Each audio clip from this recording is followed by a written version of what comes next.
Springtime for Sarda. By Nate Gray. A series of short stories showing how Sarda enjoys being her father's daughter. Note that you need a Rinnegan to see the joys, otherwise they'll just look like supremely bad parenting. C6.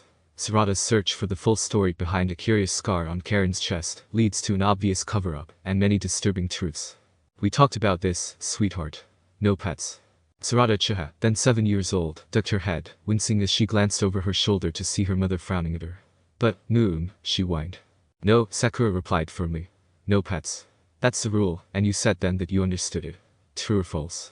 True, but And now I find that you have ignored the rule entirely, Sakura went on, gesturing angrily at the obvious evidence. The adorable white rabbit in Sarada's arms, the freshly painted rabbit pen that Sarada had built in the backyard with remarkable speed while Sakura was at work, and the small mountain of vegetables that Sarada was trying to hide behind. Mom, Sarada began. You broke the rule, Sarada, and you need to be pun. Himawari has 6 rabbits. 6. She was even letting me keep mine at her house, until her parents found out and said I needed to be responsible for my own pet. So I saved up some money until I could afford to. You did all of this on your own? Sakura asked sharply. I had some help, Sarada admitted, clearly unwilling to name her accomplices. But I paid for everything myself, including the labor that went into making the pen. Which doesn't explain why you knowingly broke the rule about no pets, Sarada. Sarada glared at her. None of my friends ever want to sleep over. Except Himawari, but if I let her in here, she'd never leave. CHCH. Says we never have enough food, but I know she's only saying that because it's just the 2 of us. She feels weird sleeping in a house with no father around, I can tell. She actually asked me if she could bring her mother with her, the last time I asked her to sleep over. I would have been fine with that, Sakura lied with some difficulty. She would have put up with Kari Akimichi for Sarada's sake, anyway. But Kari had never really forgotten that Sasuke had kidnapped her sensei. And her eyes could be pretty scary when she was busy holding a grudge. Also, she was strangely a better cook than Sakura, which was incredibly annoying. She'd only married into the Akimichi, there was no way her cooking should have improved that much. Mom, you're missing the point. A rabbit doesn't make excuses not to spend time with me. A rabbit is a pet, and we agreed. That was before I realized that being part of this family would suck so much. Sakura frowned, keeping a tight hold on her temper, solely because she could see that Sarada was truly upset. The girl was shaking, and the rabbit in her arms looked quite displeased about that. Does he have a name? Sakura finally asked. Sarada blinked slowly. What? Oh. Her name is Rabbit. Oh, honey, Sakura sighed. You can't name a rabbit rabbit and not expect. No, not rabbit like a bunny, rabbit as in foaming at the mouth, overly aggressive. I heard you, Sakura said through gritted teeth. I was hoping you were joking. So I can keep her? Sarada asked hopefully. I'll rename her after you, if that would help. It would not. So long as you're being responsible, I guess I can look the other way this one time. But I'm not cleaning up after her, and you're responsible for keeping CHCH. From eating her. Sarada's face lit up. I love you, Mom. Sakura waved her off wearily. Say that the next time I punish you, please. I'm going to start dinner. In honor of our new house guest, we'll be having salads. Perhaps if it had been a dog or a cat, Sakura would not have agreed. But each time she looked at the rabbit, she was reminded of how tiny and cute Sarada had been as a baby, and her heart melted just a bit. She couldn't have gotten rid of either one if she tried. And it was fortunate she didn't, as that would have ended badly for a variety of reasons. Still, Sakura wished that Sarada had given the name some more thought, or perhaps less. Because for the time being, they were stuck with Rabbit Uchiha. It had been 16 years. 16 years since Sasuke had last set foot in Konoha. In that time, he had occasionally had to stop and help defend the world from various threats. The revived Akatsuki, the revived Uchiha clan, the revived Orochimaru. But he had done all of that without ever going home. He always said that the mission was the most important thing. But after 16 years with no trace of Kagaya Otsutsuki in sight, even Sasuke had to admit the excuse was flimsy at best. In truth, he simply had no idea how to be a husband or a father, and hadn't wanted to stick around and find out how badly he'd screwed up by staying. So he hadn't. In theory, by the time he came back, Sarada would have outgrown the need for a father, and Sakura would be so used to being without her husband that she would have become similarly self-reliant. He refused to believe that either would sit around sulking and missing him for all that time. He was not especially lovable, and it would have gotten old at some point, even for Sakura. As for Sarada, surely she would hear enough negative things around the village to know better than to get her hopes up too high. Which was not to say that Sasuke hadn't actually looked for Kagaya. He searched the world for her, and found nothing. But it had been a convenient excuse all the same. There had been countless messages from Naruto over the years, delivered by summoned toads, suggesting that Sasuke at least send a shadow clone home from time to time. Sasuke refused, ignoring all offers to see pictures of Sakura and Sarada. It wasn't that he missed them. He has spent most of his life running away from Sakura, and if he had to live without her, he would. Sarada was a complete stranger to him, and there was no way to miss someone he didn't know. It was more that he didn't want to know them. Sakura as his wife, Sarada as his daughter. Attachments made people weak and vulnerable. Attachments could be snatched away in the blink of an eye. It wasn't something that Sasuke ever intended to let happen to him again. Itachi had taught him that much, whatever his original intent had been. Still, there were more important reasons to return to Konoha. Naruto would have shared any leads on Kagaya immediately, and he wasn't really a deep thinker even now. But he had a way of thinking outside of the box that was usually worth the effort of asking him. And if there was one thing an ancient evil like Kagaya couldn't predict, it was the way Naruto's mind worked. Sasuke chose to sneak into Konoha by the cover of night, like a criminal. He certainly didn't have to, but in all honesty, he liked the way criminals did things, and their ways suited him well. They answered to few, and no one expected them to be honest or noble. He knew something was off the moment he passed through the gates. The guards, who surely noticed him, did not react in the expected way. They ignored him, and when Sasuke slowed down, and actually invited their pursuit by making obvious noises, they put even more effort into ignoring him. Either they had been briefed by Naruto, or they were all Nara and thus incredibly lazy. And Sasuke had spotted at least one guard with a Byakugan, so it wasn't the latter. The next problem was the total lack of a nightlife. Konoha had always been fairly active at night, even if it was mostly ninja on patrol after the shops closed. But both the streets and the rooftops were completely empty. There weren't even any drunks or low-lives hanging around. And Sasuke couldn't imagine that Naruto had created or enforced such a strict curfew for the entire village. But the real sign that things had gone to hell came in a far more obvious form.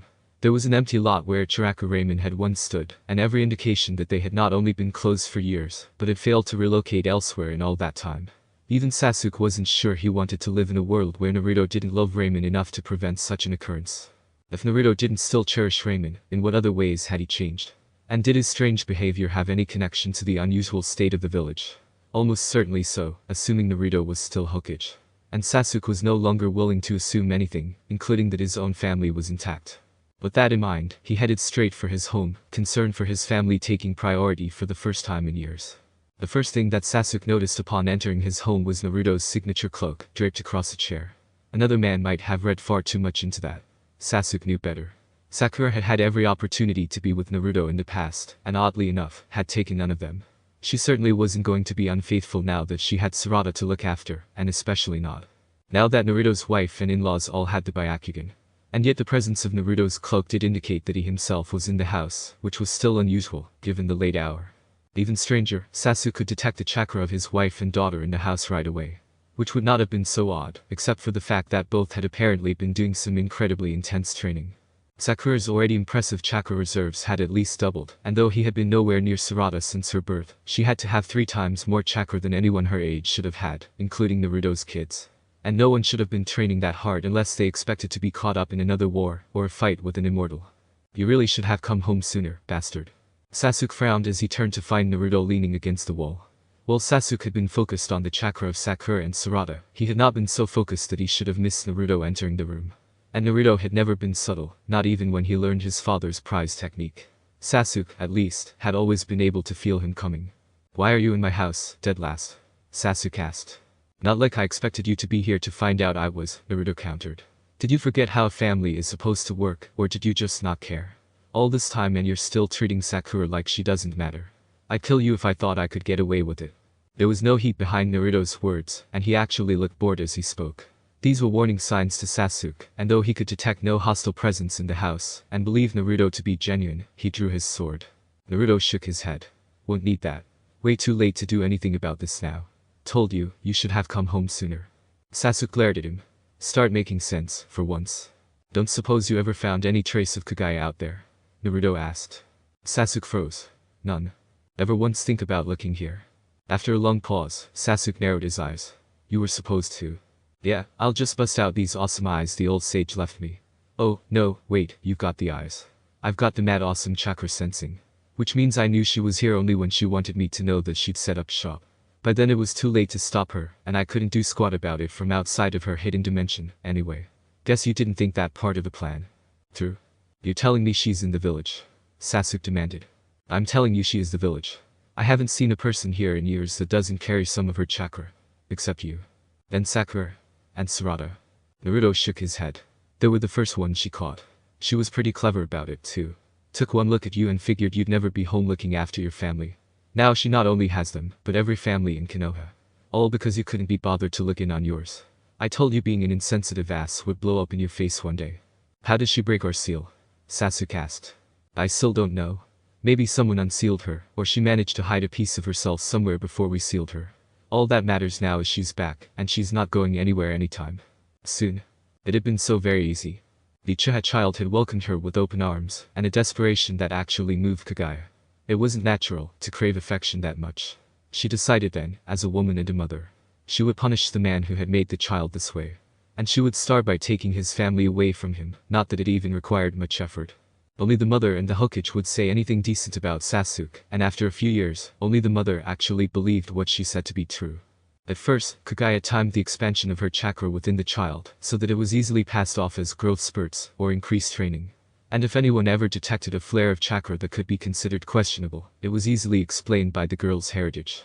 Being that closely related to someone with chakra once more twisted than Madara's came with a certain amount of backlash, whatever a person's intentions. Avoiding detection was simple. Kagaya had learned that acting through Zetsu was not an option. The Hokage would instantly sense that. He could not, however, sense her specific chakra. It was too powerful, too old, and too all-encompassing to be detected by someone who didn't know her on an intimate level. And it was that much more difficult to sense when she made it a carbon copy of someone else's chakra. Zetsu had been talented in that area, but he hadn't been her, which made all of the difference. She's in my house, too. Sasuke demanded angrily when Naruto showed him to the bedroom. Actually, only one of the entrances to her hidden dimension is in your house, Naruto corrected. If you want a physical location, technically it's under your house. But you're going to love where she put it. I know I did. Go on, take a good look. Sasuke activated his Rinnegan and almost rocked back on his heels in shock. Kagaya's chakra was not only all over the room, but also the house, and blanketing the entire village. And just as Naruto had said, Sasuke could now see the entrance to Kagaya's dimension directly under his own bed. Just think, Naruto chuckled. If you had come home even once this whole time, and taken Sakura to bed like you should have, you could have saved the whole village. After you two got done in here, anyway. Sasuke ignored him, staring at the glowing portal beneath the bed. It did not appear to have any other special qualities, though only being visible to the Rinnegan had made it special enough. You can't see it. How did you know where it was? He asked Naruto. I've seen them disappear into it. It's not like they try to hide it anymore. You didn't stop them? Sasuke asked. By the time they showed me this, Kagaya could make my whole family grow temporary horns on command. I wasn't exactly in a position to stop anything. And from what I can tell, the only ways to get inside are to have the Rinnegan, or to be invited. I did ask you to come home. You never said why I should, Sasuke insisted. Naruto glared at him. The hell I didn't. I told you that your family needed you. You left out the part where Kagaya had them and the whole village brainwashed. Did you forget everything we ever learned? Look underneath the underneath. I shouldn't have had to spell it out for you. Your family should have mattered enough to bring you home at least every few years. And if not that, I figured sex with your wife would bring you home every month. You're really stuck on that. If you want my wife, then say so. What I want is for her to have a husband who gives a crap a few times in a decade. But looks like we're both stuck with you. You going in after your woman or not? Kagaya's dimension was nothing like Sasuke expected. It was essentially the size of a large room, covered in grass and wildflowers, and contained little else, other than Sasuke's family and a highly suspicious white rabbit. All three were seated in the grass, but only the humans seemed to notice his arrival. Ah, he's here, Sakura said happily, clapping her hands. Sasuke frowned. Other than the increased chakra, she seemed no different. She couldn't possibly be under Kagaya's control, at least not at the moment. Is he, Mom? Sarda asked, sounding bored. Sarda, Sakura scolded. Show some respect. That's your father. Sarda blinked. What, you were serious about me having one all this time? I was sure he was dead. That's about the only thing that would have been a good excuse for me never seeing him. Your father had a very important mission. Mom, give it a rest, please. I've lost count of the times I nearly died. If I had, it would have been without ever knowing him, and you know what? Once I stopped caring about it, I had a pretty good life. I am not taking 3 steps backward just because he wants to show up now. I'm starting to get why people said I was lucky he was never around.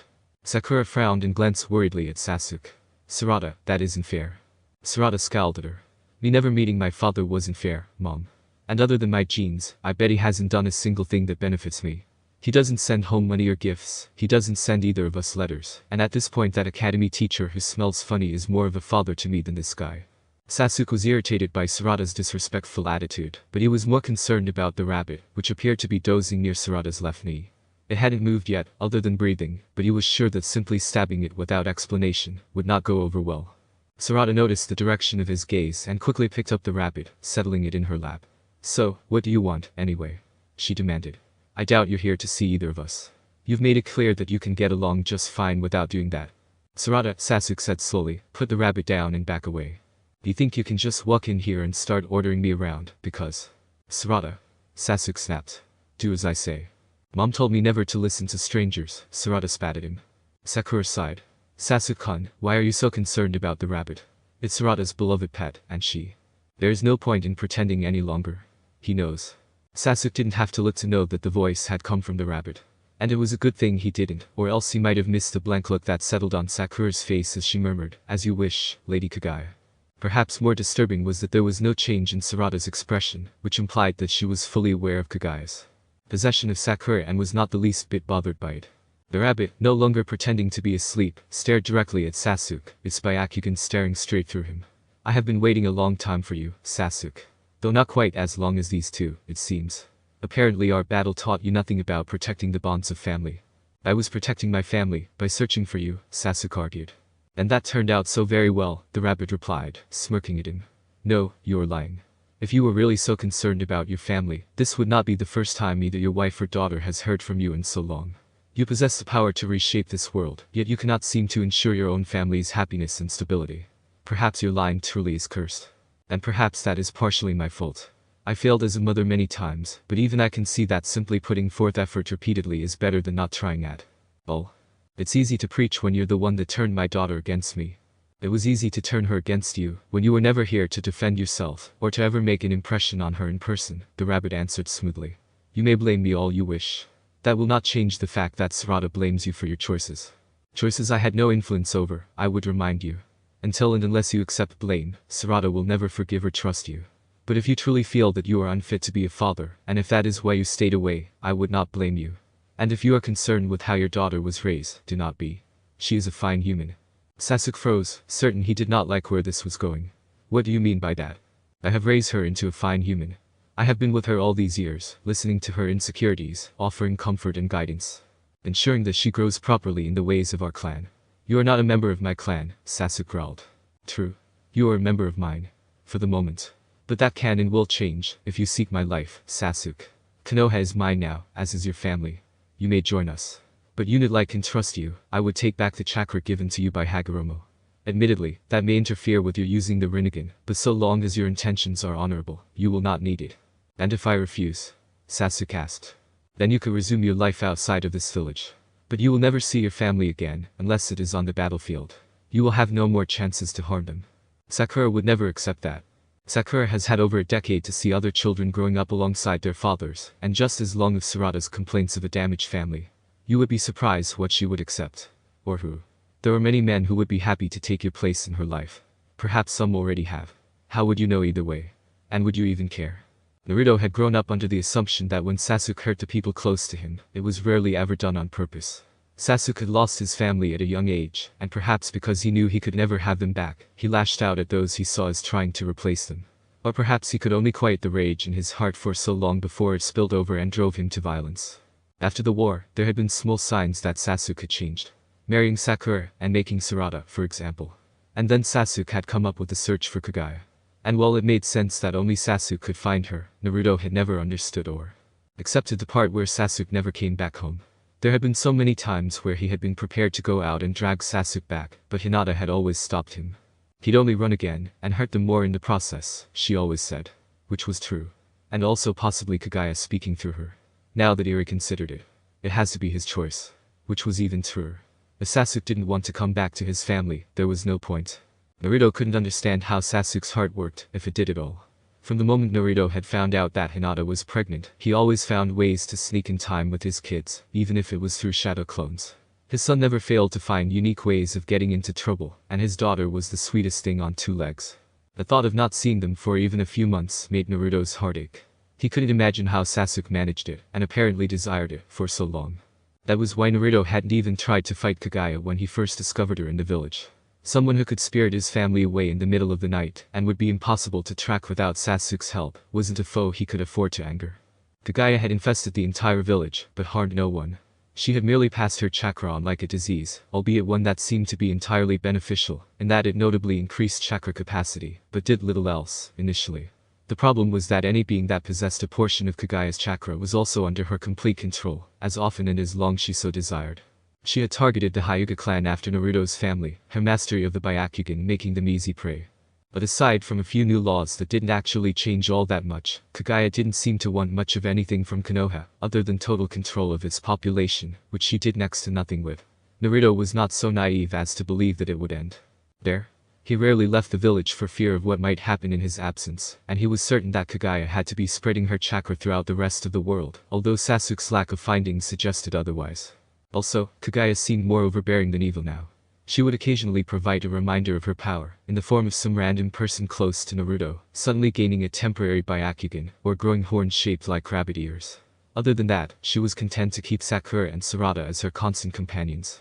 And so long as the pair continued to make semi-regular public appearances and remained in good health, Naruto could not truthfully say that Kagaya was hurting them. Just the opposite, to hear her tell it. Of course, Kagaya was ethically wrong, but if she had first formally established a clan in Konoha and named herself clan head, everything she had done would have been covered by law.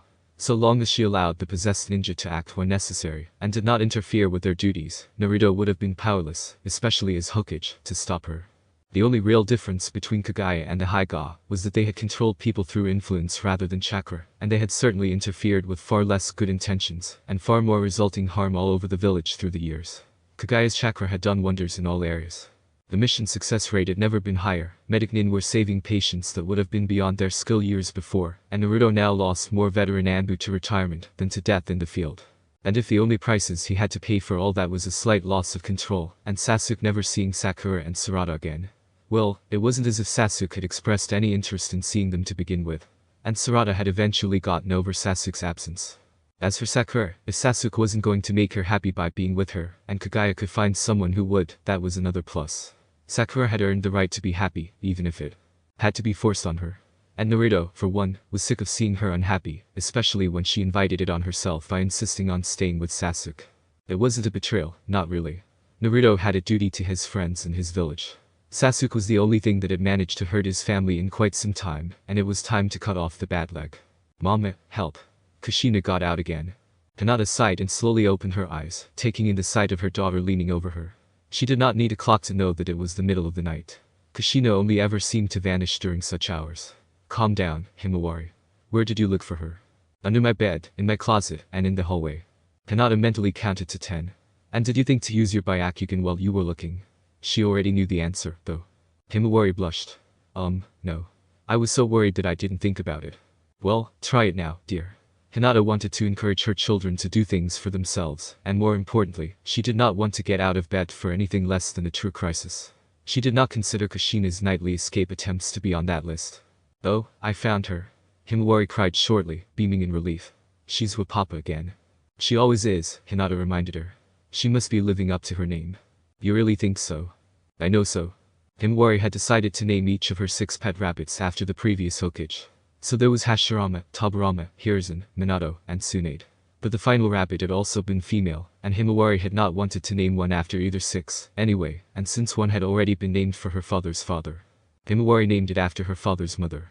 To everyone who pointed out that Kushina had never been Hokage, Himawari insisted that was only because she died before she got the chance.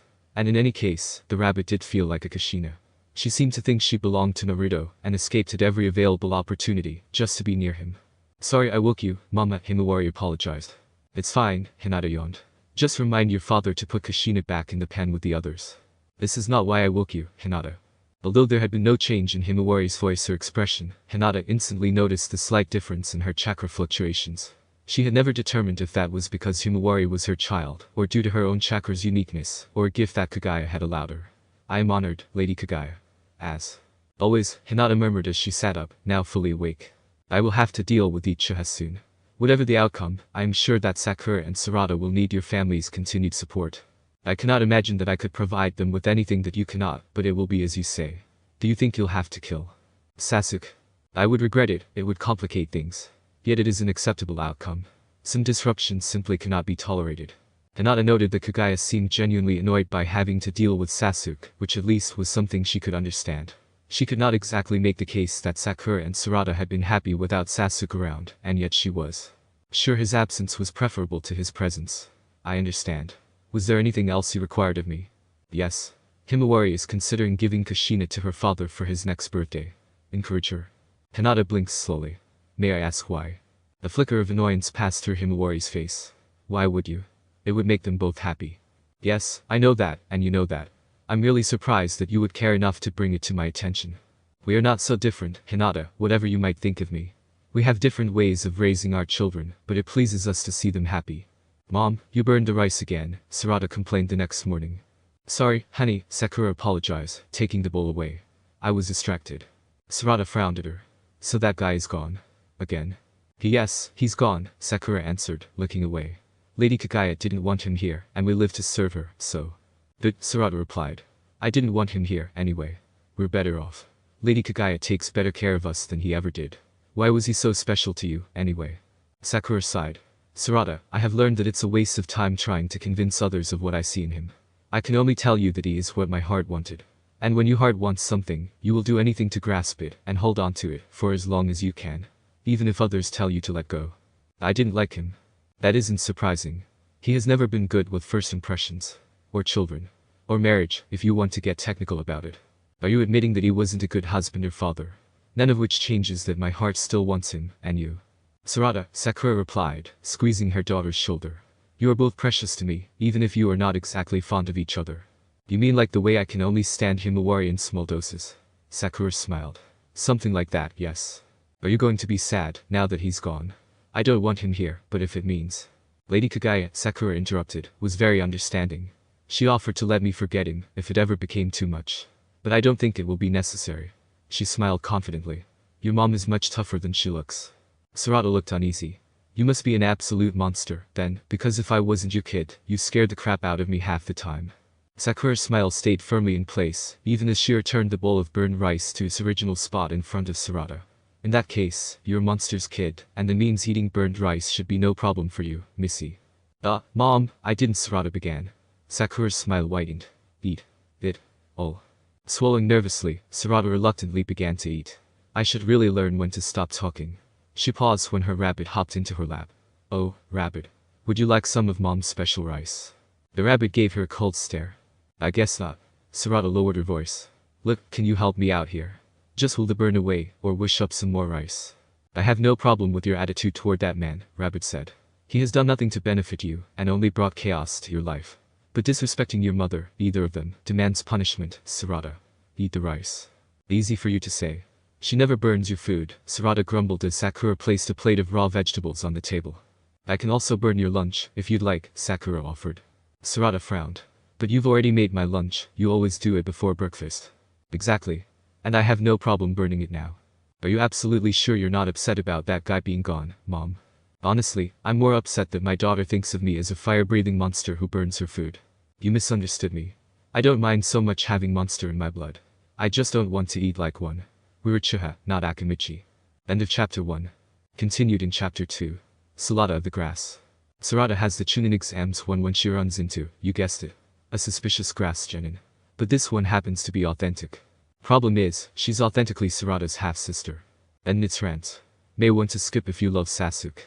Initially, I thought Naruto Gaiden to be the brainchild of a madman, holding Kishimoto at knife point and forcing him to put his name on it.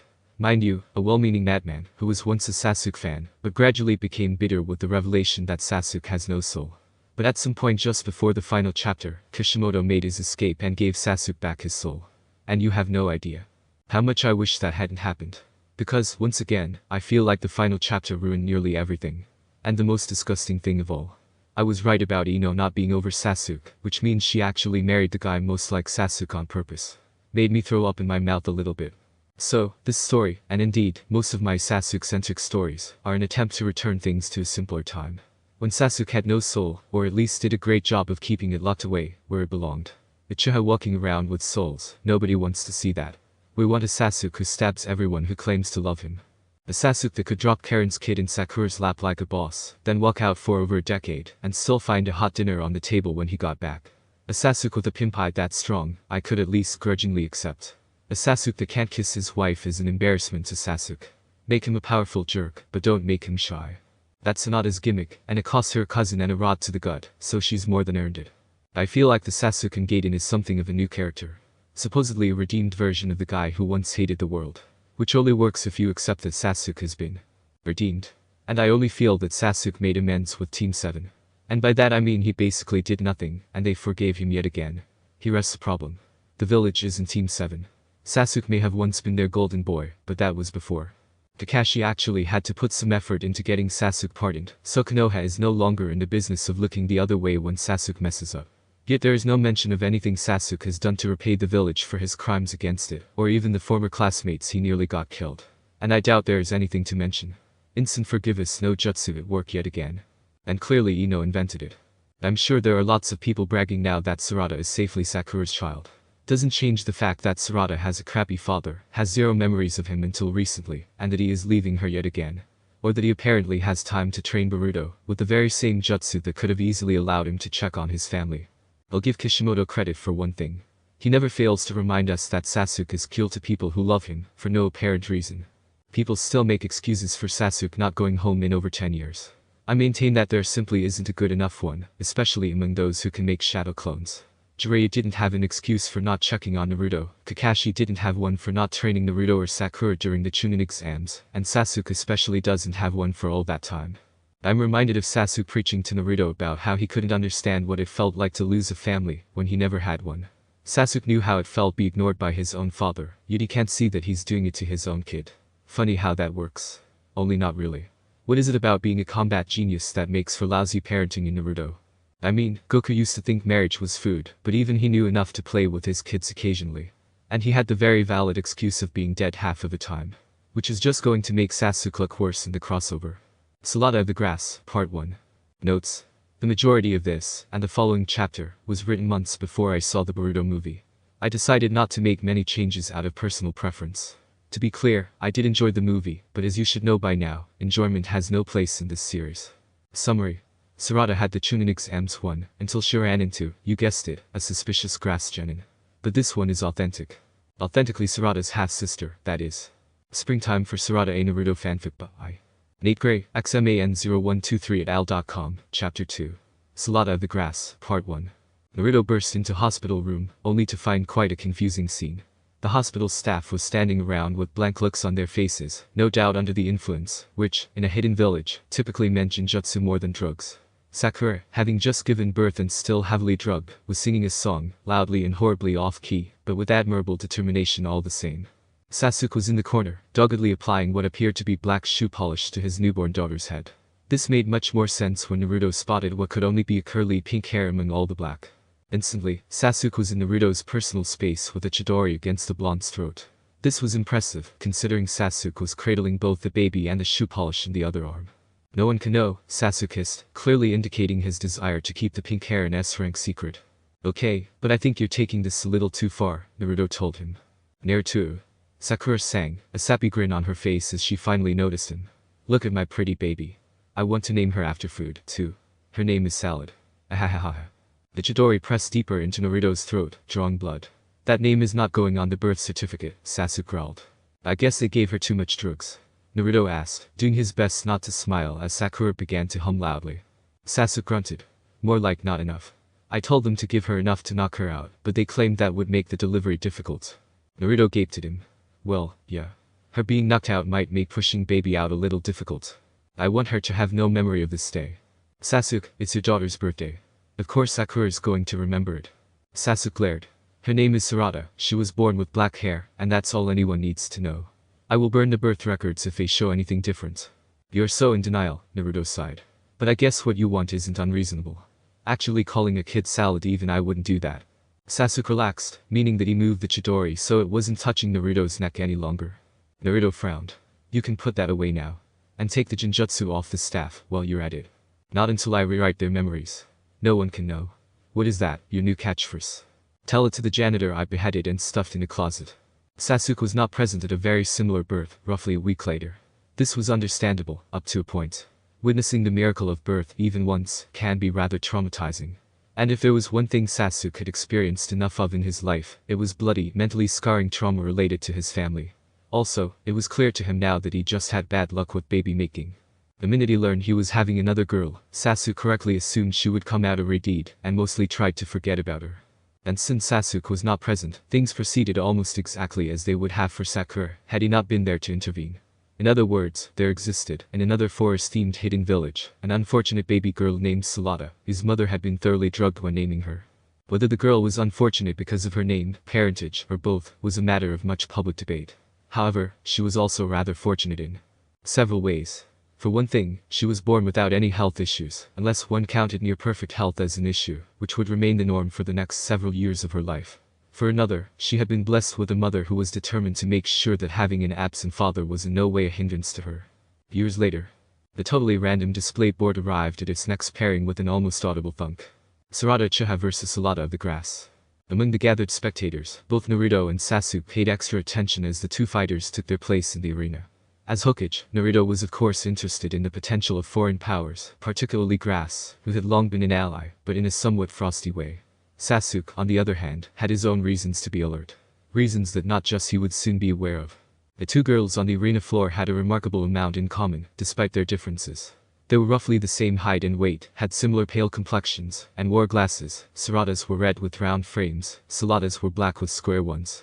Sarada's hair was dyed black, short, and styled neatly, while Sarada's dark red hair ran to her waist, and looked as if it ate combs for breakfast. Most alarming, both girls seemed determined to tear the other apart with their teeth, if needed. Perhaps even if not needed. As if that wasn't strange enough, Naruto noticed that Sarada greatly resembled her female sensei. Also, the sensei looked very familiar. And it wasn't until he caught her glaring at Sasuke that he realized how he knew her. And how Sasuke had clearly known her, and obviously Sakura, at roughly the same time. Naruto coughed weakly and leaned over to mutter in Sasuke's ear. When you said you wanted to restore your clan, I didn't actually think you meant that you wanted to repeat the history of the clan destroying itself. Sarada was confident, and with good reason. Among her age group, she was the only kunoichi with considerable talent in Genjutsu, and the only genin that could last more than a minute against Kurenai Yuhi's most terrifying illusions. While it was true that ability was due more to natural talent than hard-earned skill, Sarada had trained relentlessly to master and enhance that talent. People assumed that as an Uchiha, and as her father's daughter, she would excel in that area. And she had, not because of their expectations, but because of her own burning desire to surpass the legacies of her father and uncle. She didn't hate them, but the shadows of their infamy were like two giant weights constantly around her neck, and she longed to be free of them. Making a good showing in the Chunin exams was the start of that. You should quit right now, Sarada advised the Grass genin. Once the match starts, there won't be any mercy from me. Already, she knew what Genjutsu she would start with. Infinite Inferno, an Uchiha classic and among the first she had learned from her father's scrolls. Sarada smirked. Thanks, but I can't pass up a chance to defeat my first Uchiha. Sarada's left eyebrow jerked irritably. For that remark, she intended to double the chakra she poured into the Genjutsu, increasing its potency. The proctor gave the signal to begin, and Sarada leaped back, weaving the Genjutsu's chakra around her opponent. It was second nature to her, simply picturing the chakra as threads, and once they were tied, there was no escape. But just as Sarada began to tie the knot, it was as if someone cut the threads, and the Genjutsu fell apart before it was even applied. Sarada had no time to puzzle over it, as she had to dodge the shuriken that Sarada threw at her. Annoyed and confused, Sarada tried another Genjutsu, but got the same result. It was shattered before it could take effect. Even then, Sarada had other options. With a blink, she revealed her Sharingan, and instantly tried to bring the Grass genin under her sway. And despite staring straight at her, Sarada palmed a kunai and threw it with unaltered accuracy, nicking Sarada's arm and increasing her worries. It only got worse from there. Every tactic Sarada had honed to perfection simply fell apart. No Genjutsu could take hold, no Sharingan technique had any impact. Sarada could have tried hand to hand, but it was clear that Sarada preferred that method of fighting, and was likely as good at it as Sarada had thought she herself was a Genjutsu. In desperation, Sarada brought a hand to her mouth and spat out a large fireball. It wasn't something she liked to rely on, but she was an Uchiha, and she had mostly run out of options. In her impulsiveness, however, she hadn't taken into account that such a large attack would momentarily hide Sarada from her own view. Sarada paid for that a moment later, when a long black projectile tore through the center of the fireball, and embedded itself in her chest. There was no pain, only a numbness that sapped all of Sarada's strength. Darkness closed in on her from all sides, and then she knew no more. The first 3 minutes of the match was nothing too exciting, mostly Sarada throwing things and Sarada dodging them. But Naruto was surprised that Sarada was having so much difficulty. She was a fairly good strategist, but nothing seemed to be working for her. The mood shifted when Sarda backed up and removed her glasses, which revealed absolutely nothing. This was comforting to the Leaf Nin in attendance. At least, it was until the next series of moves. Sarda launched a fireball, far too large for visibility's sake. Sarda responded in a way that was completely unexpected by most, and especially by Sarda. She fired a black rod from the palm of her hand, and she obviously hadn't summoned it. Oshai Naruto began to say, but by then, Sarda was declared the winner, and medics were trying to safely remove the 6-foot black javelin, protruding from Sarada's chest. He had no time to dwell on the grisly sight, because Karen walked up to him, making a point to polish her grass forehead protector before speaking. Greetings, Hokage-sama. On behalf of my village, I request an audience with you, to discuss the potential ramifications of my village, establishing a new branch of a clan that is currently exclusive to the Leaf. You mean the Uchiha? Naruto asked, glaring at Sasuke. Actually, I don't, Karen corrected. As you saw, Sarda is able to tap into certain abilities that were once thought exclusive to the Rinnegan, despite not possessing it herself. This is proof of her unique heritage. We briefly discussed establishing a branch of the Uchiha, but ultimately decided that the Uzumaki were a far more honorable and desired clan. She shot a glare at Sasuke. You know what? Fine, let's do that, Naruto agreed, surprising Karen and Sasuke. Today, in fact. I'm all for my clan being restored, and even if I don't like the way it happened, I doubt that was your fault, Karen. And it is good to see you again. Karen stared at him in shock. It is. Naruto clapped her on the shoulder. Your family, no denying that. Why don't we have dinner at my place tonight? You can meet my family. And bring Sarda. His grip on her shoulder tightened. But in case it wasn't clear, the first thing you're going to do is heal Sarda. I have every intention of doing so, Karen quickly assured him. This was an unfortunate accident, nothing more. Naruto figured this was true enough, as Sarda seemed greatly disturbed by the results of her last attack. Probably she had expected Sarda to be able to dodge it. Frankly, so had he. I really hope that's true, Karen. Because if I thought, even for a moment, that grass wanted that girl dead, your village would burn. Though she had been reasonably worried, Sakura had promised to stay at home, until news of the Chunin exam results reached her.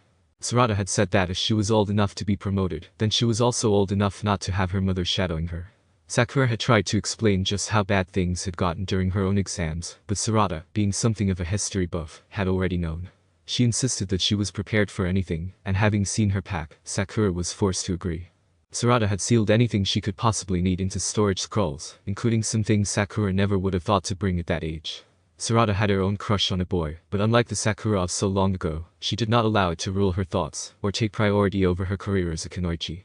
Yet it didn't change the fact that if things could go wrong at the Chunin exams, they would likely do so in a way that was impossible for anyone to adequately prepare for. There was no way to explain this to Sarda, who was far too confident in her own abilities. It was true that she could already do things with her Sharingan that even Sasuke hadn't been capable of until he'd fully mastered his, but Sakura attributed that to a combination of rare genetics and Sarada's ingenuity, rather than pure skill. In her opinion, no one she knew had been truly prepared for what happened in their first Chunin exam. But Sakura had promised her daughter, and if she had learned anything from Naruto, keeping your word was something that decent people did whenever they could. It was fitting, then, that Naruto was the one who showed up at her door that afternoon, a grim look on his face. Sakura-chan, I need you to come with me, he said. Something happened. Are you ordering me, as Hokage? Sakura asked, hoping he was joking. I'm asking as Sarada's godfather, and Hokage. The blood drained out of Sakura's face. Is she hurt? Just tell me I need you to come with me, Naruto repeated. Please. What if I say no? Naruto stared at her, thinking. I'd have to pick you up and carry you. It's that important. I'd fight you. His face fell. Please don't make me knock you out, Sakura-chan. It's hard enough for me to even think about hating you. Especially right now. Sakura glared at him. I'm not going anywhere until you tell me if my daughter is okay, Naruto. Naruto bit his lip, shook his head, and sighed. Okay. She's hurt, but she's in good hands. I have no reason to doubt she'll recover. But that's not why I need you to come with me. Not entirely, anyway. What else could there be? Sakura demanded. Depending on how you and Hinata react, we may have a serious political situation with grass. What does Hinata have to do with? Sakura-chan. Please, just come with me. This should be discussed in a secure location, and more importantly, I promised Sarada that I would bring you to her. Ino was upset. This was not surprising. Her son's team had been eliminated in the first round of the Chunin exams. She wouldn't have minded as much if they had been intimidated into losing. But no. They had been eliminated solely because her son had assumed there was a mind game, when there had only been simple, straightforward instructions to follow. To be fair, there had been a rather complicated mind game just beforehand, which the team had successfully navigated. And perhaps that had left them paranoid. Worse, Sarada's team had made it through the first round, which meant that Ino had lost her wager with Sakura, which meant that Ino had to babysit Sakura's son for the duration of the exams. It wasn't even that bad a deal, really. Especially considering that if Sakura had lost the bet, she would have had to flirt with Sai, for however long it took him to realize that she wasn't being sincere. Which, for him, could easily have been days. Anyway, it wasn't as if Sakura's son was even a particularly difficult child to watch. He was quite well-behaved, and could keep himself busy for hours with little more than his imagination. Plus, he looked enough like Sasuke, who looked enough like Sai, that no one ever questioned it if they saw Ino with him. Really, the only bad thing about Sakura's son was that he was overly sensitive. Not just in the way that he cried easily, which he did, but in the way that he could sense virtually everything happening around him, especially if it involved his family.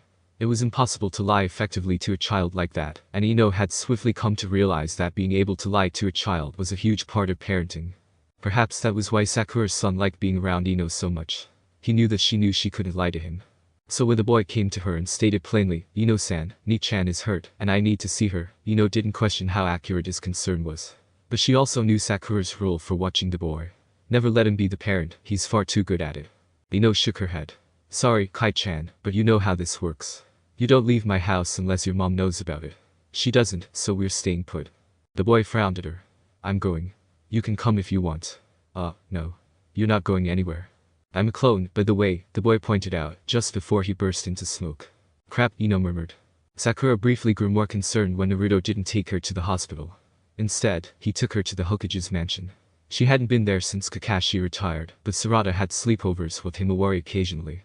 She would no doubt be more comfortable there than at a hospital. Since neither Tsunade nor Kakashi had any immediate family, they had shared the residence for simplicity's sake, and Naruto had asked them to stay when he succeeded Kakashi. Consequently, it was probably the most secure building in the village, and with either Tsunade or Shizune there almost constantly, Sarada was surely getting the best possible medical treatment. Not for the first time, Sakura recognized how good it was to be a personal friend of a Hokage, or 3. Naruto had told Sakura nothing on the way over, but as they approached Himawari's bedroom, he suddenly stopped her. "Before we go in, I have every reason to believe that Sarada will be fine by now. That's not what you will be worried about." Sakura snorted. "Are you serious? If it was Himawari." "I know," Naruto said quickly. "I'm trying to say that when you walk in that room, and see what I saw, Sarada's condition will be the last thing on your mind. I don't want you to feel ambushed, so I'm warning you now. Sarada was injured in her preliminary match. She lost to Grass Genin. That's pretty unexpected, but why would that cause a political situation?" Sakura asked. "Or is this another case of a Grass Genin not actually being one?" Naruto shook his head. "Oh, this one is the real deal.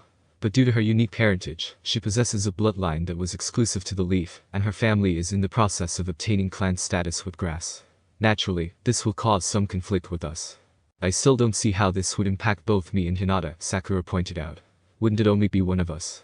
"Sakura, were you aware that Karen was originally a Grass Genin during our first Chunin exam?" Sakura's eyes bulged. "What? Yeah. I never noticed her then, but that's when she first saw Sasuke. Well, you wondered what happened to her after the war. It looks like she went home to Grass, and convinced them to take her back. She was pregnant at the time, and apparently the identity of the father was more than enough to get her back in their good graces." Sakura gritted her teeth. "And now she wants to establish the Uchiha in Grass because she's got a kid with the Sharingan, right? No offense, but you have no idea how much I wish it was that. In that case, I wouldn't have to involve Hinata. But it's worse." "But then why is Hinata involved?" "The genin that injured Sarada, she did it by impaling her with a chakra receiver. And the clan Karen wants to establish isn't Uchiha. It's Uzumaki." Sarada was unclear on much of what happened to her after she lost the match. She was certain of only 2 things, as they seemed so vivid in her memory. First, she recalled biting a red-haired woman, because she had never before bitten anyone. Second, she was told by the same woman that Sarada was the result of an affair with Sarada's own father. And now, Sarada was lying in Himawari's bed, while Sarada was entertaining her with stories of life in the grass. Technically, she shouldn't have been doing that. Sarada had already filed away certain details that she felt were not common knowledge outside of Sarada's village. Not because she still considered Sarada an enemy, but because Sarada simply liked to know things. It should have bothered her, the fact that she had a half-sister. There was only one way to get those, after all. And it certainly confirmed one of her suspicions about her father, and his dream of reviving their clan. Really, Sarada was more concerned about her mother, and Sarada's, as well. It was also dangerous for their villages. At the moment, Grass was a distant ally of the Leaf, but that could easily change, depending on how this worked itself out. She knew the Hokage would try nearly everything short of war before it came to that, so she wasn't too worried. If nothing else, she trusted him to act as a shield for her family, because he had once been in love with her mother. At least, she assumed that was how it worked. He was always nice around them, and delighted in spoiling Sarada whenever she would allow it. Perhaps it was typical godfather behavior, but she doubted it. You don't talk much, Sarada said abruptly. Sarada blinked and glanced at her. Actually, most people think I talk entirely too much. But right now, I'm thinking. About? Sarada prompted. Us. Our father. Our mothers. Our villages. She hesitated, then added, if we could ever live together.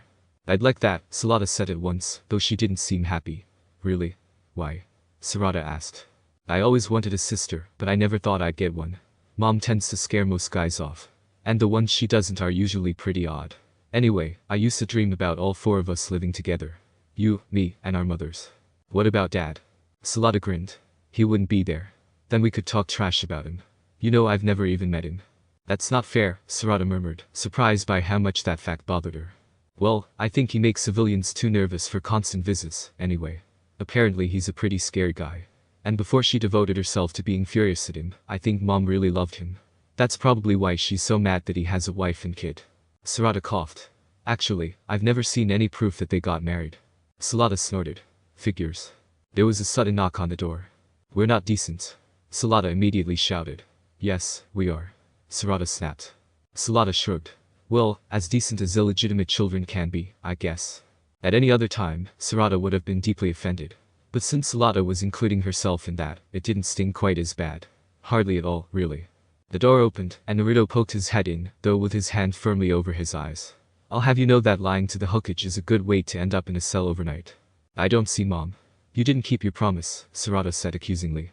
For your information, she's right behind me, trying not to have a panic attack. So I believe the correct statement would be. Thank you very much, bestest godfather in the whole wide world. Go ahead, I'll wait. You certainly will. I'd never say anything like that. Naruto sighed deeply. You were cuter when you were tiny, wrinkly, and not yet potty trained. How I miss those days. He moved aside to let Sakura in, then backed out of the room and shut the door. Sakura glanced between the two girls several times, her eyes wide. Mom, this is Sarada, Sarada offered. We're related, obviously. You should probably discuss that with Dad the next time you see him. Sakura's face hardened. Actually, I think involving your father would only make this worse. And considering his poor decision-making is what got us here in the first place, I'd rather not see him anytime soon. Now, what's this I hear about you being impaled? That was my fault, Sarada said quickly. I thought she would dodge. No, it was my fault, Sarada insisted. I should have dodged.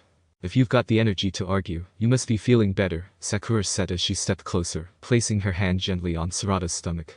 Who healed you? My mother did, Sarada replied, drawing Sakura's suspicious gaze. She said her way was faster than anything a medic would do. Also, she didn't want the accident to look any worse than it did. So you mean it wasn't your intention to kill the heir of Uchiha? Sakura asked sharply. Sarada looked genuinely horrified. No. She's my sister. Why would I want to kill her? Because sometimes the bonds you have with others just get in the way, Sakura replied, though it was obvious she was no longer really directing her anger at Sarada. And killing them would make things so much easier. She's talking about Dad, Sarada whispered. Ah, Sarada said. So it's okay to kill as long the person deserves it. Sakura paused, realizing she had the chance to influence a young mind. Make sure they really deserve it, though. Like your dad. Sarada giggled. You sound like Mom. Only not as pissed off. Sakura smiled weakly. I don't know, I've been told I have my moments. But you're not mad at us, right? Sakura hesitated. Your mother and I weren't exactly friends. I can't imagine that's changed much, even though she did save. Sarada. Can't you just talk to her a little? Sarada asked. Please. Trust me, she's really mad at Dad right now, too. I bet you two would get along great. Sakura looked at Sarada, who was oddly quiet. Was this your idea? No, Mom. But I'm not against it. I want to be able to see my sister again, and I'd prefer that neither of us have to become a missing nin to make that happen. That's going to depend more on how things go between her and the Hokage. But we both know your vote always counts with him, Sarada countered. And yes, I know it's unfair of me to ask you to do that. But it's unfair that I can't be with my sister, too. And you're the only one who can do anything about it for me. Sakura scowled at her. I was really hoping that the first time I had to unfairly influence Naruto, it would be when I was trying to convince him to pay for your wedding, in order to cover up your pregnancy. I would actually prefer that situation to this one. To her credit, Sarada didn't even blush. I'm not having any kids. Especially not Uzumaki kids. They're fine as siblings, but you'd have to be insane to want to raise one yourself. Sakura glanced at Sarda, who remained silent. No objections. Oh, she's right, Sarda replied confidently. Mom says that every time I get into trouble. Though, she also says she was insane to fall for dad, and work for Orochimaru. Pretty much she was insane her whole life, apparently. She says that to make a point, but I'm usually too busy laughing to get what it is, exactly. End of part 1. Continued in Sarda of the Grass, part 2. Sakura tries to find some common ground with Karen, while Sarda meets her other half-sibling. Sarda is made aware of a potential health issue, but some are more aware of it than others. And it is not realistic to restore a clan through a single female. Sarda has a better chance of dying in the field before 20 than she does of surviving several pregnancies. As Sasuke appears to be in no hurry to have other children, I can only assume that A. He has abandoned his goal of reviving his clan, or B. There are some clones hidden away, which Gaiden confirms via Orochimaru, or C. There are some babies hidden away. And though clones are more in line with my original theory of Sasuke reproducing asexually, clearly certain kunoichis still aren't smart enough to stay away from him. This story assumes that C is the option he chose. Sarda possesses both a natural immunity to Genjutsu, at least, all the ones Sarda was able to throw at her, and the ability to generate chakra receivers. Which is odd without having the Rinnegan, but odd things happen, and should, when Uzumaki and Uchiha mix. If Boruto's movie taught me nothing else, it's that the new generation cheats through supreme genetics. And if the rules really mean that much to you, write your own fanfic where everyone follows them and nothing unexpected happens. Can't promise I'll read it, though. A note ran: you knew what this was when you started reading on Sarada's origin. I was among those convinced that Sarda was Karen's daughter. Since then, Sarada's origin was explained. Do I admit that I was wrong? Sure. Am I going to apologize for it? No. The explanation does not change the first impression, which is a black-haired kid wearing Karen's glasses. Everything else you assumed at first glance from every other kid in chapter 700 was exactly what you thought. So I feel that they were visually patterned after certain people, and in every case except Sarda, those people were later confirmed as their biological parents. Please understand that the truth made the situation worse.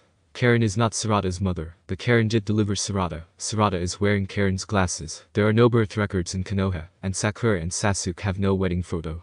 So it's not a conspiracy, but somebody put a great deal of effort into building the framework of one, all for the sake of what? Making sure no Uchiha had a decent childhood. Well, mission accomplished. I can just picture Itachi shaking his head and saying, this is why we can't have nice things. To put it another way, the truth was so much less fantastic than the original misleading idea, that it left far less of an impression on me. Somebody tells you that an Uchiha and Uzumaki had a kid, that's massive. Somebody tells you a month later they made a mistake, and it was actually just another Uchiha kid, that's a major letdown. Don't get me wrong, Sarda is an interesting character, but if Karen were her mother, that would be grounds for her replacing Boruto as the main character. And I am already way more interested in seeing Sarda develop, than I am in seeing how Boruto turns out. And there is a loose end. Karen never outright admits to being over Sasuke, which is concerning. I trust I don't have to explain why. But on top of that, she saved the umbilical cord of the wife of the man she was in love with. As if with Ino around, we needed more proof that Sasuke fangirls never get over him, and this by far trumps Karen's previous stalker tendencies. But even if Karen and Sakura are genuinely friends now, and that was purely a sentimental token of a very emotional moment they shared, it suggests that Karen is more attached to, and therefore is more of a parent to, Sarda than Sasuke is. Despite probably having never seen Sarda since she was born. If Sasuke can be Sarada's father by staying away from her, then Karen can be her second mother's slightly crazy aunt in the exact same way. Naruto himself said feelings trump blood. And at one point, Sarda felt like Karen was her mother, and there is no question that Karen clearly cares about Sarda. Which is more than you can say for Sasuke at several points. Now, I could get a little crazy, and suggest that Sarada's needing glasses were the result of Karen purposely poking her in the eyes during the delivery, just so Sasuke's daughter would have to wear Karen-style glasses for the rest of her life, and always carry a little piece of Karen over her eyes. And since the glasses were the first thing many people noticed about Sarda, and caused to think she was Karen's daughter, it could have crossed Karen's mind. I don't think that's what happened, but wrong impressions would certainly be drawn if Metal Lee was introduced wearing a red shirt with a white circle on it. Especially when you know the potential parents have even a slight history, and there is no undisputed and definitive mother in the picture, and also that Sakura's husband was away for a decade, and wouldn't kiss her even when he is around. But that's just an example, mostly. All that said, Sarda is one of only 3 new-gen kids that I do really like. I don't understand why Naruto and Sasuke are better fathers to each other's firstborn than to their own, but oh well. I just need someone to explain to me why Naruto shafting his kids is unforgivable in Boruto's eyes, yet Sasuke doing it to Sakura and Sarda was never an issue for Boruto. Either it's Sasuke's plot armor at work again, or more likely, Naruto is selectively self-absorbed and knew nothing about Sarada's home life, which based on Gaiden seems accurate. Which is annoying because on the main team, we still have teammates who know virtually nothing about each other, and with their parents all being friends, there really is no excuse for it this time. Mitsuki is the only exception, because Orochimaru, that's why. Sarda of the Grass, Part 2. Notes. Due to recent episodes of Shippuden, I decided to go ahead and post this, unhappy with both as I am, before I lost the will to do so entirely. I thought it was just Naruto that was wrecking my love of Naruto. But I never counted on Shippuden forcibly reminding me that once upon a time, Orochimaru used to be cool by insisting on showing me how uncool they've made him right now. Chapter Summary. Sarada and her little brother attempt to adjust to life with Sarada and Karen. Springtime for Sarada, a Naruto fanfic by Nate Gray, XMAN0123 at al.com, Chapter 3. Sarda of the Grass, Part 2. Sakura had agreed to name her first son after his paternal uncle, in accordance with Sasuke's wishes. Perhaps it was fate that the boy was already showing signs of surpassing his namesake. Mere days after his birth, he displayed an eerily accurate ability to sense his family's individual chakra signatures. Sakura was proud. Until the boy learned to crawl, and then followed her when she left for work, or tailed Sarada to the academy. They always found him, eventually, as he simply didn't have the stamina to follow them for long, and a baby wandering the streets alone tended to attract attention fast. Sarada volunteered to take him to the academy with her, just so they would always know where he was. And while it shouldn't have worked out so easily, it did. He was content to be near Sarada, and it was ridiculously easy to convince female classmates to watch him while Sarada was training nearby. He had thankfully grown out of that phase, once he was old enough to realize he was not being abandoned daily. Still, he liked to know where everyone in his family was supposed to be, so that he could find them quickly in case they ended up elsewhere against their will. To date, this had never happened, and he liked to think that was because of him. The two women stared at each other for several minutes, saying nothing. Finally, Sakura decided that she had to say it then, or she might never. I never thanked you for that first day that we met. Karen's eyebrows rose in question. What do you mean? When Sasuke told me to kill you, and you saved me. You didn't have to warn me that he was going to kill me. Karen looked away. You still would have died. Kakashi saved you, not me. I just gave you a chance, and not much of one. It's more than Sasuke did that day. Sakura took a deep breath and slowly released it. I've always wanted to ask you. Did you do it because you didn't want him to kill me? Or because you couldn't stand to see me take your place at his side? What do you care? We were enemies then. We were women who had been betrayed by the same man in the same day. Doesn't that mean anything to you? Karen sneered at her. Well, if that meant anything to either of us, then why are we standing here now, each of us with a child by the same bastard who tried to kill us? And are you really telling me that? You don't care that Sasuke was obviously cheating on you with me just after he got you pregnant? Sakura frowned at her. I was hoping you would tell me that you didn't find out about that until later. Karen smirked. Oh, I knew. I just didn't care. He was mine for as long as I had him. Just long enough to knock you up and leave. Karen's smugness vanished. Look, if you... Why are we fighting? Sakura interrupted. He's the one who did this. Actually, he's not. We both chose to stay instead of walking away. And that's after he tried to kill us both. Sakura sighed. I don't want to hate you. Karen glared. I don't want to like you. Sakura blinked in shock. Are you saying that you do like me? Karen scowled at her. Shut up, she grumbled. Sakura shook her head. Our girls don't want to lose touch. I don't think they should have to, just because you and I have issues with each other. So, I'm open to whatever, if you are. For their sake. Oh, so now it's my fault if things don't work out between us? Karen demanded. Sakura groaned. If you don't make an effort, and I do. Yes, it is. Karen grunted. Fine. We'll work something out later. Fine. Fine. Sakura decided to make a peace offering. Naruto was Sasuke's first kiss. Sasuke actually put himself under Jinjutsu to erase the memory. But he forgot to erase the memories of everyone who saw it first. So we all know, and he doesn't. Karen stared at her for a long moment. I think I could learn to like you, Sakura. Sarada had fallen asleep shortly after her mother left, so Sarada decided to leave her alone for a while. Just outside the room, she ran into the Hokage, and they talked. Sarada was surprised by how comfortable she was around him, even before she found out he was Sarada's godfather. He was friendly, funny, and easy to talk to. Honestly, she kept forgetting he was the Hokage, which would probably get her into trouble later on. Sarada abruptly became aware of a rapidly approaching chakra signature. As she had inherited much of her mother's sensor abilities, she could tell right away that the person was young and fire-natured. Since the Hokage did not react, she assumed he knew the child, so she didn't react, either. Although when the boy came hurtling around the corner, flung himself at Sarada, and buried his face in her side, she thought perhaps someone should have reacted. Ni-chan. The boy sobbed, clinging to her. You're okay. Sarda shot a confused glance at the Hokage, who shrugged and then hesitantly put her arm around the boy. I think you're confused. She glanced at the bedroom where Sarda was sleeping, and then back at the boy. Hey, by any chance, are you Sarada's little brother? The boy stopped crying and lifted his head, allowing Sarda to see the now obvious family resemblance. Yeah. After getting a good look at her, he frowned thoughtfully. You're not Ni-chan, the boy said slowly, but he did not release her. Not exactly, anyway. Well, there's a funny story behind that, Sarda began, but the Hokage touched her shoulder to stop her. Kai-chan, you could tell Sarda was on this floor, and you just assumed there wouldn't be someone else who looked like her around here, right? The Hokage asked. The boy nodded, rubbing the tears from his eyes with his forearm. Naruto pointed at the bedroom. She's in there, but she's sleeping, so you have to be quiet. Okay. The boy gave Sarda another long, curious look before letting her go. Then he bowed to Naruto and quickly headed into the bedroom. She didn't mention having a cute little brother, Sarda grumbled, looking jealous. Naruto grinned. I'm sure it would have come up eventually. Probably at dinner. And his name's Kai. Nicknamed, Naruto corrected absently, clearly out of habit. His proper name is Itachi. Sarda blinked, her face going slightly pale. Oh, you're joking, right? He was named for his uncle, who you clearly don't know the whole story behind. Maybe if things work out after dinner, Sarda can tell you more, one day. Dinner was a complicated affair. Not just because of the delicate subject matter being discussed, but because of the exercise and futility that was the seating chart.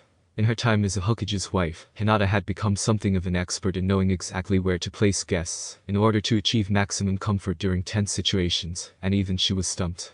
Further proof, she insisted, that trying to clean up Sasuke's brand of mess deserved triple S rank pay and benefits. He had managed to upset so many people so thoroughly that there was just no way to get them all through a simple dinner, at least not while they were all in the same room. That, as it turned out, was the key. Karen, now indirectly responsible for injuring the Hokage's goddaughter, even if it was supposedly covered by the usual Chunin exam protection laws, understood she was no longer negotiating from a place of power. That was a good way to get her concerns dismissed. Naruto did not trust himself to be impartial, so he left negotiating for the Uzumaki in Hinata's hands. She had no history or relation to Karen, and would be far less likely to be influenced. Neither of them wanted Sasuke present, so, wisely, he was not invited. And knowing him better than most, Naruto felt certain that Sasuke would not have shown up even if he had been invited. The children were another issue. Considering what Sarda had already done to Sarada, Hinata did not want her anywhere near the Uzumaki children. Sakura was less paranoid, since Sarada had been healed and seemed mostly fine.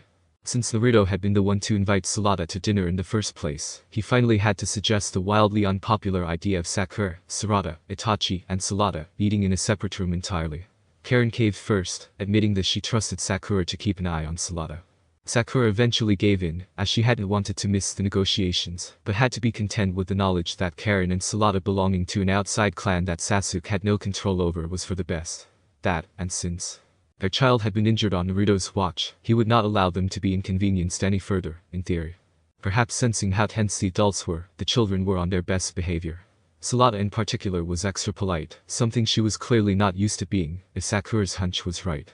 At least, Sakura could not imagine that it was something Sarada had inherited, learned, or even seen from either of her parents.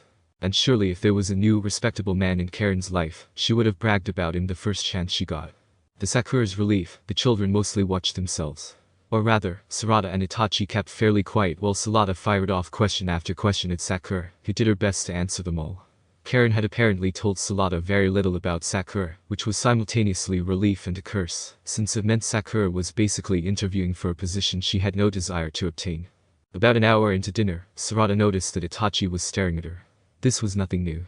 Itachi was a very thoughtful and observant child, and often stared when he was carefully studying something or someone. Still, he had known her for all of his life, so there shouldn't have been anything about her that he hadn't noticed before. They're different, Ni-chan, Itachi finally said, then went back to picking at his vegetables. Different how? Sarada asked. Your chakra. It's different. This made Sarada pause and frown. If any other child had told her this, she would have ignored it. But Itachi had been especially sensitive to familiar chakra for all of his life. If he said her chakra was different, then it was. What's different about it? Sarada prompted. Itachi shrugged. There's more. But only a little more. And it feels different. Not bad. Just different. Does this have anything to do with why you thought Sarada was me earlier? No. I followed your chakra, and I thought the first person who looked like you would be you. Once I had a chance to think about it, I could tell the difference. Her chakra is wilder, like flowers in a field. Yours is calmer, like flowers in a vase. But yours is a little wild now, like hers. Sarada frowned. You don't seem worried. Itachi shook his head. You already have the same blood as her. Your chakra being the same is hardly any different from that, right? Actually, it is. If we had different chakra natures before, then there's no telling what might. So just ask Himawari to look at you, Itachi suggested. She could see if anything was wrong. That was only half true. Between the two of them, certainly it was possible. But while Himawari had the ability to see a problem, she lacked the knowledge Sarada had to correctly identify it as such. Yet she was still the only Byakugan user that Sarada knew who could be convinced to help without asking any questions or telling anyone else what they were doing. Sarada didn't want to alarm her mother unless it was necessary, and especially not if blame would ultimately fall on Sarada or Karen. Although it was still very likely that one or both of them was responsible for the change in Sarada's chakra, she was not yet ready to label this a hostile act. I'm really sorry about this, Hinata, Naruto said for what had to be the 45th time that day, and the 6th time since they'd entered their bedroom that evening. Hinata smiled, shook her head, and kissed him. How many times must I say it, Naruto? I don't blame you for any of this. Because you blame Sasuke. So you were paying attention. Good. Hinata, he's my best friend. She nodded. Which in no way changes the fact that he caused all of this. I won't deny that he's helped the village. I'm only saying that he causes nearly as many problems as he solves. So if you were at all surprised by today's events, as your wife I would suggest that you retire immediately and let me do all of the thinking for both of us from now on. Naruto grinned. Okay, now you're just being mean. And yet still nowhere near as troublesome as Sasuke. Which is my point. Okay, point officially received. Can we talk about something else, please? Sure. Do you think I was fair to Karen? Naruto shrugged. I guess so. I don't know what she expected, but I doubt she'd get more from anyone than you gave her. She gets to be head of her branch clan. We get to do unannounced inspections for a year to ensure that the Uzumaki name is in no way being damaged. Not that I think she would on purpose, but we can't confirm or deny that she's cut all ties with Orochimaru. And I can't even say with confidence that it would be a bad thing if she was still working with him. So long as you catch him on a good day, he's extremely useful. Just like his favorite student, Hinata added in an overly bright tone. Naruto groaned. Okay, I walked right into that one. Yes, you did. You let me know when you want to retire, darling. Not funny, Hinata. I respectfully and lovingly disagree, Hokage-sama. Now, come to bed. For some reason, I am in the mood to ensure that our clan remains larger than Karen's. We've already got a head start. And I'd like to keep it that way. Hinata paused and gave a hard stare. Are you really complaining about sleeping with me? You're right, you should do the thinking from now on, Naruto agreed. Himawari shook her head and removed her hand from Sarada's bare back. I'm sorry, but I don't see any differences. Your chakra is the same as the last time I checked it a few days ago. Are you sure? Sarada asked. My brother was so certain. With a shrug, Himawari sat down beside her on the bed. If he said so, then I believe him. He's never wrong when it comes to his family. Maybe he was able to sense something that I just can't see. Or don't know that I'm seeing. I can guess why you asked me instead of my mother, but maybe you should reconsider. This seems important. No, it's probably nothing to worry about. Sarada pulled her shirt back on and moved to the door. Thanks, Himawari. Sorry to bother you. Himawari waved at her back. Anytime, Sarada. I don't mind if it's for my brother's team. Once the door clicked shut, she pressed both hands to her belly, lining her fingertips up with certain chakra points. Time to keep your promise, Kurama. Tell me why you had me lie to Sarada. First things first, Kurama replied in a voice that seemed to come from every direction. What did you actually see? That attack left some iron shavings in Sarada's body, and they're rapidly dissolving. I bet they weren't extracted because no one wanted to mention surgery if it wasn't absolutely necessary, and because the assumption was that Sarada and Sarada were closely related enough that Sarada's chakra would not prove harmful to Sarada, outside of combat. In a few hours, any traces of Sarada's chakra will have been fully absorbed into Sarada's chakra. Now, why did you have me hide that from her? Because she doesn't need to know yet. Never trust an Uchiha with a secret power increase. It was a secret for a reason. But we don't know enough about Sarada to trust her, do we? Kurama chuckled. Speaking from personal experience, I'd rather take my chances with trusting in Uzumaki any day. Wouldn't you? You have a point. Okay, I won't tell Sarada, for now. Good night. Kurama. As the fox's presence faded, Himawari wondered, yet again, exactly how a piece of his consciousness had gotten inside of her. She had a fairly good theory, as she knew where babies came from, but nowhere in any book had she read anything about a tailed beast being partially transmitted that way. And the same also did not appear to be true for her brother, but it was possible that, like her, he would have kept it to himself. Young Itachi possessed a gift for asking incredibly awkward questions. If not for the fact that this was entirely unintentional, he would have been labeled a true menace. Do I have to listen to Karen-san now? He asked the moment Sakura and Sarada got him home. No, Sakura said firmly. At Sarada's questioning look, Sakura decided to explain further. She's Sarada's mother, not yours. I make the rules for you too. But if she's Nisan's mother, then... We just established that she is not my mother, Sarada interrupted. I wasn't talking about you, Ni-chan, Itachi pointed out. Yes, you were. Itachi shook his head. She's Nisan. You're Ni-chan. Since when? Sarada demanded. Itachi seemed confused by how upset she was getting. Since today, when I found out I had another sister and needed to call her. Something, he pointed out. Why does she get to be Nisan, then? Because I love you more. I barely know her. Sarada's expression softened. Kai-chan, she murmured fondly, reaching over to rub her brother's head. Sakura cleared her throat. As I was saying. You are my kids, so you listen to me. If the day ever comes that I want you listening to anyone else, I'll tell you myself. As far as Karen and Sarada go, I still haven't figured that out. But it seems like they want to be allies of the village, so for now, we're friendly. If you want to get to know them, that's fine. If you'd rather keep your distance from them, that's fine. 2. What are you going to do? Itachi asked. I'm going to bed. And so are you too, since it's late, and one of you is on bed rest for at least the next 3 days, no matter how healed she thinks she is. Sarada pouted. Mom, I got impaled. I think we'd know if I wasn't healed. I'd be leaking. Sakura smirked. Saying things like that earns you a night of sleeping in my room where I can keep an eye on you. You want to try for 2? She gets to sleep with you and I don't. Itachi whined. Sakura patted his head. In this case, it's supposed to be a punishment, Itachi. I ran away from Ino-san, remember? Itachi volunteered. I need punishment, too. He's not wrong, Sarada agreed with a laugh. Sakura rolled her eyes. You can both stop trying to convince me, I didn't say he couldn't. And I'm not going to stand in the way of your supporting each other. I only wish I'd had that as a kid. Didn't Ino-san support you back then? Itachi asked. No, Sakura chuckled. Certainly not in the way she does now. We grew into being better friends as we matured. Well, as I matured, anyway. Every morning, before she did anything else, Sarada recited the same mantra 3 times. I have been blessed with the body of the greatest sage. It is my invincible temple, and under my absolute control. No outside force will breach it, unless I allow it. It will never weaken, unless I allow it. It can never be defeated, unless I allow it. It was the first thing that her mother had ever made her memorize, and Sarada had come to believe in it wholeheartedly. She had been sick only once as far as she knew, and even that had been a super bug that her mother developed and infected her with, to test her resistance. In 16 hours, the bug was out of her system. Sarada had been led to believe that the other test subjects had not fared nearly as well. She would have been fine with just being told that. So of course her mother had insisted on Sarada actually seeing the corpses. In any other family, that might have been considered abnormal. But Sarada had grown up with bedtime stories such as the following. Grandma died because too many people drained too much chakra from her, in order to heal their wounds. I have the same ability, but I am never going to use it on you. If I get too weak, I can't take care of you. If you get too weak, you will die. Your body must always be strong, Sarada. Stronger than mine, and stronger than Grandma's. It had been scary, the first few times. But Sarada's body was strong, and it did largely heal itself in rapid fashion, so she had learned never to depend on her mother for healing. She did not actually believe that her mother would allow her to die, if it came down to that, but she understood the lesson all the same. She would depend on her own strength alone. She would lend her power only to those worthy of it. And she would take her own life before she ended up the way her grandmother had. Your mom is totally cheating on this bet, Ino complained. I mean, the deal was I'd have to watch Kai-chan, not you. That sounded suspiciously like an insult, Sarada noted, calmly licking her spoon.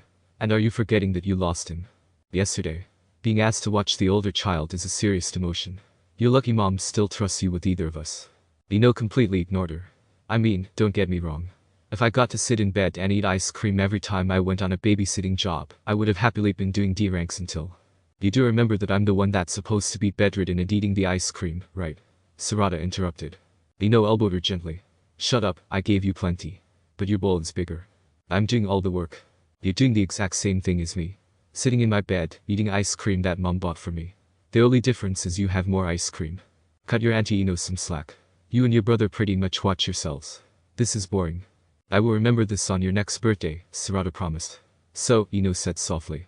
What's she like? What's Sue like? Your evil twin. Sarada rolled her eyes. She's far from evil. I heard she tried to turn you into a Sarada on a stick. That was partially my fault. Besides, the rod was 6 feet long. Only about 5 inches actually went in. Ino pouted. You're not really giving me much gossip to work with here, kid. There really isn't much to tell. She apologized. Even offered to let me impale her back. That's morbidly sweet. She seemed pretty serious. I can't decide if she's been impaled before, or if she just felt really bad. So you forgave her?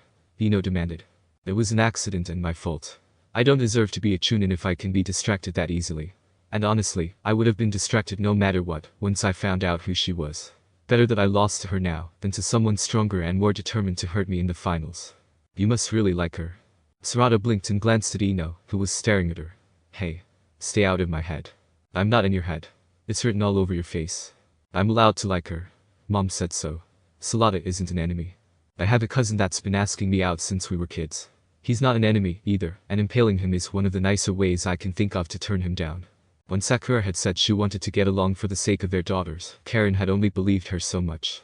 It was just something one woman would say to another woman who had slept with her man, or at least Karen had thought so at the time. So when Sakura and Itachi showed up to Karen's hotel room early the following morning, fresh off a grocery run and intending to cook breakfast, Karen genuinely had no idea how to react. Thankfully, Sarada let them in, and soon the kitchen bore more than enough proof that Sakura was a decent cook. Itachi managed not to burn anything, mostly because he only set the table.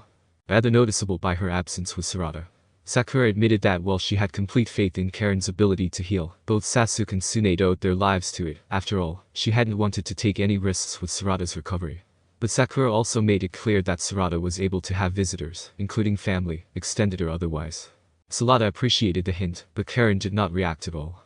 She suspected they were firmly in the otherwise category. Once breakfast was done, Sakura offered to clean up the dishes. Much to her surprise, Karen insisted on helping, and told Sarada to entertain Itachi while they worked. For the first few minutes, the two women said nothing, and merely worked. Sakura washed and rinsed, while Karen dried. You didn't have to do this, Karen said abruptly. Would you believe me, if I said I did it because I wanted to? Sakura asked. I could believe you did this for Sarada. Would that be so bad? No. But I'd prefer that you were honest about it. Then, honestly, I like you and Sarada a lot more than I like Sasuke right now, and I think all of our lives would be easier if you and I could get along. But I couldn't think of a single thing that I could give you, or that you might want or need from me. Making you breakfast was all Itachi's idea. It was a nice gesture, Karen admitted. Sarada really enjoyed it. As for something I want, it would be nice not to have to stay in a hotel every time we come here. You want to stay at our place? Sakura asked in shock. I didn't say that, Karen snapped. I said I don't want to stay in a hotel. Anything better than that would be appreciated. Oh? Sakura thought for a moment. If you would consider letting Sarada stay with us, then I'm sure Naruto would be willing to arrange something for you. You sure of that, are you? Karen asked suspiciously. Sakura frowned at her. We'll play nice if you do. I suppose that's true enough. Fine. If Sarada agrees to it, then. Do I get my own room, or can I bunk with Sarada? Sarada asked eagerly, pushing her way between the two women. The day before Naruto was appointed Hokage, Shikamaru tied him to a chair and had a very long talk with him. What the lecture boiled down to was that Naruto, strong as he was, had plenty of weaknesses, and it was Shikamaru's job to identify and deal with them. In the most ideal cases, the weaknesses could simply be eliminated. The first and largest weaknesses on the list were Sasuke and Sakura. They could not be eliminated, obviously. And dealing with them effectively was just shy of impossible. Sakura, at least, could be convinced not to exploit her bond with Naruto to excess. And even she had been known to pout or bat her eyes at him for purely selfish reasons. Likewise, Shikamaru had actually witnessed and even allowed some of those moments. Without complaint, because Sakura knew exactly how to exploit his greatest weakness, which was Temari, and Shikamaru was just whipped enough to proudly admit that. Sasuke was another matter entirely. It was not so much that he exploited his bond with Naruto, so much as Naruto allowed and encouraged him to. It was true enough that Sasuke worked well alone, and the kinds of things he typically handled were best left off the record. But as this latest mess had proven, leaving Sasuke to his own devices without some sort of supervision was just stupid, especially for a Hokage who had known Sasuke since they were kids, and thus should have known better. Naruto never went back on his word. He would love Sasuke like a brother until the day one of them died. But when that day came, Naruto intended for his village to still be intact, and not burned to the ground by angry abandoned Uchiha spawn. And fortunately, if Sasuke wasn't going to keep an eye on his brood, then Naruto knew someone that not only would, but already had. Unfortunately, having to depend on that person was a problem in itself. Despite current popular opinion, Sasuke was no fool. The moment he recognized that Karen and Sarada were in the village, he went into survival mode, and before Sakura found out. So by the time she knew, Sasuke was already in stealth mode. The lesser man would have gone into hiding. Sasuke went into stealth mode. At the moment, stealth mode called for hiding in some abandoned amber barracks. The problem with being in stealth mode, however, was that it meant that Sasuke had to draw on the very best years of his training. which meant many of the things he had learned from Orochimaru. Which meant that if anyone could find Sasuke while he was in stealth mode, it would be Orochimaru. Which sort of explained why Sasuke woke up to find Orochimaru staring down at him. But only sort of. "What are you doing here?" Sasuke demanded, more annoyed than alarmed. "I am being smug, Sasuke-kun," Orochimaru replied with a grin. "You remember how well I do that. And if you had bothered to apply any of the lessons I gave you on planning ahead, you could be smug right now, too. Instead, you're hiding in here. Which I would applaud, if it weren't from your own wife." "What are you doing here, inside the village?" Sasuke clarified. "That is yet another question you would not need to ask if you had paid more attention during my lessons," Orochimaru noted with increasing amusement. "Clearly, I did not do as good a job of training you as I first thought. Kabuto would have had tea for two ready by the time I got here." Sasuke shook his head. "There's no way that Naruto knows you're here right now." "Of course he doesn't. If he knew I was here right now, then he would also know that you are here right now. And as he does not strike me as someone that is able to withhold information from your wife, she would also be here right now." Orochimaru shook his head in disgust. "Really, Sasuke-kun, I am begging you to stop and think more than 3 seconds ahead. It is not as difficult as you make it seem. They'll be smug somewhere else. I'm not in the mood. And what would be the point of my being smug with someone who was in the mood for it? This refusal of yours to think is really starting to concern me." Sasuke glared at him. "If you do not give me a decent explanation as to why you are here, right now, bothering me, I will devote all of my current stress into killing you again. I have no doubt you'd survive it, but you would still be extremely inconvenienced." Orochimaru chuckled in far too relaxed a manner, for having just been threatened with death by a former pupil. "While I admit to being mildly entertained by your current drama, my first priority is in waiting for a potential customer to see the error of his ways and accept my business proposal. I plan to be here at least until that happens. I also want to see how far my Mitsuki advances in the exams. He's doing better than your spawn, at least. The legitimate one, that is. Your sense of humor is both noted and not at all appreciated. Do me a favor and leave me alone now." "If you like," Orochimaru agreed, turning to exit. "But I thought I would do you a better favor and offer you sanctuary once more. I am happy to hide you in one of my many hideouts. That is what they're for. Which you would not need me to remind you of, if you would. Only. I heard you the first time." Sasuke snapped. "If that were true, Sasuke-kun," Orochimaru replied mournfully as he vanished from view, "neither of us would be here right now." Mitsuki lived in a modest apartment in a decent part of the village. Although he was frugal as a rule, the rent was easy enough to manage, and he could splurge every now and then, without having reason to worry about funds. His neighbors kept to themselves. It was more or less a perfect home life. At the same time, Mitsuki understood that nearly everything he had in Konoha was a result of who his parent was, and who the Hokage was. He did not understand their relationship at all, however, and had never actually seen them speak to each other in person. It did not seem like the best of ideas, considering Orochimaru's infamous status nearly everywhere. Mitsuki feared that they might feel obligated to attack each other. But he also knew there was nothing he could do to stop them if they did. Naturally, when Mitsuki opened his door to find Naruto standing patiently with an awkward smile, he was equal parts surprised and horrified, yet did his best to conceal this. "Okage-sama," Mitsuki murmured, bowing his head. "You honor me with." "I really need to talk to your, parent, if I could," Naruto interrupted. "It's important. And time sensitive. Now would be great, actually." Mitsuki stared at him. "I can deliver a message, if you." They both froze, upon noticing a large snake winding its body around Mitsuki's left leg. It looked fairly venomous, to say the least. "Did you summon?" Naruto asked. "No," Mitsuki said firmly. "His, then?" Mitsuki blinked. "I didn't invite either of them in, if that's what you mean. I would be shocked if you had. Or if he had waited for you to." He directed his attention to the snake. "Tell Orochimaru I want to talk, and there's a mouse in it for you." The snake hissed at him, but quickly uncurled from Mitsuki's leg and slithered back into the apartment. "How did you know that would work?" Mitsuki asked, moving aside to let Naruto in. "I figured they operate the same way my summons do," Naruto replied. "Feed them and they don't complain as much. I'm just glad that was a relatively small snake. I don't carry spare bodies on me. Well, not the kind they eat." "You don't need to worry about that, Naruto-kun," Orochimaru said as he emerged from Mitsuki's bathroom. "My pets know they aren't allowed to feast inside the village. As we agreed." "Did we agree? Or did you give in?" Orochimaru smiled. "Am I correct in assuming you have had a chance to rethink my offer?" "Yes." Naruto glanced at Mitsuki. "Maybe we shouldn't talk in front of him. I'm afraid I must insist. He can keep secrets. Mine, anyway." "You were saying?" Naruto frowned, but knew he had little choice. "I know you've been keeping tabs on Sasuke. What is it going to cost me to have access to those tabs?" Orochimaru's grin widened. "Finally, a student who actually wants to learn from me. I had almost given up hope." Sakura destroyed her bedroom door and much of the hallway, in her frenzied response to that cry. It was a horrible way to wake up, with the certainty that one of her children was in mortal danger and needed her. Worse, that cry had come from both children. Sakura had never felt more like a bull in a china shop, as she crashed through a wall and landed in the kitchen, only to find the last thing she had ever expected to see. Sarda and Itachi were pressed firmly into a corner, clutching each other in fear. Just a few feet from them were 3 adult bears. Sakura's mind momentarily went into question mode. How did 3 bears get into her kitchen? How did even 1 bear get into her kitchen?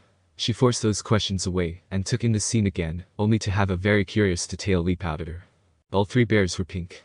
Like her hair. As in they were the exact same shade of pink as her hair. As in these bears basically had her hair for fur. Shaking her head slightly, Sakura quickly became aware of another fact. The bears weren't acting like bears.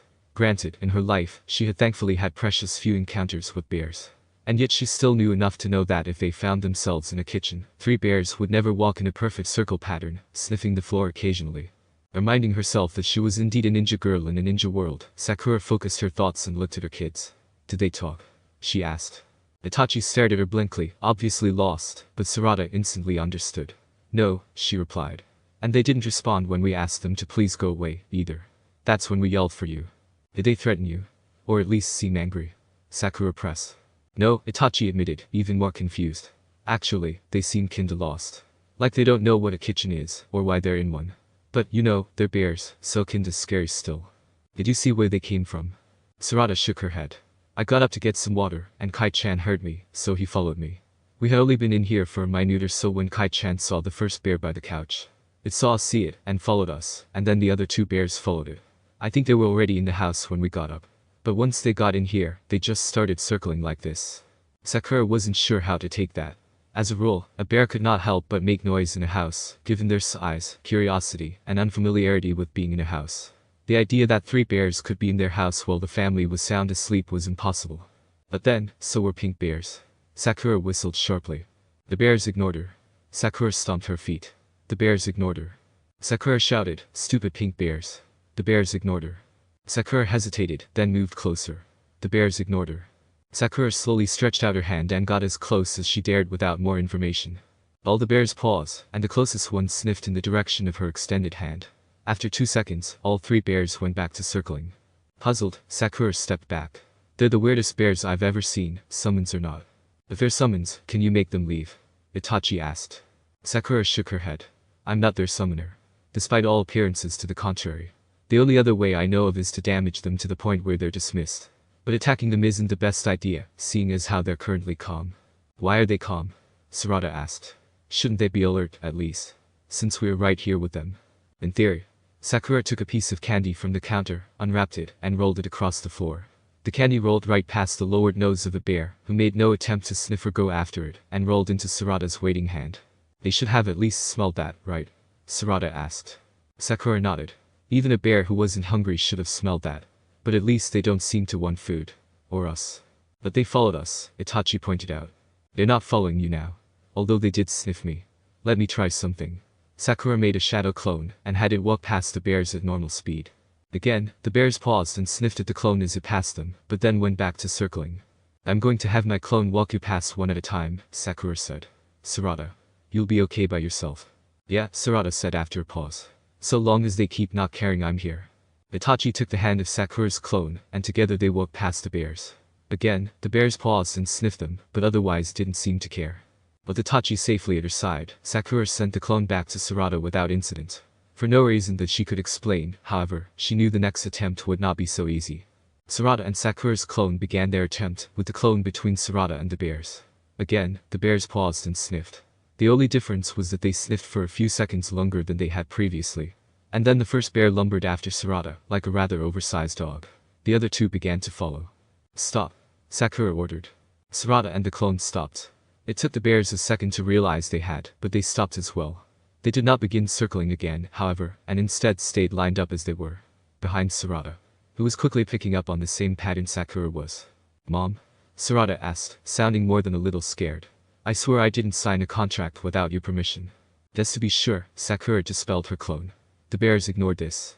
Come to me, honey, Sakura said. Taking a deep breath, Sarada walked to Sakura. The bears followed, without even sniffing first. Again, when Sarada stopped moving, instead of circling, the bears lined up in front of her. What do they want from me? Sarada asked desperately. Try touching one, Sakura suggested. Sarada looked at her with obvious fear. I think it's pretty clear they aren't normal bears, and they aren't going to attack if we don't, Sakura explained. Sarada hesitantly stretched out her hand. The closest bear dipped its head and licked her fingers. Sarada let out a little shriek and jerked her hand away. The bear raised its head but did otherwise not react to this. Don't do that, Ni-chan. You hurt her feelings and she was just being friendly. Itachi complained. Before anyone could think to stop him, he stepped forward and reached up to pet the first bear. Again, the bear dipped its head and sniffed at his hand, and made no move to prevent it, as Itachi began to gently pat its neck. How do you know it's a girl? Sarada demanded. Isn't it obvious? Itachi asked, grinning at Sakura. They're mama bears. Just because they're pink? Sarada asked. I didn't say anything before, because I didn't think it mattered, but check this out. Itachi again reached out to the first bear, and brushed aside the shaggy fur that had so far hidden their eyes. Sakura was more unnerved than anyone to find that exact same shade of green gazing back at her, through what was unmistakably a Rinnegan. The green Rinnegan, she murmured. Is it even possible? I don't know what that is, but it must be possible for mama bears, Itachi insisted. Sakura gave him an annoyed glance. Itachi, they are not my bears. No, they're Ni-chan's bears. But she made them look like you. I didn't make them, Sarada protested. But even she sounded unsure. They do look like me, Sakura admitted, now feeling comfortable enough to pet the first bear as well. Again, it did not seem to mind the attention. That can't be coincidence. Sarada frowned. But I didn't do it. How do you even make bears? We should call them Sakura cubs, Itachi decided. Hey, just like us. If you ever love me, never name a bear after me, Sakura groaned. But it's a tribute. They're warm and nice to touch, and they'd tear anyone apart who messed with us. Just like you.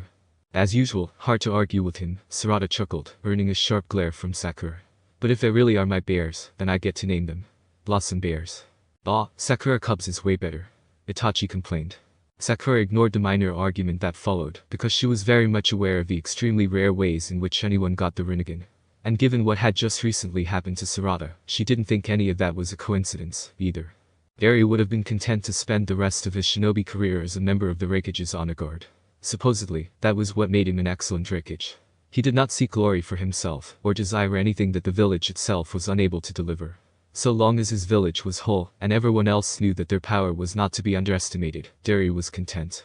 Contentedness was not the same thing as carelessness, however. And Eri had not survived as long as he had by being thoughtless. He genuinely liked Naruto, both as a person and a shinobi. He was funny, and there was no one more unpredictable or dependable in a fight. And he trusted Naruto, at least to the point where if Naruto gave his word, Eri typically took him at it. Eri kept his word as well, and did not give it lightly. So when he swore to his village that the Sharingan would never endanger it again, he had meant it. Sasuke was reformed, or so Naruto said. But that was one of the few areas where Eri would never trust Naruto's word. They had nearly lost Killer Bee, and the world its whole way of life, because of Sasuke and the Sharingan. Never again. Eri had sworn that his village had given up on the Byakugan, and they had. But only because they had devoted those former resources toward the Sharingan. Sasuke had made it too easy for them, really. His blood and DNA had been collected. From the site of his battle with Killer Bee, and then again during the war. They had learned enough from Kabuto and his zombie army. And what they didn't know, Orochimaru was willing to provide, for an inflated price. And no price was too much if security was the result. If Eri needed any further sign that he had made the right call, it was seeing the international incident that Sasuke nearly made of the Chunin exams. He laughed with Naruto about it later, but he also left Konoha reassured that his own village wouldn't be caught unprepared again. Karen had asked the front desk of the hotel she was staying in for a wake-up call. What she got instead was Sakura punching the door off of its hinges. The next time you decide to give my daughter a jujutsu, run it by me first, so that I have a chance to beat your brains in, Sakura growled, stomping in and hauling Karen up by the collar. I only have the one brain and can't spare it, Karen responded calmly. Then I swear I will beat it in right now, if you don't stop pretending that's what matters in this conversation. It's not as if I could have asked you for permission. Sakura glared. It's not as if you should have done it at all. My daughter would prefer that her half-sister grows up with all the protection she may need, Karen replied. I'm not sorry if you don't feel the same way. So you would be fine with it, if I cramp pills down your daughter's throat, in the hopes of creating a second personality. Oh? Karen seemed startled. No. Are you actually guessing? Sakura demanded. Well, it doesn't even sound like something you do. You caught me off guard. Pink bears in my house caught me off guard, and that's your fault. Wait, what? Karen asked. How did we go from force-feeding pills to pink bears? Rinnegan problems, Sakura spat. Which I didn't have until your daughter poisoned mine with whatever was in her blood. Honestly, only in my worst nightmares did I imagine that all grass nin were poisonous, and you seem to be determined to make all my nightmares real. The worst part is it's not something I can heal. The Rinnegan is no more a disease than the Sharingan is, Karen protested. Sakura gave her a flat stare. The Sharingan is awakened by an emotional imbalance. That is a disease, even if no one likes to admit it. I dare you to name a single person with a Sharingan you've met that isn't at least a little insane. Are you including Sarada in that? She wants to keep the pink bears. What do you think? I think they're adorable. Sarada chirped as she emerged from bedroom, riding on the back of yet another pink bear. Karen stared. It was obviously her first time having seen a pink bear. Okay, that is very distracting. Also, it wasn't here a minute ago. Tell me about it. Sakura released her, then frowned. Wait, if one is here, then they have to be summons. Sarada must be doing this subconsciously. I should hope so. If she was purposely doing this, that is one kid with serious mommy issues. Actually, it's daddy issues, Sarada disagreed. If it was me, my bears would look like you, Mom. Of course we're going to imprint on the one parent that's always there for us. We're getting off the subject, Sakura said. How do we dismiss the bears? At least temporarily. Sarada has no memory of signing a contract. Not to mention we have no idea where they'd go when they're dismissed. Karen shrugged. In case you haven't noticed, I don't have a Rinnegan, and even if I did, such a rare Jujutsu isn't likely to come with instructions. Then maybe you can understand why I feel it was incredibly foolish of you to put it in my daughter, when you have no clue how it works, Sakura asked heatedly. I have some clue, Karen snapped. I'm just not completely sure how the summons work. Or at least not how these summons work. And there's no one we can ask about it, except Sasuke. And I have never seen him use the animal path for anything, so there's no guarantee he knows anything. And if we're being totally honest, if it comes down to asking him for help, I think I'd rather just be stuck with pink bears for a while, Karen muttered. Sakura stared at her. Did you know I was about to say that, or not? Karen blinked. No. But it wouldn't have surprised me at all. PFFFT. Pink bears. Not now, Kiba. Sakura was already regretting her decision to ask Inizuka Kiba for help. It was not even that he knew much about summons. She just thought that in case the bears suddenly did start acting on their own, a few Inizuka dogs might be useful in rounding them up, or failing that, tracking them down. Although she did not think it would be hard to spot a pink bear in the village. In any case, they had gathered the 4 bears at the Inizuka compound. The resident dogs were terribly interested, but kept their distance all the same. They did not seem scared, however, so Sakura just assumed they were well trained and didn't question it too much. Naruto was busy elsewhere, but sent a shadow clone to help out, as he had fought someone with a Rinnegan more than once. Sarada had tried dismissing the bears on her own with no success. Just to be safe, Sakura had taught her how to summon and dismiss after the fact, complete with a demonstration, but the bears apparently did not work that way, or at least didn't want to leave. More troubling was the fact that they either would not or could not communicate with other summons. Even Sarada could not seem to command them to do anything. However, they did follow her when she was in sight, and at least tried to when she was not. If she got too far away, however, they simply stopped trying. And while the bears did not obey orders, anyone who apparently had Sarada's approval or concern could at least get them to walk short distances. Sarada had been able to get her bear to stand up on its hind legs by mimicking the movement herself, but it was the only one who learned this trick. They had been trying various ideas for nearly an hour when Kasayu finally confirmed a piece of important information about the bears. They don't have minds, she announced. At least, not in the traditional sense. It's why they don't respond when we talk to them, and probably why they can't be dismissed. I don't think they would know where to go in the first place. How could they not know where to go? Sakura asked. Where did they come from? I have no idea. I have had dealings with bear summons before, and I can assure you that they were capable of communication, however unfriendly it was at the time. I don't think they came from anywhere. Sarada must have created them subconsciously. And because it wasn't done on a conscious level, they are incomplete beings. They recognize her as their creator, but they don't even know enough to obey her. I believe the only way to handle them is to have Sarada finish making them. At least to the point where they can follow her orders. Armed with this new information, Sarada tried to complete the bears, but even that did not seem to have any impact. She simply had no idea how to edit a living creature. And despite their having no minds, she did consider the bears to be alive. It was just her fault that they were essentially brain dead. An idea which began to bother her more and more after each unsuccessful attempt. Without warning, Sarada simply burst into tears and threw her arms around one bear's neck. She begged and pleaded with it to go home. She apologized for not finishing it. She promised that she would give it a real purpose next time, so that they would be able to help each other. The bear was unmoved. Although it did at least lick at Sarada's tears, though that was likely not driven by compassion. It was then that Sasuke appeared at the edge of the compound, uninvited. He took in the scene in silence for a moment. Finally, he raised his voice. Sarada. How do we say goodbye? Sarada stared at him, then gasped. She turned to the bear, shakily lifted 2 fingers, and tapped it lightly on the forehead. Next time, she whispered. Next time will be better. The bear blinked. Then it vanished in a cloud of pink smoke. The other 3 bears instantly vanished as well. That's it, Karen demanded. That's it, Sakura confirmed softly, a light blush dusting her cheeks. Sarada wiped her eyes and turned to thank her father, but he was already gone. Sarada was scowling at the place Sasuke had been in. She had not been impressed, plus she'd secretly been hoping to keep one of the bears. After all of the excitement died down, Karen agreed to let Sarada have a sleepover with Sarada. Sakura was not feeling especially charitable toward Karen, but did not want the girls to suffer. And in case the bears did return, Sarada seemed to have the most luck with controlling any of them. Itachi was very disappointed to learn that he was not allowed to participate in the sleeping portion of the sleepover. Sakura did not really have a firm reason in mind, she just wanted at least one of her kids close at hand. Itachi mistakenly assumed he was being banned because he was a boy, and loudly insisted that he had slept with Sarada plenty of times, and could thus be trusted not to do anything perverted to Sarada. Sakura patiently explained that this was not the reason, although it was hard to be heard over Sarada's laughter. Being alone gave the girls a chance to talk privately, during which Sarada decided to open up a bit. So you were supposed to impale me? That was the plan all along? Sarada asked. No? Sarada protested, grabbing her hand. That was an accident. But you were supposed to get your chakra into me. So how did you plan to do that without impaling me? I'll show you. Without the impaling. Sarada clapped her hands together, then slowly drew them apart, revealing a black needle between her palms. See? It doesn't have to be rods. I can shape them into other things, but anything more complicated than this basic shape requires more effort and focus. And why is this the first time I'm seeing the needle? Sarada demanded. Because if you had seen them during our match, you would know to look out for them. The plan was to distract you by throwing the rod. And then to get close and surprise you by scratching you with a needle. That's all I needed to transfer my chakra into you. Though, I guess the rod is a more effective delivery system for people who don't dodge. Sarada glared at her. Sarada shrugged. Well, it did work. Pink bears, remember? I remember, Sarada snapped.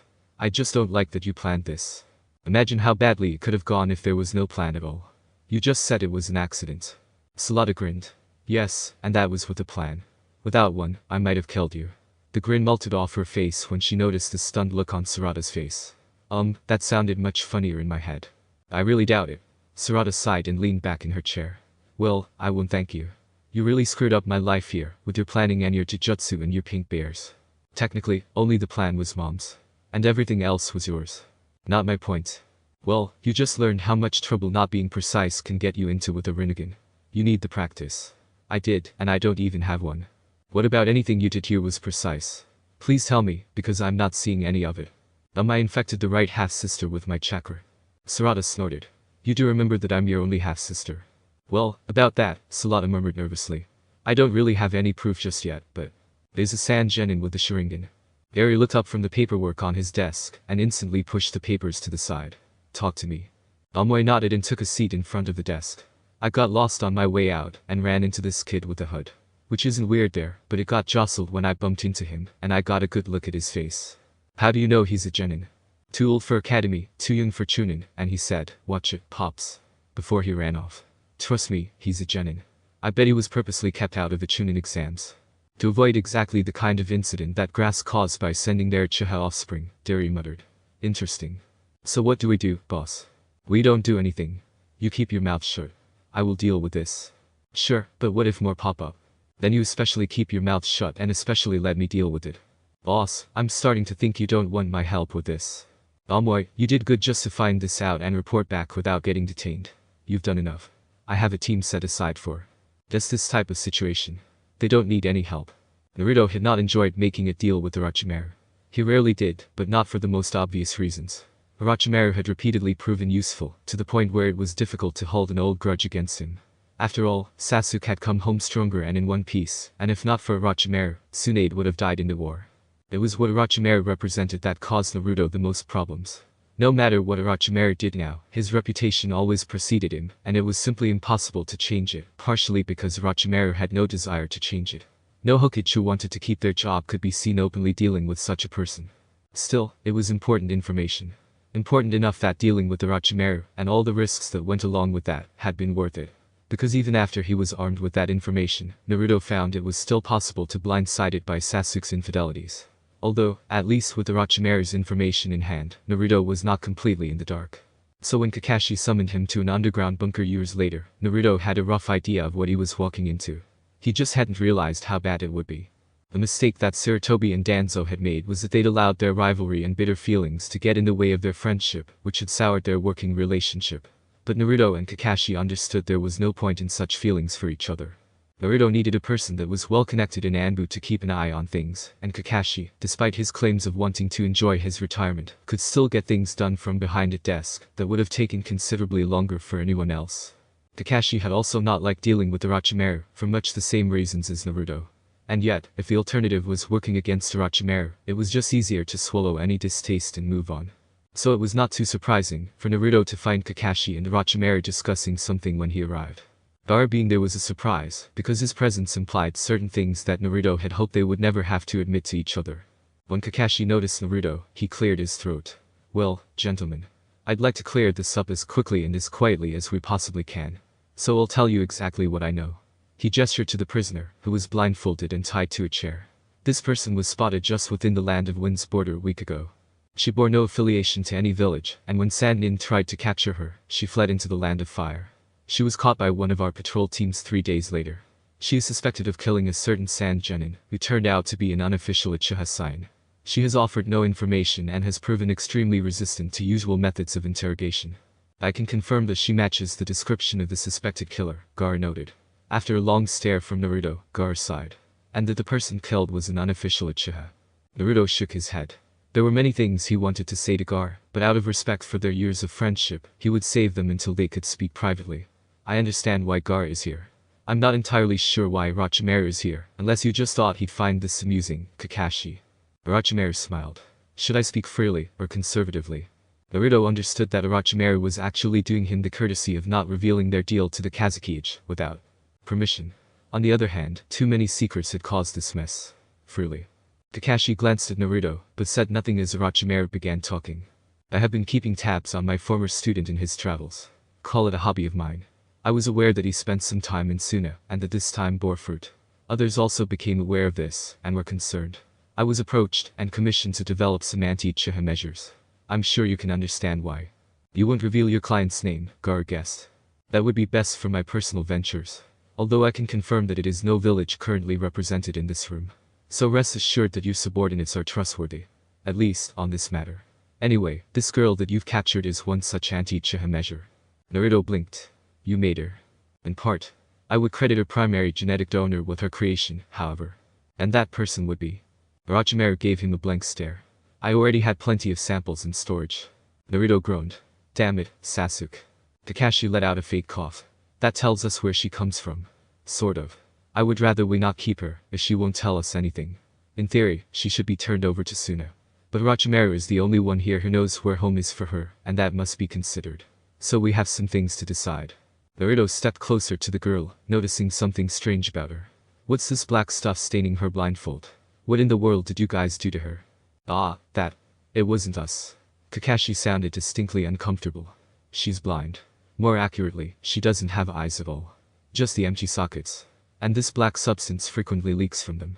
We don't know what it is, only that it isn't blood, since at the rate it leaks she'd be dead if it was. You're telling me a blind person who leaves a liquid trail was able to kill an Uchiha and evade Sannin. Apparently she has some other way of seeing, but we have no idea what that is. Imagine an Inuzuka with a Byakugan embedded in his chest, Orochimaru suggested helpfully. How would that even work? Naruto asked. By producing regular leakage. So this black stuff is supposed to be there. It would be more accurate to say that I couldn't get it to stop being there, but yes. Congratulations, gentlemen. You've met your first Deadeye. They specialize in hunting Dijutsu. Clearly, she's a success. But she got caught, Naruto pointed out. Her target is dead, is he not? Orochimaru asked. And I suppose you want me to give her back to you. I would not be opposed to that. But if you insist on keeping her, or sending her elsewhere, I would not be opposed to that, either. So she's expendable. One could argue that all ninja are, even if they complete their missions. Which means you have more where she came from, no doubt. Orochimaru smiled. You know me so well, Hokage-sama. Naruto shook his head. Don't remind me, please. Gaara, how big of a problem would it be if you didn't get her? Gaara thought for a moment. Assuming that Suna is compensated for the loss. Please do not ask for a replacement Uchiha. Sasuke and his man parts have caused me enough trouble today. Compensation could include financial measures, Gaara continued. Oh, good. Then Suna would consider the matter closed, at least for now. Oh, hang on. You aren't going to insist that Boruto start dating Sannin in the future, are you? Gaara glanced at Orochimaru. I would not be opposed. Naruto closed his eyes. Damn it, Sasuke. Kakashi sighed. I take it we aren't keeping the girl, either. No. Excellent. Orochimaru went over to the girl and began untying her. Time to go, Rika-chan. Orochimaru-sama. She asked softly. Answers will come later, child. Come along, before they change their minds. Rika asked no further questions and quietly followed him out of the room. We could have studied her, Kakashi pointed out. Found out more about how she was made. Naruto glared at him. We could have executed her and studied her parts. Notice how we didn't do that, either. There's no need for that tone. I'm only pointing out that if we have to fight her later, we missed a real opportunity here to find weak points. All because you didn't want to hurt her. And did you not hear that there are more like her? If that day comes, feel free to say you told me so. I'll add it to the list. Right under don't let Sasuke do whatever he wants would be a choice spot. Really not the time, Kakashi. Really not the time. Eventually, the Deadeyes were traced back to Kumo, through no fault of Orochimaru's. But by then, no one could really blame them. More fatherless children with the Sharingan began to emerge in various villages, most of them nowhere near as well adjusted as Sarda or Sarda. Certain parties had begun to pay a hefty fee to Kumo, in order to have Deadeyes loaned to them. An unforeseen side effect of this was that since Sarda had proven resistant to Taijutsu, she received several missions that brought her into contact with her other half-siblings. Part of this was just good or bad luck, but the rest of it was the fact that she was cheaper to hire than a Deadeye, did not instantly kill the targets on sight, and being associated with her was not automatically seen as a negative.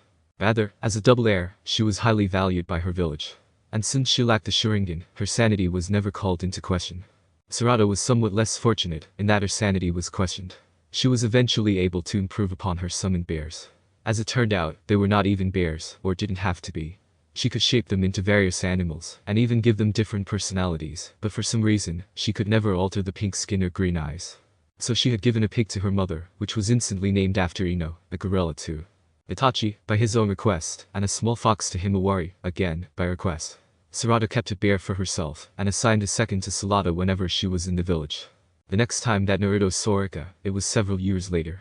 She was lying in a hospital bed. Sarada and Sarada had found her, strapped to an operating table in an abandoned hideout. She had tried to resist their rescue effort, but had been too dehydrated to do more than offer weak protests. She told them that her body was programmed to attack Taijutsu, and that the moment she had her strength back, she would be unable to prevent herself. All things considered, it was good that the hospital wasn't in Konoha. And if Rika remembered Naruto, she did an excellent job of acting like she didn't. In any case, leaving Rika in the grass-based Uzumaki branch's care was the best option. Karen could keep her alive, if nothing else, and there were no Taijutsu nearby to target. When asked, Rika would only say that she had not been a prisoner, and that she had volunteered to be experimented on, so that the flaws in her would not be present in the Deadeyes who came after her. Naruto did not have it in him to tell her that Deadeyes in general were flawed, at least as people. They were decent killing machines, though. The end. I know that Sakura and Karen met, more accurately, walked past each other, before what Sakura recalls as their first meeting. But I doubt either of them recalls that actual first time. At least, I have yet to see a flashback that indicates that. And really, if either of them was that observant, I doubt they'd have been head over heels for Sasuke. Sarada's bloodline is based on the idea of Hagoromo having passed on his life force or body, to what eventually became the Senju clan. I am not sure how to take the idea of Orochimaru just being back in Konoha. My first thought was that he snuck in. My second was that perhaps he has some arrangement with Naruto, as Mitsuki's genetics seem obvious when paired with his abilities, and no one seems at all concerned. Of course, with as ridiculous as they've made it in recent episodes, I suppose there's no point in trying to apply logic to it. In canon, there are at least 3 ways to get a Rinnegan. 1. Through a transplant, as with Nagato. 2. Through combining the chakra of Hagoromo's sons, as with Madara and Sasuke. 3. Through apparently just being not Otsutsuki, who are super aliens without mortal limits, as with Momoshiki. I include that last one because it seems that the Boruto the movie is canon. Yes, pink bears, what of it? I get that recent episodes are supposed to all be in fun. But when they claimed Orochimaru, one of the most disgusting ninja ever, was afraid of Shino's bugs, that killed the joke for me. Imagine Orochimaru leaving the Kazekage face down in the desert and rushing away, not because he was concerned about being found, but because he was afraid of the bugs that the body would attract. And by the way, if Orochimaru did get into something that Konoha was firmly against, how exactly is Yamato going to stop him? Of the very short list of people who could stop Orochimaru, I would never expect to find Yamato anywhere on it. If anything, I would list him next to Anko and Kabuto on the very long list of people especially susceptible to anything Orochimaru might decide to do to them. You don't send Raymond to defeat Naruto, so don't send Orochimaru's old toys to handle him. And now, a treat for anyone who stayed through the ranting. Part 2. 5. Mitsuki explains it all. Mitsuki was patient, but even he had his limits, and they were well established. He could listen to elderly people drone on for hours, if he had the right motivation. He could smile as children shrieked directly into his ears. What he could not do was put up with another day of his teammates Boruto and Sarda arguing over who had the best idol. To be fair, they were very good idols. Boruto practically worshipped Uchiha Sasuke, likely the most powerful shinobi who was technically not part of the village, and yet defended it as if he was. Sarada idolized Uzumaki Naruto, the 7th Hokage, who was arguably more powerful than all of his predecessors. The problem was that Boruto and Sarada could never agree which one was better, and so they would never shut up about it. Mitsuki tried, he really did. But one day, he simply looked up from his bowl of ramen, glared across the table at them, and said, "You're both in denial." Boruto and Sarada froze in mid-tirade. "What are you talking about?" Sarada finally asked. "We're just trying to settle this." "No, you aren't. You're arguing because that's what your friendship is based on. Arguing. You're not even making any new points.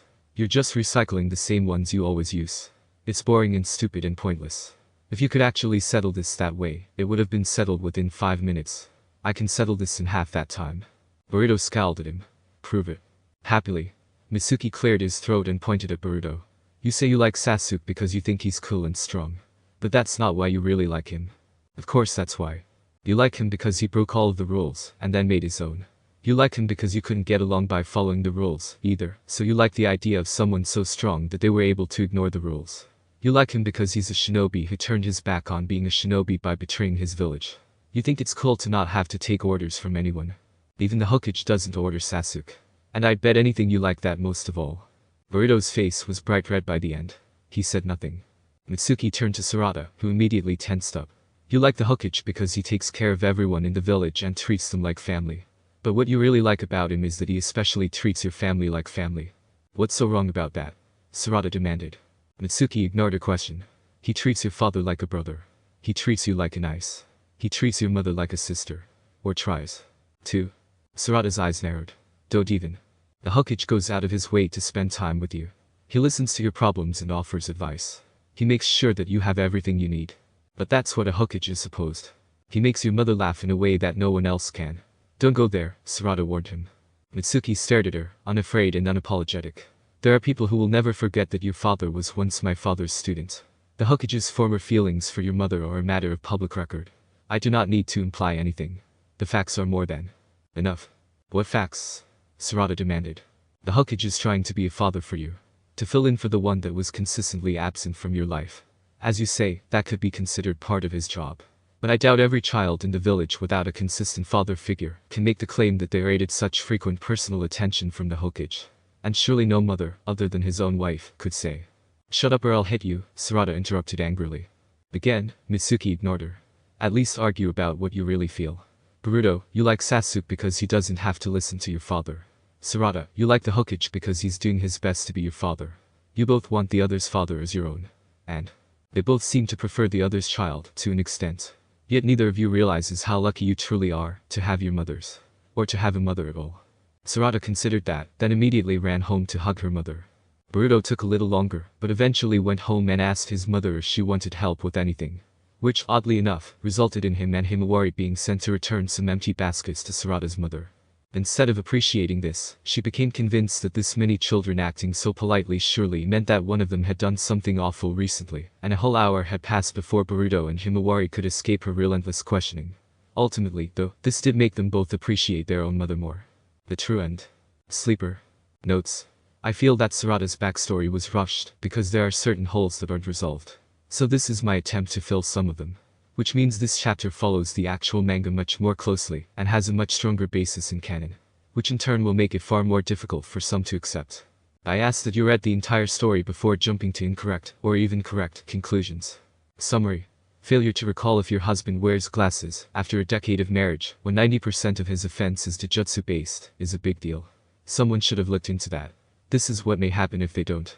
Springtime for Sarada a Naruto fanfic by Nate Gray, XMAN0123 at al.com, Chapter 4.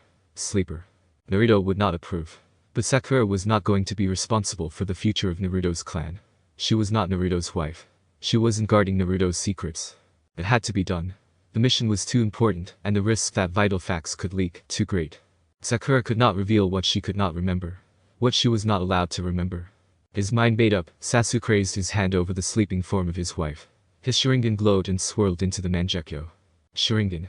Forget, he whispered, and a second later, Sakura's breathing slowed as the order took hold. How could you be married to him and not know if he wore glasses? Sarda demanded. Sarada, that Sakura began, but trailed off, unable to answer. Sarada glared at her mother, shaking her head. Are you even really married to him? Your whole relationship is strange. The yell was expected, but the speed with which Sakura pulverized the ground between them with a single punch caught them both off guard. They both stared at each other, the heated tension giving way to awkwardness and regret. After a moment, Sakura apologized from the bottom of her heart, wincing as she noticed Sarada's tears. She did her best to explain Sasuke's important work that kept him away, without actually explaining it, of course. And for the moment, Sarada accepted the apology but not the explanation, Sakura could tell. And before either of them could make another move, the entire house cracked and collapsed. And then so did Sakura, landing face first on the ground as her monster strength left her in the space of a second. But even as Sarada rushed over to check on her mother, she could not help but say it. And even as blackness began to eat away at Sakura's consciousness, she could not help but hear it. How could you not remember? Because I'm not allowed to. Remember. Sakura gasped loudly and sat up straight in a bed that was not her own, only to find a Mangekyo Sharingan filling her vision. Tell me about the child. Sakura could not resist the order. And in fact, she did not want to. She was a mother, after all, and fiercely proud of her child, with good reason. Of course she wanted to brag. It wasn't like she ever got the change to brag to Sasuke. That would require both some form of contact between them, and an active interest in Sarada's life on his part. And even Sakura, who could freely admit her own many failings as a parent, could not pretend that Sasuke was doing an adequate job as Sarada's father. Nor could she pretend that Sasuke had not warned her that this might be the case one day. It was true enough that Sasuke wanted to revive his clan, but he had been willing to wait, and Sakura had not. It was perhaps the one time that Sasuke had given in to her will. Sarada was not a mistake or a regret. Neither was marrying Sasuke. And while Sakura was not so immature as to expect a fairy tale marriage, least of all from Sasuke, she had still hoped for more than she had. And it was not so much that Sasuke hadn't tried at all, as it was that he stuck to what he was best at, which had never been raising a family. And Sakura hadn't expected him to suddenly become the best father in the world. But she had hoped that he would at least be there to disappoint their daughter in person. Which sounded silly, but carried far more weight after a decade of not even that much. At this point, the only other two adults who showed any considerable interest in Sarada were Shino, as her teacher, and Naruto, as her as everyone's, Hokage. Shino was an old comrade, and Naruto was more of a lovable brother who had grown into someone who was not a total mess. And anyone would assume they cared more than Sarada's own father did, because you could at least see them caring. So when the misshapen man showed any interest in Sarada, deep down, Sakura was thrilled. She told him everything he could ever need to know about Sarada. She even gave him the baby pictures in her wallet, would not even notice they were missing, because she would automatically replace them with identical spares once she returned home. He could not help but smirk at the irony. He now knew more about Sarada than her own father did. Locating and identifying her later on would be child's play. Conceal, Shin ordered, pointing at Sakura, and she nodded slowly, her eyes empty and unseeing. The next time they saw each other, Sakura knew nothing, and attacked him with full force. That was to be expected. She had been made to forget twice over. There was no way for her to know unless ordered, and Sasuke was not the type to realize that someone else's key had been in his lock. And it had been easy to find out what type of man Sasuke was. Shin only needed to see Sasuke's form in Sakura's mind, a black shadow with no obvious features, to know that. But even though she had no memory of Shin, the impulse to stop attacking when his eye was fixed upon her remained embedded within her body, as did his previous order. She told herself that she was buying time to learn his motivations, but it was far simpler. He would not let her attack again until he was prepared for her. People often underestimate Jinjutsu, and because of that, the damage done by them can actually prove irreparable. Kurenai paused to gauge the reactions of the students, and when she saw the disbelief, was glad she'd agreed to Shino's request to be a guest lecturer for the day. Many people can train their bodies to build a resistance against many ninjutsu and taijutsu attacks. The more times they are exposed to them, the more likely they will find a way to avoid taking the maximum amount of damage intended by an attacker. Several students murmured their agreement.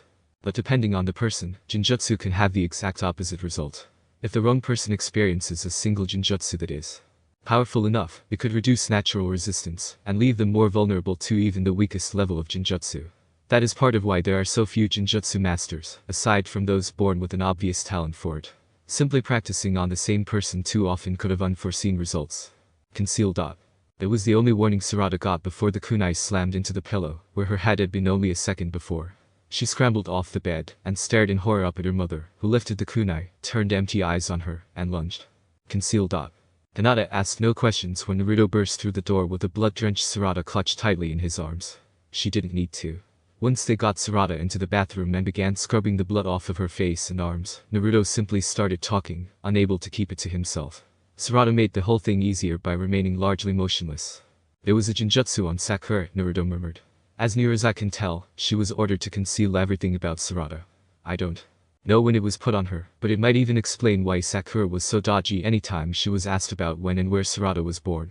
I knew Sakura would be sensitive about giving birth while Sasuke was gone, and I wanted to ask.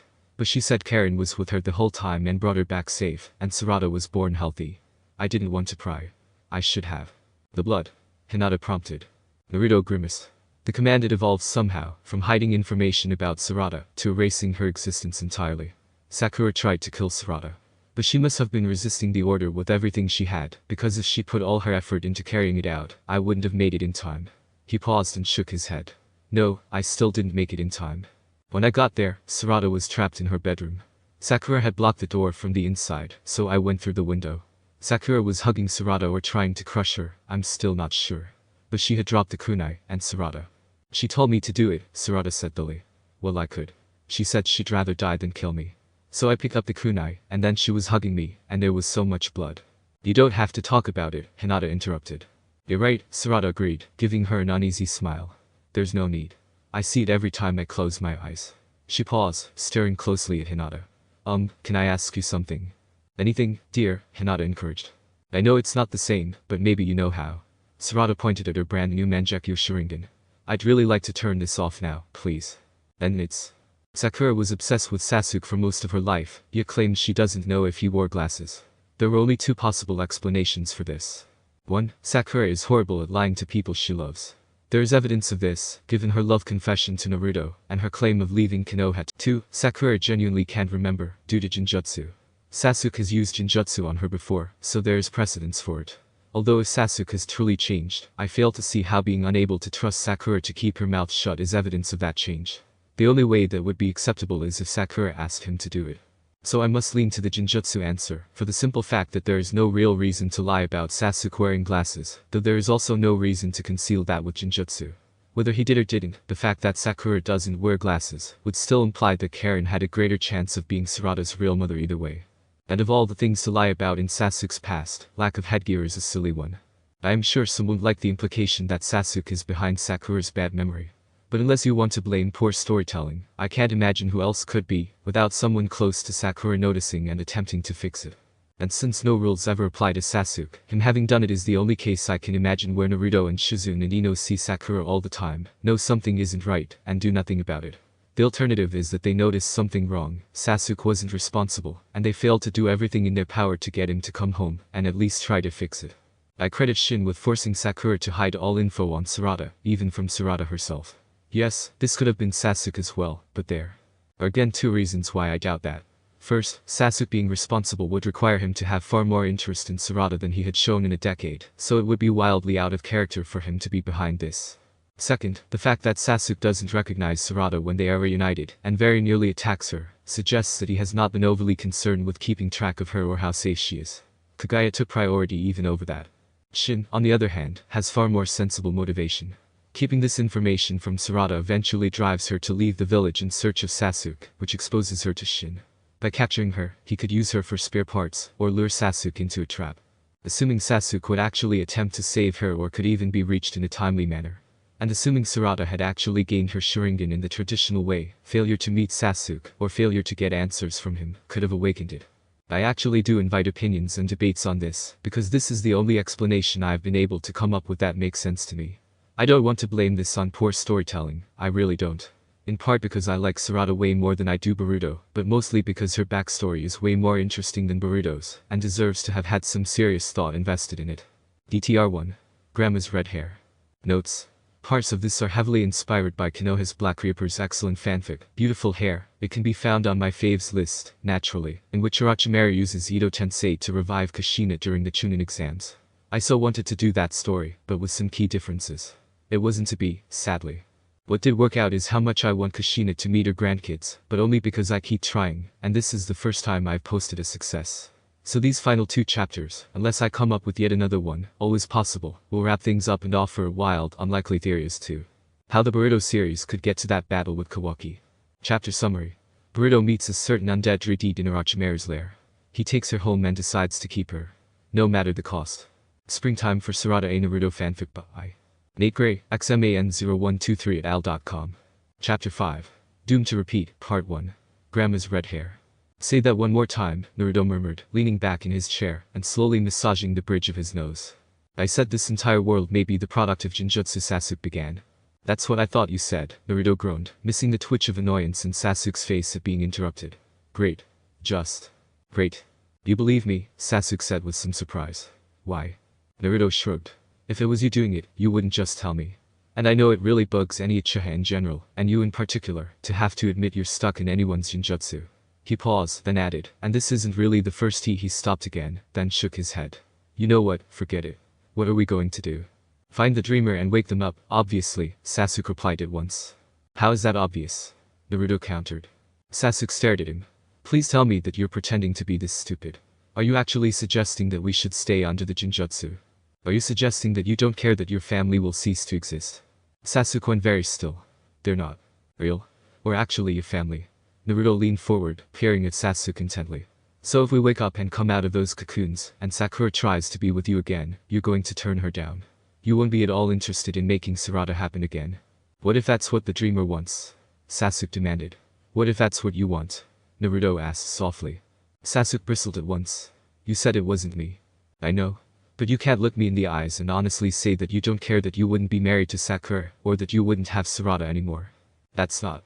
Sasuke, if you tell me you don't want that little girl, I'll impregnate Sakura myself to give Sarada a chance at existing. She might come out as a blonde Redeed, and with no Sharingan, but at least she'd come out. Sasuke said nothing.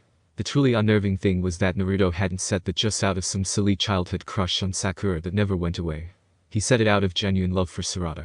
And if Naruto could admit that he was that devoted to Sasuke's daughter's existence, then Sasuke could do no less. Anyway, it was easier than suggesting that Sasuke was equally attached to Boruto, regardless of the reasons he wouldn't want to admit it. Anyway, there's always the chance that the world has been wrecked or otherwise drastically changed while we were under, Naruto added. Then we'll fix it, Sasuke said simply, confidently. Sakura will help. And is that before or after you tell her about Sarada? Sasuke frowned at him. Naruto, do you really think it's a good idea for me, a master of Genjutsu, to propose to someone by telling them about our daughter from another reality? That might do more damage to the possibility of Sarada being born than anything else. If Hinata had come to you out of the blue and told you in detail about 2 kids you'd have together, when you yourself had never even seriously considered being with her, would that be a turn off or a turn on? Would you think she was romantic or insane? Naruto chuckled a little. She'd be super cute either way, but I see your point. And I'm not a Genjutsu freak like you. But then again, Sakura and Hinata, they've been in love with us since we were kids. I don't think Sakura would scare that easy. Especially since you showed so little interest in her before the point we would have been put under the Genjutsu. As feisty as she is, she'd probably jump your bones the second you mentioned having a kid with her. She knows it's your dream to revive your clan, after all. Naruto paused. I never understood. How are you going to do that with only 1 kid, again? We're getting off track, Sasuke pointed out irritably. We are not willingly staying under Genjutsu, well, who knows what happens to the world around us. I'm not, anyway. Okay, you're right, Naruto sighed.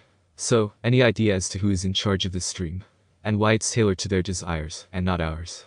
From what I remember, Obito was boasting about how this Genjutsu was supposed to be customized for each individual. So it's weird that we're both in the same dream, aware that we are, and that neither one of us is in charge. Right. Sasuke nodded. Basically. It shouldn't be that hard to narrow down the person. Who would enjoy things being this way the most? Not me. I definitely want my son to like me a bit more, Naruto murmured. And you and Sakura would have a ton of kids. You're getting off track again. No, I think you are. Unless you expect Sarada to have lots of kids. Or clones. Off track, Sasuke said firmly. Think. Who would be enjoying this world the most? Not Karen, Naruto offered with a smirk. Sasuke's face twitched. Off he began loudly. Okay. I think we can cross the rest of the old gang off of the list. I mean, they've got some cute kids, but I think their desires would be more noticeable. Leah would have half the village dressing in green spandex, Ino would have flowers and male strippers everywhere, Kiba would have a dog in every house. Hinata would have orange declared Konoha's official color. Off track, Naruto grumbled. Can't be Kakashi, nothing is perverted enough. Sasuke rolled his eyes. The man has other hobbies, Naruto. Yeah, but he openly read porn in front of his genin team in most of the village. He keep the more important stuff hidden. And since his father, my father, Obito, and Rin aren't walking around alive, pretty sure Kakashi's safe. They were silent for a moment, thinking the matter over carefully. Don't take this the wrong way, because I'd be the first to admit I really hope it's not him, but what about Orochimaru? Naruto finally suggested. Go on, Sasuke said. He's still alive and he looks great. He actually gets along with us now, which allows him to pursue his research in peace. He's got Mitsuki. And he hasn't really lost any of his power, he's just not as blatant about it anymore. Other than Yamato breathing down his neck, which he claims to enjoy, it's all coming up roses for him, isn't it? That's all true, Sasuke admitted. But why would you want us to both be distant fathers? So that our kids would be easier for him to get to, Naruto offered. That's dumb, Sasuke said immediately. It's not like he can just stroll into the village anymore. Naruto sighed. I know you've been otherwise occupied, but I thought you'd remember. Our kids have made leaving the village without permission a habit. In fact, Sarda was the first of them to try it. We had an agreement, Sarda growled as she stomped over to Mitsuki. Mitsuki docilely leaned forward, allowing her to slip a collar with a large bell attached around his neck. Are you really going to make him wear that thing? Naruto asked, his embarrassment for Mitsuki suddenly outweighing any annoyance at having chased after him again. Have you not been paying attention, Naruto? We just chased him all the way to the Sound Village. Again. Sarda snarled. Yes, I'm going to make him wear it. You didn't have to follow, Mitsuki began. Of course we did. Sarda snapped. Why wouldn't we? It's you, isn't it? It's us, isn't it? Mitsuki's face softened. Thank you, my friends. Sarda scowled at him. Oh, shut up and tell us why you had to come here this time. Because I asked him to, Orochimaru said as he emerged from the shadows. Hello, Sarada-chan, Boruto-kun. It's nice to see you. Again. For all the good it would do, Sarda and Boruto immediately moved back to back. They had no real reason to think Orochimaru would attack them, but on the other hand, it was really starting to look like he'd use Mitsuki to lure them into his lair. There's no need for that, Orochimaru said, looking very amused. There will be no fighting during this visit. That's what you think? Boruto shouted, launching himself at Orochimaru. The last time, he'd been desperate for answers, and so more willing to cooperate. This time, however, he was back to his usual self and, as a rule, generally left cooperating with adults to other people. There was a blur of motion, and a fantastic amount of violence crammed into about 3 seconds. Boruto woke up on the ground a minute later, blood leaking slowly from his mouth. He had no idea what had happened to him, only that it hurt a lot, but not nearly as much as it could have, had his opponent been serious. As I said, no fighting, Orochimaru stated calmly, inspecting his fingernails for blood. Fighting implies you have a chance of winning. But if you actually want to get beaten silly, we can do that as well. I'll just stick with the non-violent type of visiting, thanks, Sarda muttered, taking a long look at the twitching heap that was Boruto. Smart girl. Would you like some tea? Sarda was about to refuse, strongly, when a door opened somewhere behind her, and there was a loud please gaspo. Sarada-chan. Sarda looked over her shoulder and paled slightly at the sight of Karen, carrying a tray with the aforementioned tea on it. It wasn't that Sarda wasn't happy to see Karen, because she was. It was just that Sarda was now realizing, even if they had come here planning to start a fight, that would have failed miserably, because Orochimaru had ways of disarming them that did not involve fighting at all. And they were even more effective than his fists. Which, by the way, were already extremely effective, as evidenced by Boruto's still being on the ground, and showing no signs of rising anytime soon. It's so good to see you again. Karen gushed with a sappy grin. Well, you're here, I've got some spare pairs of glasses for you, but I want to adjust them so that they fit perfectly. It'll only take a few minutes, I promise. Okay, Sarda said slowly. That seemed an innocent enough offer, and she could always use some spares. She took one more glance at Boruto, saw that Mitsuki had at least gotten him into a somewhat comfortable seated position, and followed Karen out of the room, ignoring Boruto's hissed protests. There really is no point in you attempting to attack me, Boruto-kun, Orochimaru noted. Why, even if you did pose some actual threat to me, I have ways of dealing with you that do not even require me to get my hands dirty. Ways that even your much celebrated father would be powerless in the face of. Boruto glared at him. There's no comparison between me and my old man. Orochimaru chuckled softly. So defiant, even now. But it's time you learned. The Sannin were before your time, and even farther beyond your ability to contend with. One day, perhaps, you and your team may arrive us. But for now, that is nothing more than a dream. And I have never had a problem turning those against impulsive young people such as yourself. He turned his back on Boruto. You don't need to view me as an enemy. I would prefer you see me as a provider of elusive knowledge. A giver of unique gifts. If Mitsuki was the first, consider this to be the second. Another door opened off to the side, and Boruto tensed, forcing himself to his feet and preparing for another impossible opponent. He wasn't wrong. Araki, even a natural ceiling genius like me has trouble working over the sounds of roughhousing, said the red-headed woman that walked in. Not because it's too noisy, but because we both know I can bust heads better than you ever could. Ah, please forgive me, Kushina, Orochimaru replied. Mitsuki brought some rather energetic guests, and I couldn't resist playing with them a bit. Why don't we see what you make of this one, then? Boruto frowned as the Redeeds stepped into the light and stood at Orochimaru's side. His first thought was that she was pretty, or would have been, if not for the unnatural shade of blackness in and around her eyes. It gave her an eerie sort of aura that prevented her from being truly attractive. And it made sense that she was the sort of woman that Orochimaru would pal around with. Then it happened. Kushina's eyes whitened as her gaze landed on Boruto, and her nostrils flared. Wait. Why you look so much like him. But you're too young, unless she glared at Orochimaru accusingly. Did you use one of your damn de-aging jutsu on my Naruto? Orochimaru laughed. I suppose I deserve that. But no, in this, I am entirely innocent. Any youth Naruto-kun still possesses is surely a result of your famed Uzumaki blood. And this boy is definitely not him, though he certainly has that same blood. He also is not a clone, before you accuse me of that. His name is Boruto. Boruto, you say. But then, that means the woman turned back to Boruto, and an alarmingly huge grin spread across her face. Grandbaby. She shrieked joyously. Boruto winced at the abrupt increase in volume, and instantly found himself smothered as the woman crushed him to her chest in a super tight hug. Hey, what are you doing? He demanded, struggling against what he could only see then as an obvious attack. Hello, my precious little man. I'm your papa's mama, your grandmother.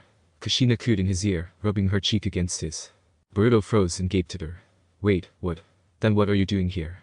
He demanded. Kushina released him and shrugged. Oh, well, Araki brought me back from the dead for an experiment, and when he was done, I wanted to stick around, see how things had changed. But we agreed that I should stay here, so I wouldn't alarm anyone who might recognize me. Araki hasn't always done things like this for the best reasons. Boruto was having trouble processing all of this. So, you're Yondaime Jiji's wife. And you've been here, with this guy, for how long? He stabbed a finger in Orochimaru's direction. Kushina laughed. Oh, don't be silly, Borutan. Your grandfather was the only man for me. And Araki doesn't have that sort of interest in anyone, from what I've seen. Anyway, it's been so much fun, getting to know Karen and teaching her about our clan. I didn't actually want to leave. I heard Naruto was doing well for himself, so of course I wanted to see him, but I didn't think that would turn out so good. But now that I know I have an adorable grandbaby like you, she petted Boruto's hair fondly, and surprisingly, he allowed this. Technically, you have two, Boruto muttered without thinking. Kushina's eyes whitened. Two grandbabies, quick, tell me, what's the other one like? Her name is Himawari, and... The girl Kushina shrieked happily, dancing in place a little. I just can't stand it, I have to meet her. Boruto gaped at this sudden change in attitude. But you just said. Forget what I said. We're going right now. Kushina scooped Boruto up under one arm, as if he weighed nothing. Araki, it's been fun, but... Orochimaru waved lazily. I know better than to try to stand between you and your grandchild, Kushina. I'm sure you can handle yourself well enough until your mission is completed. But, do be sure to tell Naruto-kun that this visit was your idea, not mine. Kushina grinned. Sure, no problem. Hey, wait. Boruto protested. I can't leave without Sarada. Sarada chose that moment to make a hasty return. She was carrying a box that apparently contained spare pairs of glasses, and wearing a near-permanent blush. Let's get out of here before Karen tries to make me wear those dumb dresses she got me, she hissed. Then she paused upon spotting Kushina. Hey Boruto, who's this? Boruto shrugged. My undead granny, apparently. Kushina beamed at him and gave him a little squeeze. Sarada blinked slowly, but since no one else seemed at all alarmed, she decided not to question it just yet. You okay? And she's coming back to the village with us, Boruto added absently. Sarada frowned. This isn't the part where one of my undead relatives pops in, is it? Certainly not, Orochimaru said at once. Undead Uchiha are far more trouble than they're worth. And Kushina is more than a handful entirely by herself. But you'll find out soon enough, she's your problem now. The journey back to the village was odder than Sarada had expected. Kushina seemed to have an endless supply of energy, and actually did, in this case, covered ground almost 3 times as fast as anyone else in the group, and insisted on carrying Boruto on her back the entire way. And even more surprising, Boruto let her. Sarada expected Kushina to be full of stories of the former Uzumaki clan, but instead, Boruto spent the entire trip telling her about his family of four. And, of course, Boruto could not resist complaining about how his father wasn't home enough. Sarada did not expect that to fly well with Kushina. After all, she'd been married to a Hokage, and in her eyes, Naruto was likely still her baby boy. But instead, Kushina agreed with Boruto. Naruto should really know better. It's true that he didn't have me or Minato around to raise him, so he knows the pain of being orphaned. Naturally, he was tough enough to survive it, and I'm sure you are too, Borutan. But just because you are, doesn't mean you should have to. And especially not if both of your parents are alive and in the same village. Well, Kachan's always there for us, Boruto amended, realizing he might have exaggerated. She makes sure we have everything else we need. Oh? What clan is she from? Or did Naruto find himself a girl outside of the clans? She's a Hyuga, Sarada answered. From the main family. Kushina cackled gleefully. Naruto got himself a real live Hyuga princess. My son doesn't do anything halfway. This would have been the perfect time for Boruto to chime in with the usual retort, something like, except Rei's kids. But he said nothing. Instead, he was staring at Kushina's red hair, and every so often, carefully running his fingers through the loose strands of it. Kushina then shifted her attention to Sarada. So, which Uchiha are you related to, Sarada-chan? Maybe I knew your parents, or grandparents. Sarada hesitated. My father is Sasuke. You're Sasuke's girl, that's so cute. Kushina squealed. I bet he grew up all brooding and handsome, right? Sarada stared at Kushina blankly. Well, how do you know that? She demanded. You were dead. Kushina shrugged. Itachi was shaping up that way, and I can't imagine Sasuke not taking after him. And they're Makoto's boys, of course they'd be heartbreakers. She winked at Sarada. You should know, since you're pretty cute yourself, Sarada-chan. Thoroughly red in the face now, Sarada shook her head hard. Anyway. Karen said you're probably the most talented authority on sealing jutsu in the world right now. She'd almost said living authority but caught herself just in time. Kushina sighed heavily. Yeah, unfortunately. But it wouldn't be that way if my clan were still around. I'm sure some punk kid would be sealing circles around me by now. Sealing was like breathing for so many of us. And there were at least a couple of prodigies every generation, though it seemed like every year, back then. She paused and smiled. Are you interested in learning about sealing jutsu, Sarada-chan? You teach me? Sarada asked, immediately interested. Sure, if I can. I don't know how long I'll be around, but your grandmother was my very best friend. I wouldn't feel right, not giving you a useful gift. Kushina glanced over her shoulder. How about you, Borutan? Huh? He blinked, tore his gaze away from Kushina's hair, and then forced a smile. Sure, whatever you say, Ba-chan. Kushina shook her head. Do you even know what you just agreed to? Boruto hesitated, enough of an answer in itself. Kushina laughed softly. Easily distracted, huh? I wish you hadn't inherited that from me. There's nothing wrong with me being like you, Boruto said at once, firmly. No? Kushina asked with a grin. You might just be my favorite grandchild. Boruto snorted. That'll last about 2 seconds, after you meet Hime. Sarada was the first to recognize that simply bringing an undead Kushina into the village with no prior warning, especially since they'd again left without permission to chase Mitsuki, might not be viewed in the best light. So she entered the village alone first, and was taken directly to the Hokage's office, where she explained the more pressing issue. Naruto and Shikamaru just sort of stared at her. Finally, Naruto shook his head slightly. How are, she and Boruto getting along? Sarada shrugged. Great, honestly. I thought it would be weird, but they hit it off right away. It's kind of like having a big kid with us. Well, 2 of them, counting Boruto. Naruto smiled faintly. Yeah, she can have that effect. And you don't suspect anything off about her. Orochimaru did seem unusually relaxed about letting her leave. I thought maybe it was a trick, but she hasn't done anything odd yet.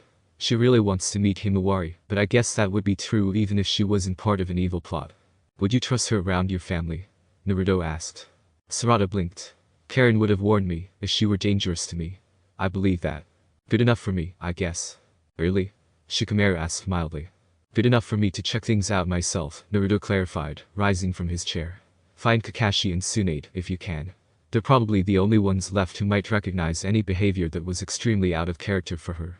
I'd like to include myself on that list, but I'm mostly going with my gut on this one. Which says what?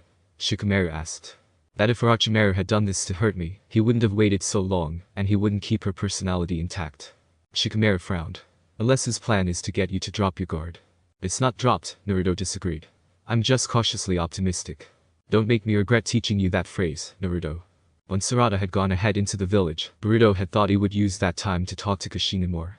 But instead, they had lapsed into an extended silence, where he just stared at Kushina, and she kept smiling at him. It should have been weird. It wasn't. Except for the part where Mitsuki, perhaps a little annoyed at being ignored, kept clearing his throat. And if not for the fact that he'd already figured out how to silence his new bell with chakra, he might have danced in place just to make it ring and draw attention to himself. Naruto appeared without warning behind Kushina. Naruto watched her pause and close her eyes. Naruto, she whispered. It's you, isn't it? Naruto slowly approached her back. I could ask you the same, Ka-chan. Kushina turned and faced him. I didn't want you to see me like this, but how could my seeing you ever be bad? Naruto interrupted, gently taking her hands in his. With a trembling smile, she stepped closer. You're a sweet talker, Naru-chan. Just like your father. Naruto smiled. No, I just have an inherited appreciation for red-haired beauties. You're not worried about why I'm like this? She asked. He shook his head. Sarda gave me the highlights. Since you haven't attacked anyone yet, I'm willing to take it on faith that you're not a threat, for now. But there is one thing. I can't let you meet the rest of my family yet. Kushina sighed. You need to determine if I'm really safe. What I need, Naruto said calmly, squeezing her hands, is some time alone with my mother. I think I'm allowed to be a little selfish about that. And if I'm not, call it a Hokage entertaining a foreign dignitary. You're dead, so you're pretty foreign. And if someone tells your wife they saw you holding hands with a pretty Redeed, Hinata trusts me. And she'd only really worry if the hair was pink. Naruto turned to Boruto, who was frowning at him with squinty eyes. Go home. Tell your mother to expect a guest for dinner. And tell Himawari to expect a nice surprise. It was a sign that Boruto recognized how important Kushina visiting their home was that he didn't complain at all about being given the task. But he did linger, staring hard at Kushina. Hey, Ba-chan. Promise you won't go back to being dead before you get to the house. I don't like lying to my little sister. Kushina blinked. It's not really up to me, I said. Promise. Boruto snapped. Kushina stared at him, her expression softening.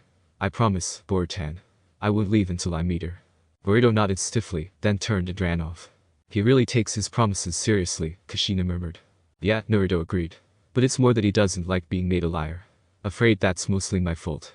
I haven't always been there for them, as much as I would have liked. Kushina smiled sadly. I can relate. Naruto shook his head. I never blamed you. Not once. I knew what happened to you. And even before, it was more because no one would tell me anything at all.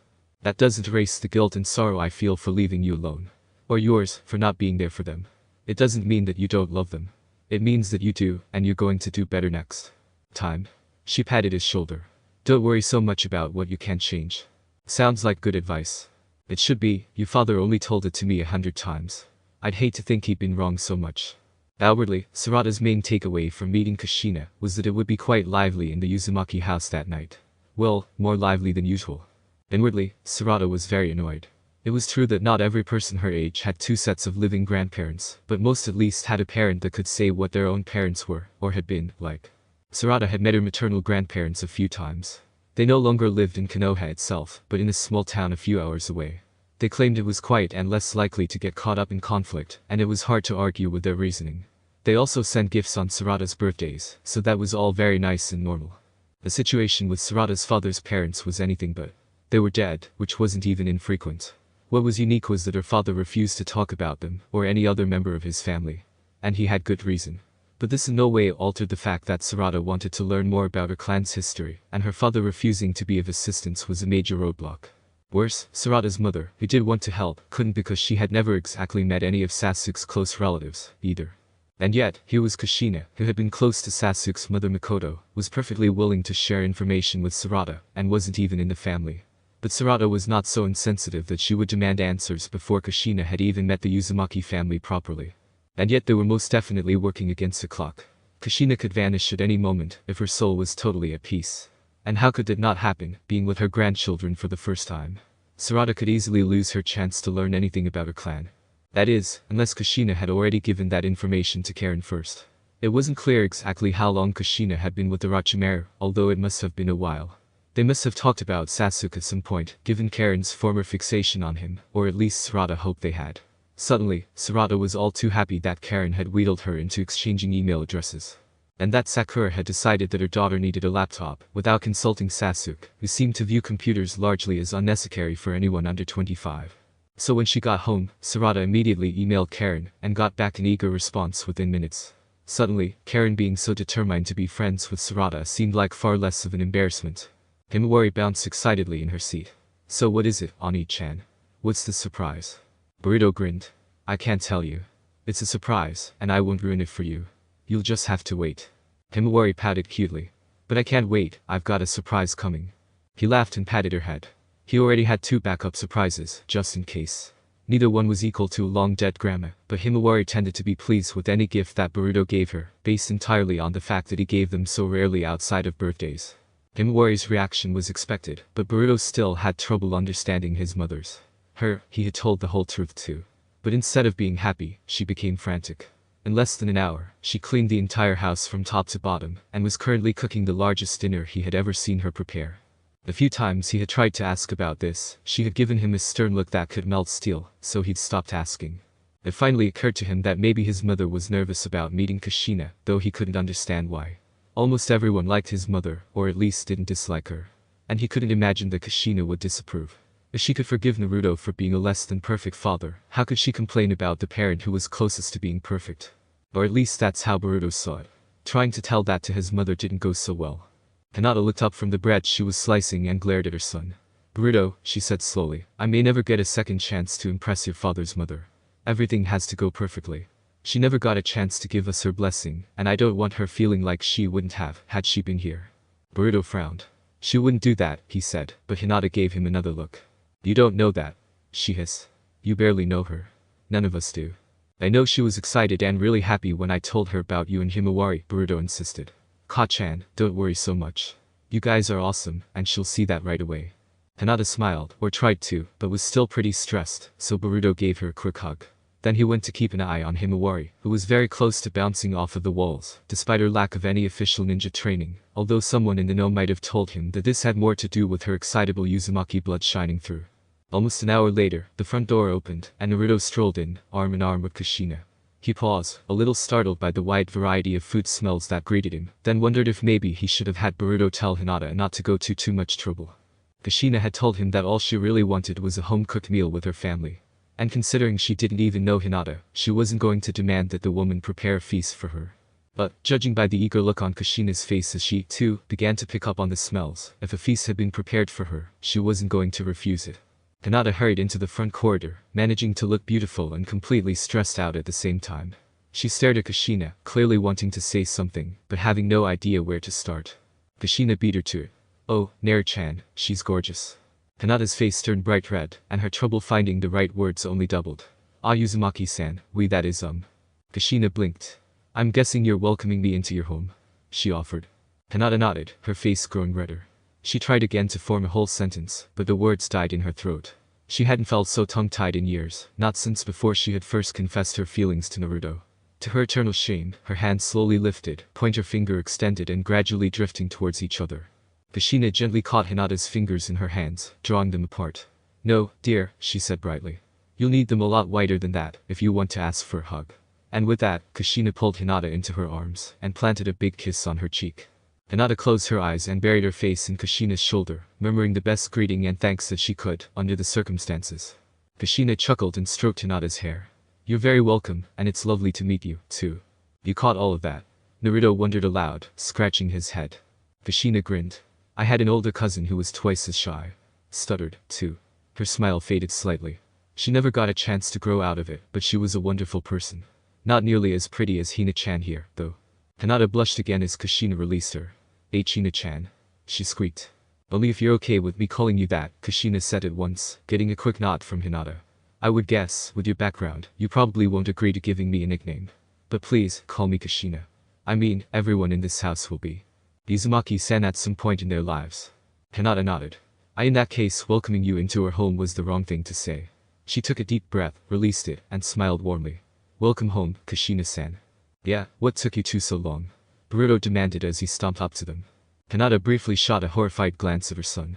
Then a white aura developed around her as her fury rose. But it was instantly overwhelmed by the red aura around Kushina. The very ground seemed to shake in terror as she took a threatening step forward, her red hair waving wildly as if caught in a phantom tornado. Tan. That's no way to speak in front of 3 of your parents, Kushina said kindly, but there was no denying the very clear warning in her tone. Apologize right now, before things become even more unpleasant. Boruto paled and shrunk back. Sorry, Ba-chan. The red aura winked out at once, and Kushina's hair returned to its natural position, as she petted Boruto's head fondly and smiled at his parents. Such a spirited boy, isn't he? Yes, quite, Hinata agreed in awe, suddenly realizing how much easier her life could have been if only she constantly had a second woman around the house who could keep Boruto in line. Drawn by the voices, Himawari was peeking around the corner curiously by then. Kushina caught sight of her and beamed. And who is that beautiful young lady behind you, Hina-chan? Hinata motioned for Himawari to join them, and the girl hesitantly stepped forward. She fisted one hand into Hinata's apron, either due to shyness, or perhaps because she caught the tail end of Boruto being put in his place. This is my daughter, Himawari, Hinata introduced. Kushina knelt down and smiled, offering her hand. Hello, Himawari-chan. My name is Kushina, and I would like very much to be your friend. Naruto, Hinata, and Boruto all stared down at her, wondering why she hadn't told Himawari who she really was. But perhaps Kushina knew better than them, because Himawari smiled and stepped closer, shaking Kushina's hand. Your hair is really pretty, Kushina-san, Himawari said, reaching out to carefully touch it. So are your eyes, Kushina replied, lightly stroking Himawari's cheek. Himawari grinned. Thanks. Want to color with me? Kushina grinned in return. That sounds like a great idea. The pair of new friends quickly ran to Himawari's room. Boruto cleared his throat after Himawari and Kushina had left the front corridor. Hey, why didn't she?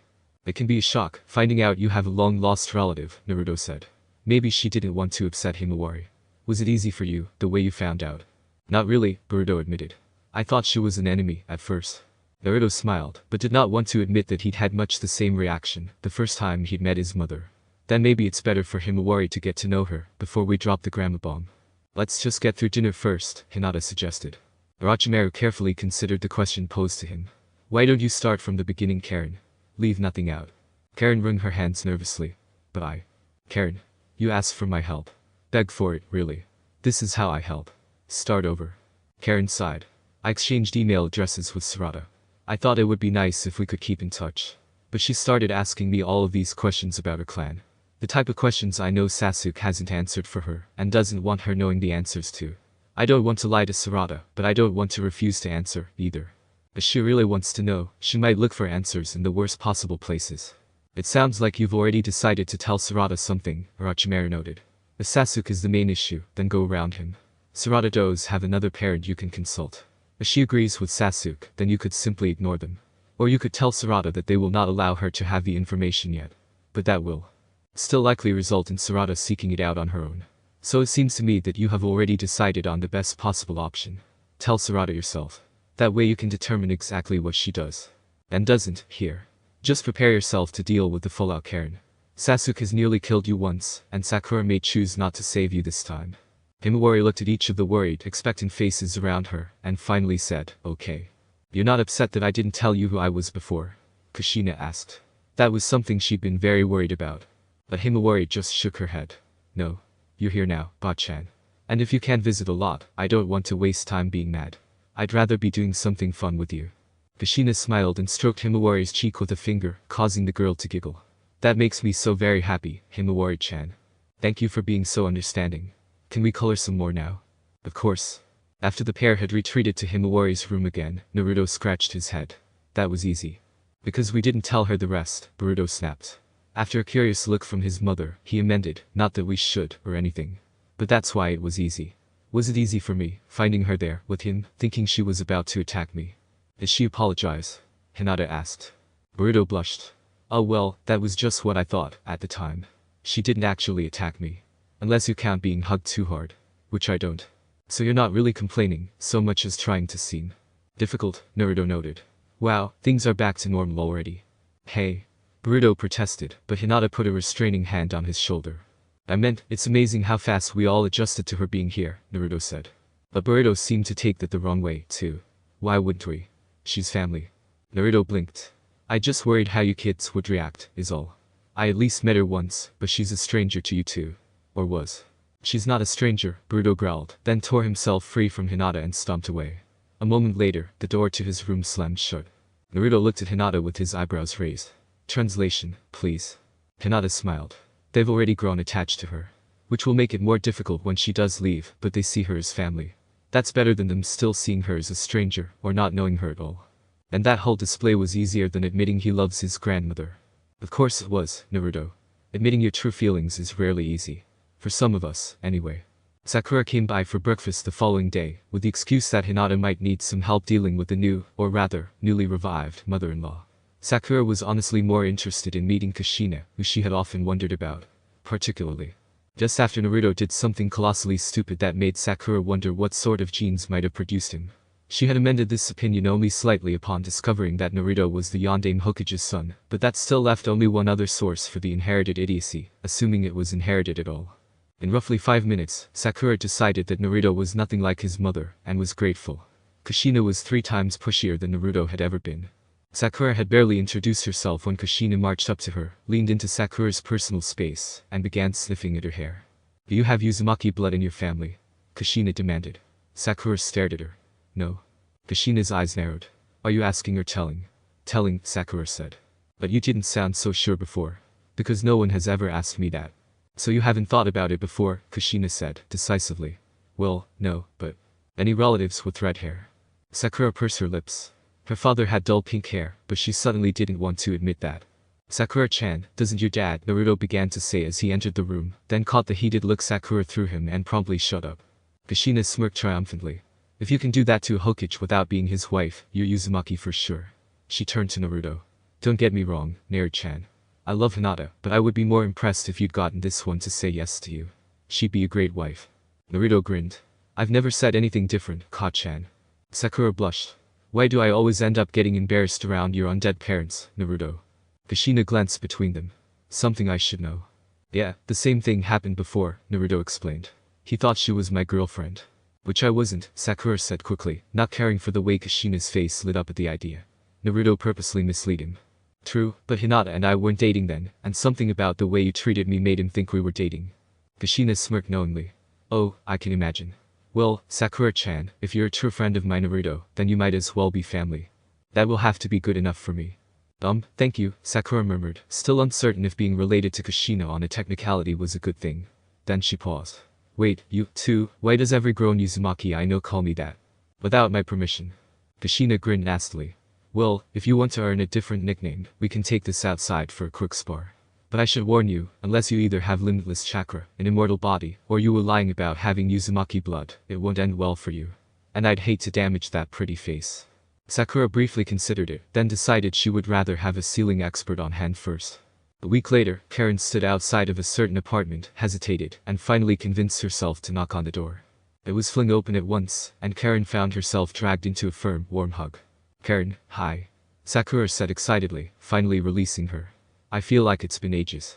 How have you been?" Just great, Sakura-chan," Karen murmured as she was all but dragged inside. "Listen, about why I'm here. Naruto already briefed me on the whole Sound Leaf Liaison job. Congratulations." Karen did not feel this was anything to be congratulated about. She had come up with the idea, Orochimaru had approved it, and there had never been anyone else even considered for it.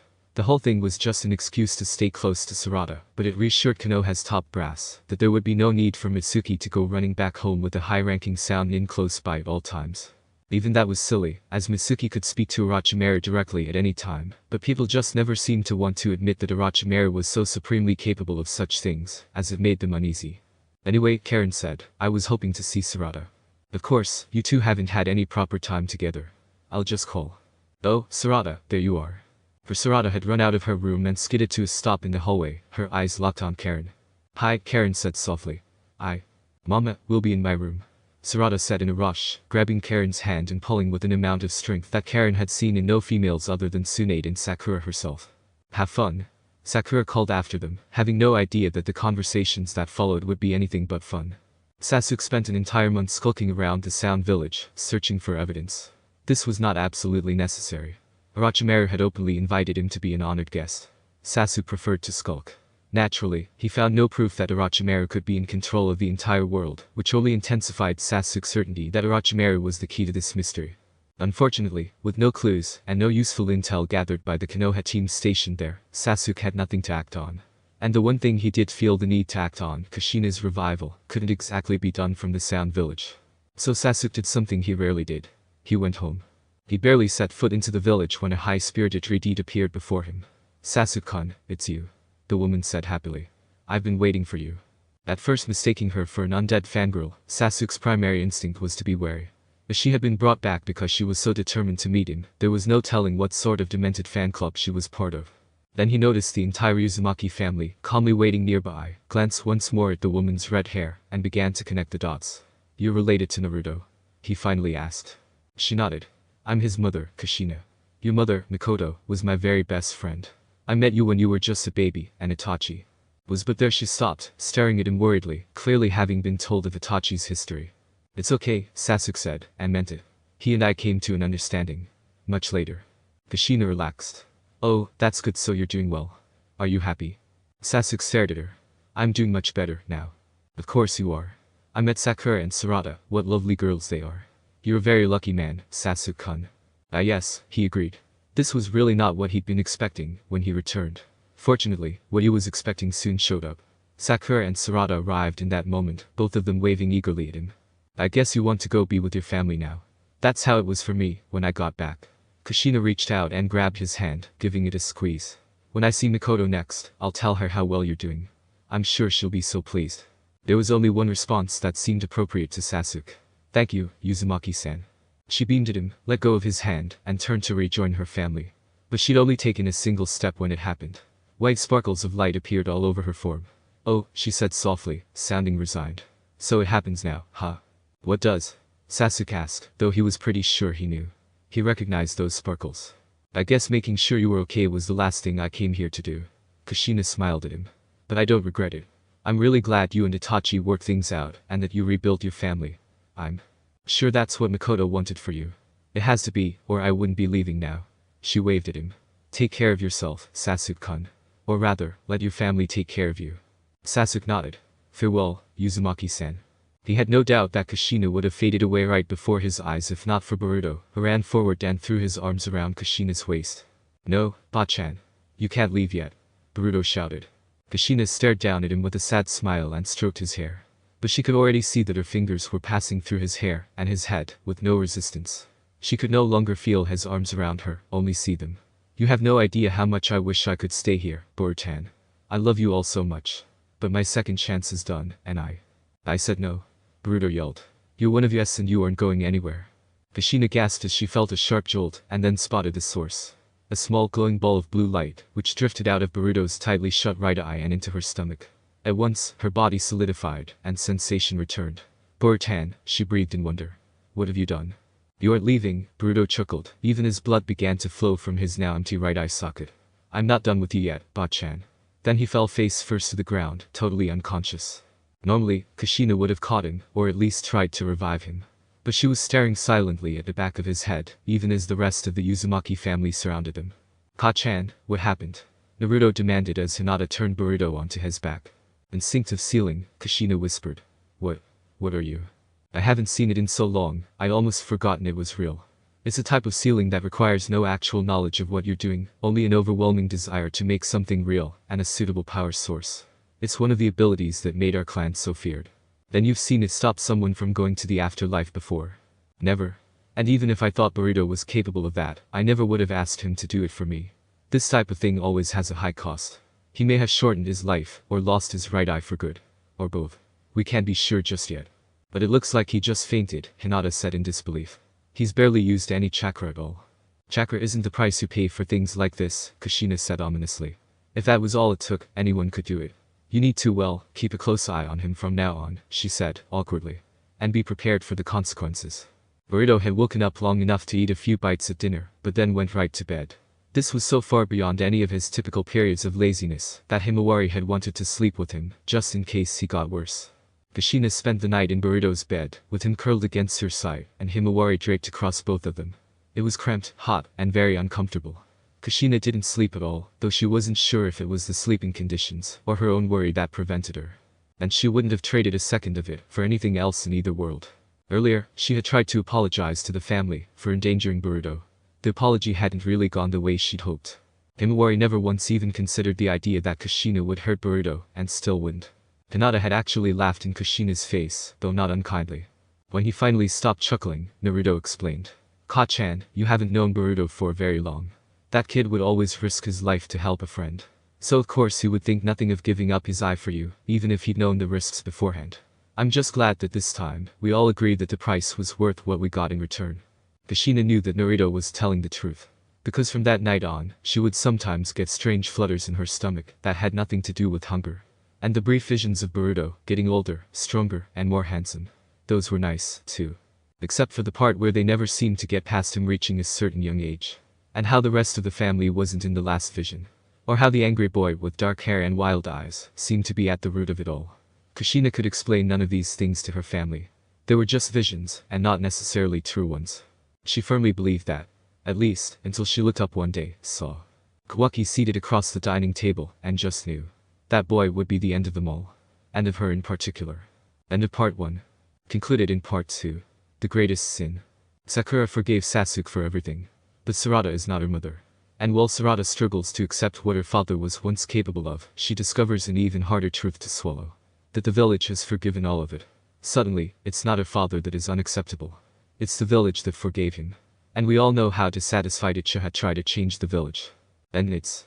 Technically, Sarada was not the first in Boruto's generation to leave the village without permission. She was only the first that was seconds away from doing so, when the convenient opportunity presented itself to leave with permission.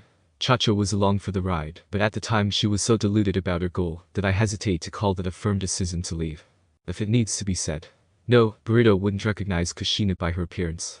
Apparently every person who knew both Kushina and then Naruto never saved any pictures of her, because Naruto never saw her until she appeared in his mindscape, and never gained any pictures of her afterward. So while it does make sense that Naruto's family has a photo of Minato at home, this really just reminds me that they lack one of Kushina.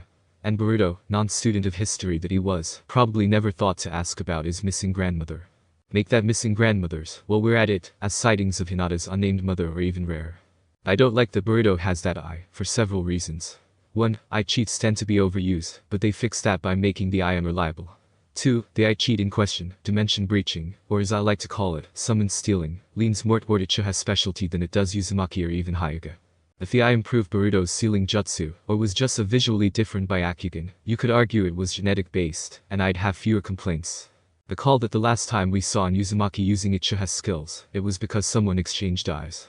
I really hope that didn't happen to Boruto. But with Toneri involved, we already have a suspect. Instinctive sealing is my attempt to explain one of the abilities that made the Uzumaki so feared since, by my current estimation, it makes no sense that they were more feared than the Uchiha clan. And I'm not speaking just in terms of what each could do, but also what they were most likely to do. There's no history of Uzumaki betraying Konoha, and they had reasons to hold a grudge in some cases. Meanwhile there are Hokage fellow villagers, and members of the Uchiha clan itself, that think it should have been destroyed. Not to mention that Madara was one of the most universally feared shinobi ever. And if Kurama thinks your chakra stinks, you really need to go. DTR 2. The Greatest Sin. Notes. This chapter was sitting unposted on my computer for a long time. My job kept me from getting much writing done. Plus I wanted to see where the manga and anime were headed. And I think both have progressed enough where nothing here disagrees too much with either. So that was a nice surprise. Anyway, Sasuke does not know how to treat his wife and daughter well. It's awkward at best, cold at worst. And I give the anime credit for showing that. But Sakura and Sarada accept him as he is. Sakura, I've given up all hope of coming to her senses on the matter. Sarada could still wake up one day and think, Papa sucks. Which is an understatement, her reaction would, or should, be a whole lot worse. There's a lot that had to be forgiven. And it was. Which is impressive, even for instant forgiveness no jutsu. But since Sasuke is now on his redemption quest, he doesn't use it so much. So Sarada has to decide whether or not to forgive him, entirely on her own. What a concept, right? Believe me, I'm scared too. While I was coming up with ideas for this, I needed sufficiently creepy background music. The first thing that popped into my head. Paper Moon, from the Soul Eater Ost. But then, most of the music from Soul Eater is at least slightly creepy, that's kin to the point. This song in particular truly fits the progression I had in mind. Springtime for Sarada a Naruto fanfic by Nate Gray, XMAN0123 at al.com. Chapter 6. Doomed to Repeat, Part 2. The Greatest Sin. Chapter Summary. Sarada's search for the full story behind a curious scar on Karen's chest leads to an obvious cover-up and many disturbing truths. Sarada quickly became accustomed to Karen suggesting weird bonding activities. Karen seemed to be under the permanent mistaken impression that Sarada was still just under 10 years old. This was embarrassing and frustrating, but Sarada put up with it for only 2 reasons. She could tell that Karen cared deeply for her, and Sarada really wanted the information that Karen had about the Uchiha clan. When Karen first suggested taking a bath together, Sarada had been a little hesitant. At least, until Sakura teasingly pointed out that it wouldn't even be the first time. Apparently, Sakura and Karen had taken turns bathing Sarada just after she'd been born. Worse, Karen still had pictures to prove it. And while she assured Sarada that she would never use such things as blackmail material, Sarada still took it as a threat and decided it would be safer to agree to the baths. Which, once she got over the embarrassment, turned out to be much more informative than any information that Karen had shared so far. It wasn't how Karen's body looked, not really. Sarada had seen her own mother naked, so she had some basis for comparison. Their body types weren't exactly the same, and of the two, Sarada thought men might find Sakura more attractive. Even so, Karen didn't have anything that would have made it hard for Sarada to stare at her. If anything, the bite marks covering Karen's body made it hard not to stare. But Sarada didn't really care about those. The marks didn't cause Karen any pain now, and Karen clearly had no problem showing them to Sarada, anyway. No, what really held Sarada's attention about Karen's body was the curiously blue scar, located just between Karen's breasts. And in particular, why there was a matching scar on her back. It took a while, but Sarada finally realized that the color was not what disturbed her about the scars. It was that the link locations implied. One thing, something that Sarada could not mistake as the daughter of one of Konoha's foremost medical experts. Karen had been impaled and run through. And had survived, obviously. In a grisly coincidence, Sarada had also seen Naruto impaled, but even with their shared super-accelerated healing, the wounds could not have been pleasant to suffer through for any length of time, and to leave such a distinctive mark suggested a unique weapon, or perhaps a special chakra. But if Sarada had expected Karen to be open about the blue scars, then she was disappointed. Karen would only say that it was a wound she picked up just before the 4th Great Ninja War began, which was curious enough in itself. Even stranger, Karen claimed she had been even more seriously harmed during the war, but Sarada didn't quite believe her. Especially since Karen was willing to offer a lot more detail about the second injury, which, to no great surprise, was also an impalement. And yet, there was almost no sign of that left on Karen's body. In fact, based on Karen's claim, the resulting wound should have covered nearly her entire back. So either the wound hadn't happened the way she said, or she managed to heal enough where there was almost no trace of it. Which still implied that whatever caused the blue scar was far more serious, for her to be unable to erase it to the same extent. In the end, Sarada realized the answer from what Karen hadn't said. Karen hadn't said that she healed herself, as she'd likely been unable to.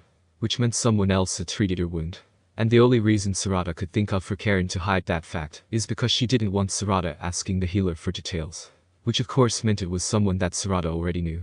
And since Tsunade was barely in the village anymore, that really only left one person. Mama, did you heal Karen before the war started? Sarada demanded over breakfast the next day. Sakura blinked and stared at her. She told you about that. I didn't think she would. Why not? Sarada asked at once. Why wouldn't she? Sakura hesitated. It was a very traumatic experience, Sarada. She almost died. And even if she hadn't, there was a chance she might not have wanted to live with that wound and what it represented. That was a very hard day. For both of us. Even though we were on different sides of the same conflict, neither of us could ignore the other's pain. It connected us, made the other's situation more real. I think that shared pain is what eventually allowed us to become friends. Sarada frowned. What made her so different from any other patient? Sakura shook her head and smiled faintly. I could see myself in her shoes. Easily. Do you know who attacked her? The smile faded from Sakura's face at once. What did she tell you? Sarada noted the evasion. Nothing conclusive. So you do know. If Karen didn't or wouldn't tell you, I assume she has a good reason for that. It is her story to tell, or not to tell. I'm sorry, Sarada.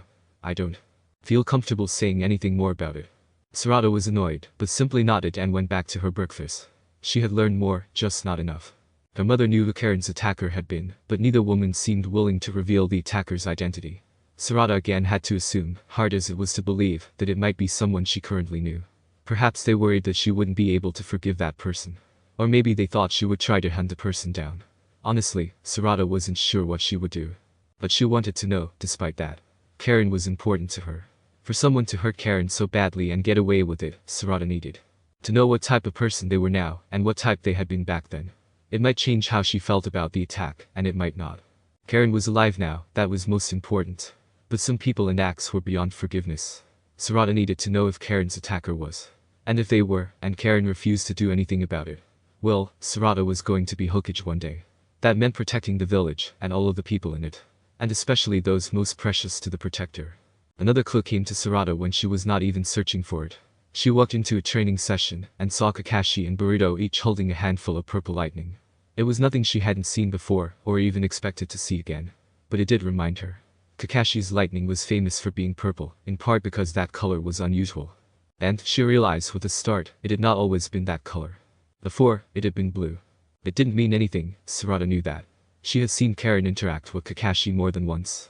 They were awkward around each other, but only because Karen was constantly asking if he had grabbed any other girl's butt lately. There was just no way that Kakashi had been the one to inflict that wound. And yet, he had then, and still on occasion, wielded blue lightning. It could not be coincidence. Kakashi noticed Sarada staring and let the lightning in his hand fade.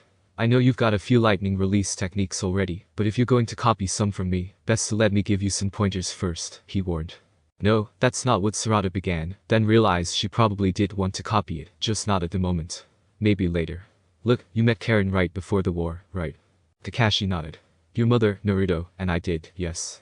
Something about the way he said that bothered Sarada, but she was more focused on getting the answer she wanted. Do you know anything or anyone that might have given her a blue scar? Maybe it was the way that Sarada's tone had become slightly accusing. She hadn't meant it to. Again, she did not suspect Kakashi of attacking Karen. But she was now convinced that he also knew something about that wound. And from the way his eyes widened, ever so slightly, she knew she'd caught him off guard. Maybe, Kakashi said slowly, this is something I should discuss with your parents first.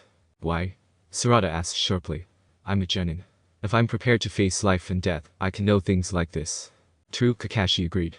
But you are also the child of two of my students. And while I will admit to having been reckless with my students in the past, that isn't something I will do with you. Sarada glared at him. So you won't tell me? Kakashi shook his head. Not without their permission. Sarada, one day you will understand. A harmful truth can be so much worse than a comforting lie. I've had enough lies. Sarada snapped as she turned and ran out. She heard Boruto shouting her name, but ignored him. And it was then that Sarada saw that Kakashi had given her a clue. He had included Naruto among the people that met Karen just before the war. It was just as, no, even more likely, that Naruto would also coddle her, in the interest of keeping her innocent. But maybe, just maybe, if she could make him see how much not having the truth, again, was distressing her, maybe he would be different. Naruto had come to appreciate various things about his close friends over the years. He could count on Lee to always be enthusiastic, Shikamaru to be blunt, and Sasuke to be gloomy. They would deny it, but that was just how Naruto saw them. It didn't make them any less his friends, it was just part of who they were. More than anything, though, he appreciated Sakura's maturity. She could have easily been the type of woman who never let him forget how he spent so much of his life chasing after her like a lovesick puppy. She could have reminded Hinata every chance she got, exactly which of them had been Naruto's first love. Although, Sakura was the type of woman who liked to rub in Ino's face, exactly who had ended up with Sasuke, and Ino was the type of woman who still seemed very annoyed by this, despite her own fairly happy ending. So it was very sobering, when Naruto looked up from his desk to see fake tears streaming from Sarada's eyes, and her hands clasped together in clear need. She wanted something from him, that much was obvious, and if she was willing to sacrifice this much of her pride to get it, then it had to be important. He wasn't moved, but suspected he would have been, if only the tears had been real. Something you need, Sarada? Naruto asked. Nanadame-sama, only you can give me the answers that I need this time. Sarada wailed. I'm really counting on you. Naruto tried very hard not to laugh, she was clearly overdoing it. I'm listening so far. What do you need? The tears stopped at once, and Sarada said in a business-like tone, do you know who stabbed Karen before the war, and left a blue scar on her body? Naruto grunted, as if he'd been punched in the gut. Huh. So it's about that. He frowned thoughtfully, then motioned for her to come around to his side of the desk. Sarada hurried over, and gasped when he lightly grasped her waist and lifted her, settling her in his lap. It was not really uncomfortable. Sarada trusted Naruto without reservation, and was familiar enough with him where such affection, while embarrassing, was not deemed inappropriate. Really, she would not have been shocked if he had also given her baths that she was too young to recall at the time. But, for some reason, she really hoped the same was not true for her mother and Boruto. A long time ago, Naruto began, I stood before the Sandaime Hokage, and asked if he knew who my parents were. He looked into my eyes, and said he didn't know. He paused, nodded, and then added, that was a big fat lie. What? Sarada asked in shock. He knew them well, better than most did, in fact. But he lied. I now understand why he did, and I forgive him. But if I had known back then, I think I might have hated him for lying about something so important to me. Children see things differently than adults, and always will. Why are you telling me this? Sarada murmured. Are you going to lie to me, too? I'm going to do what no one did for me. I'll give you a choice. You get to pick which hat I wear, when I give you an answer. He patted her shoulder. As your Hokage, I give you exactly what you need, as one of my shinobi, to carry out your missions. His hand drifted up to rest on her head. But as a close friend of your parents, I want you to be happy, and I'll do everything in my power to keep you that way. Sarada stared at him blankly. But I can't tell which one would tell me the truth. If finding out who hurt Karen would upset me, you wouldn't tell me either way. Naruto simply smiled at her, much to Sarada's growing frustration. Just tell me, Sarada muttered, glaring at the floor. You don't need to worry about the one who hurt Karen, Naruto said softly. That person no longer exists. Are they dead? Sarada asked at once. That person no longer exists, Naruto repeated. Sarada scowled, then sighed as he rubbed her head tenderly. It was a good enough answer, she supposed. For now. It didn't feel like a lie, anyway. And if it was one, she knew there had to be a good reason behind it. So she didn't ask again. Instead, she draped her arms around Naruto's neck and leaned her head against his cheek. Thank you, Nanadame. It was enough to make Naruto inwardly wince. He wondered if Sarada would be so grateful, both as she knew who had attacked Karen, and that he was the reason that person, or at least that side of the person, no longer existed. He knew very well. Uchiha did not always respond as expected, when vengeance was taken out of their reach. When Sasuke had first learned that Sakura was pregnant with a girl, there had been a very, very brief moment of sheer horror on his part. Somewhere, he was sure, Kagaya had been howling with laughter. Sasuke had virtually made a career out of not knowing what to do with girls. Oh, he always found uses for the ones that weren't entirely without value, eventually, but he had reached a point where he could now see that, to an unbiased observer, his treatment of women in general had been just shy of braining each one he met with a club, and not for the purposes of dragging them back to his cave, either. Which might have been somewhat acceptable to some. And that, he could now admit, would have been kinder than some of the things he had done to the few women who did matter to him.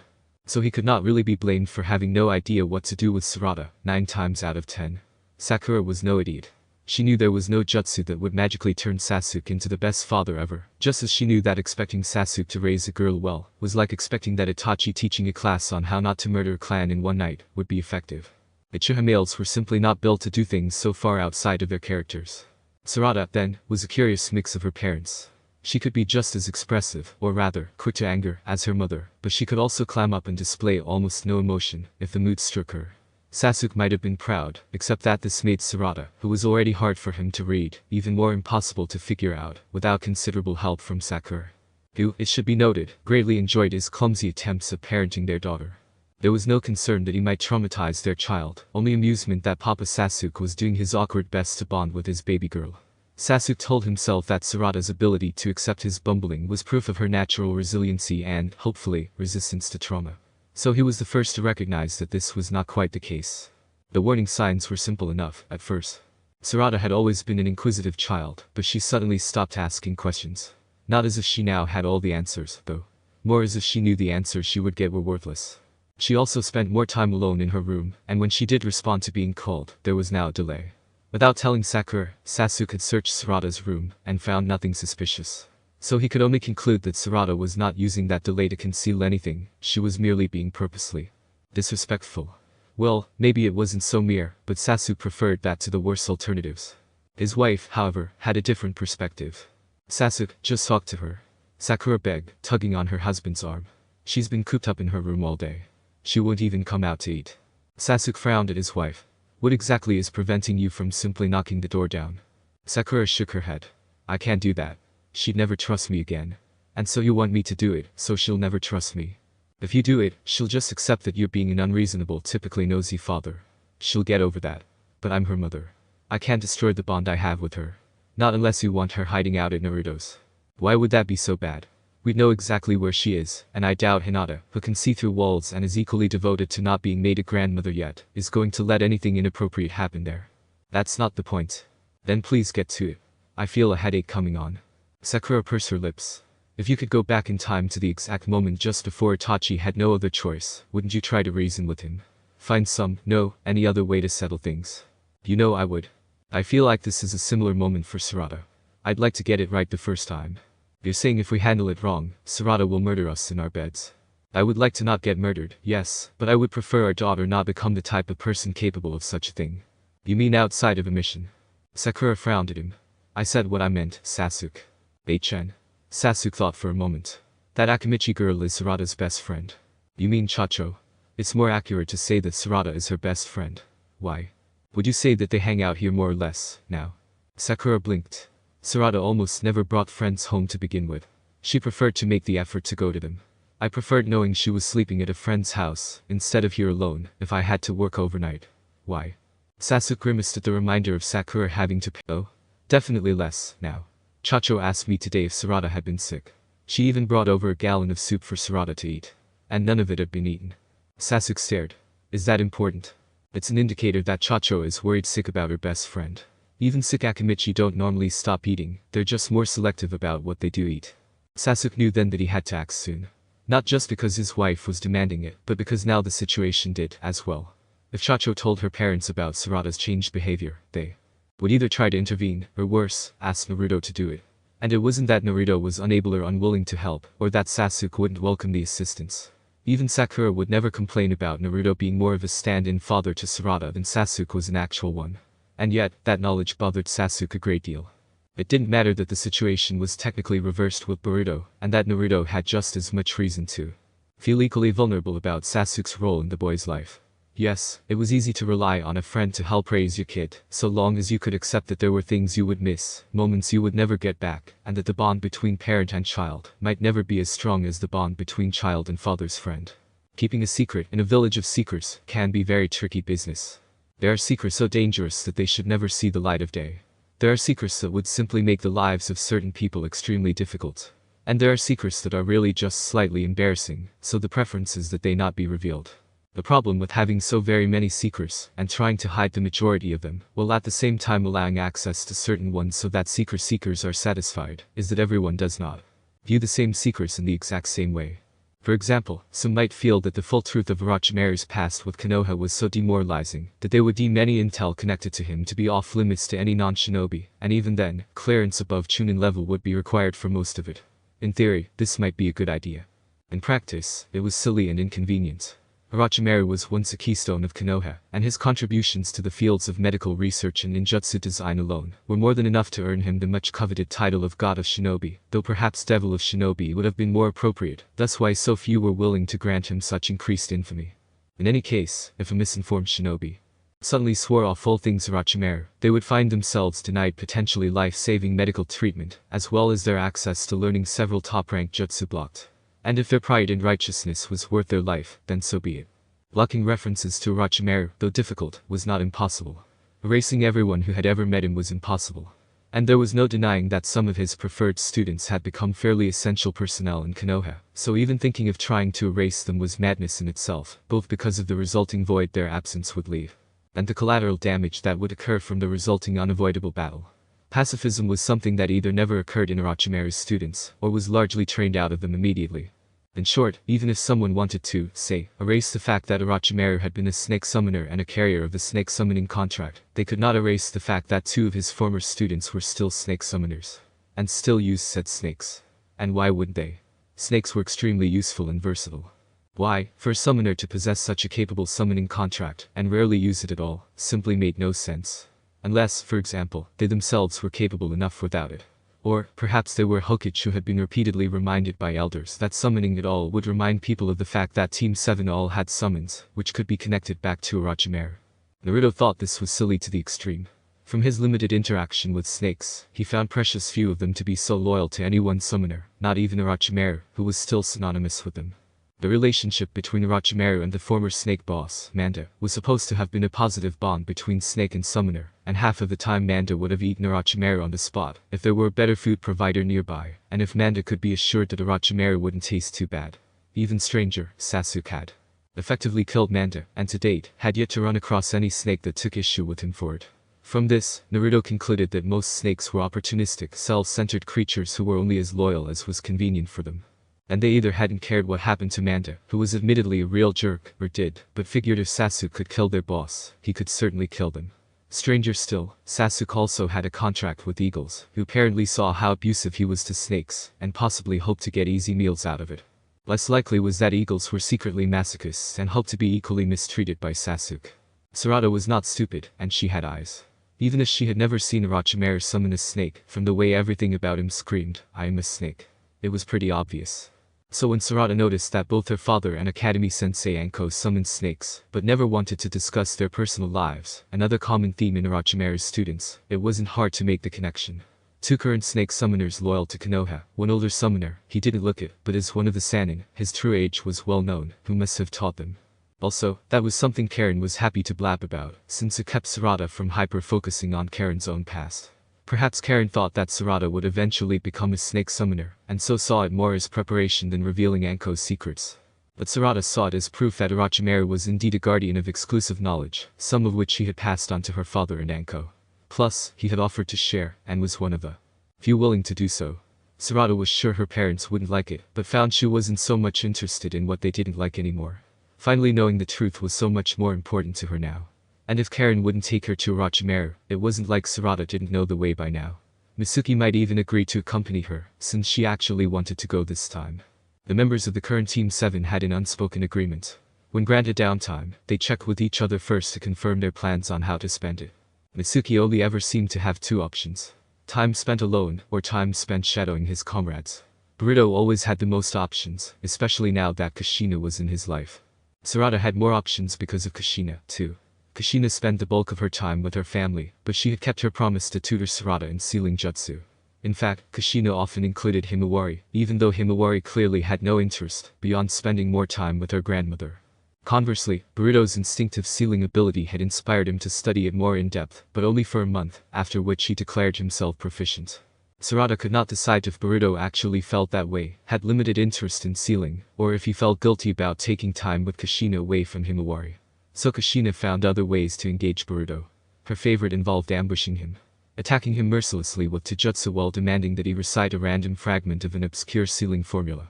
Interestingly, Boruto never had any problem with the reciting, but almost always got knocked flat on his back immediately after. No matter what fighting style Boruto used to counter her, Kushina easily broke through his defenses, and almost never because of her greater strength. Kushina claimed that Boruto was terribly easy for her to read, and that she was actually not that familiar with any of the styles he used. It was probably true. Most of the people who had trained Boruto would have honed the bulk of their technique long after Kushina's death. And yet, the same did not apply the few times Kushina had sparred with Himawari, who largely made up techniques as she fought and was difficult to counter, even if one could get past the cuteness factor. Sarada had already finalized her plan to learn everything that had been kept from her. She had shared the details with no one, and would not unless left with no other choice. But she had been careful, and was confident that she had taken every possibility into account. And she put her plan into motion the instant her teammates began to discuss their plans aloud. "Boruto," Sarada interrupted, grabbing his attention at once. "You really should take advantage of the fact that you have Kushina around. Despite what you did, she may not be here forever. Don't waste this time." Boruto frowned. "I hear you, but aren't you the one that's usually taking advantage of that?" "Yes, but I'm not now, so go and be with her," Sarada snapped. She wasn't actually angry, but knew Boruto only ever responded in two ways to that attitude: fight or flee. "Okay, fine, don't have to bite my head off," Boruto muttered, rolling his eyes. He made a point to wave at Mitsuki as he left, but offered no farewell to Sarada, which was just fine with her, this time. Sarada immediately turned to Mitsuki, who she noted with some alarm had tensed slightly, perhaps expecting that she wanted to take her anger out on him next. "Best to fix that right away." "Mitsuki," she said softly, trying to defuse the situation. "Are you busy? There's something I could really use your help with." Mitsuki blinked and relaxed. "You chased Boruto away so that you could speak to me alone?" he asked, peering at her intently. Sarada blushed, not liking it to be stated so boldly. "Yes. You know, if I had just asked him to leave, he probably would have stuck around, wanting to know why. This way was faster. But I'll apologize to him later, I promise."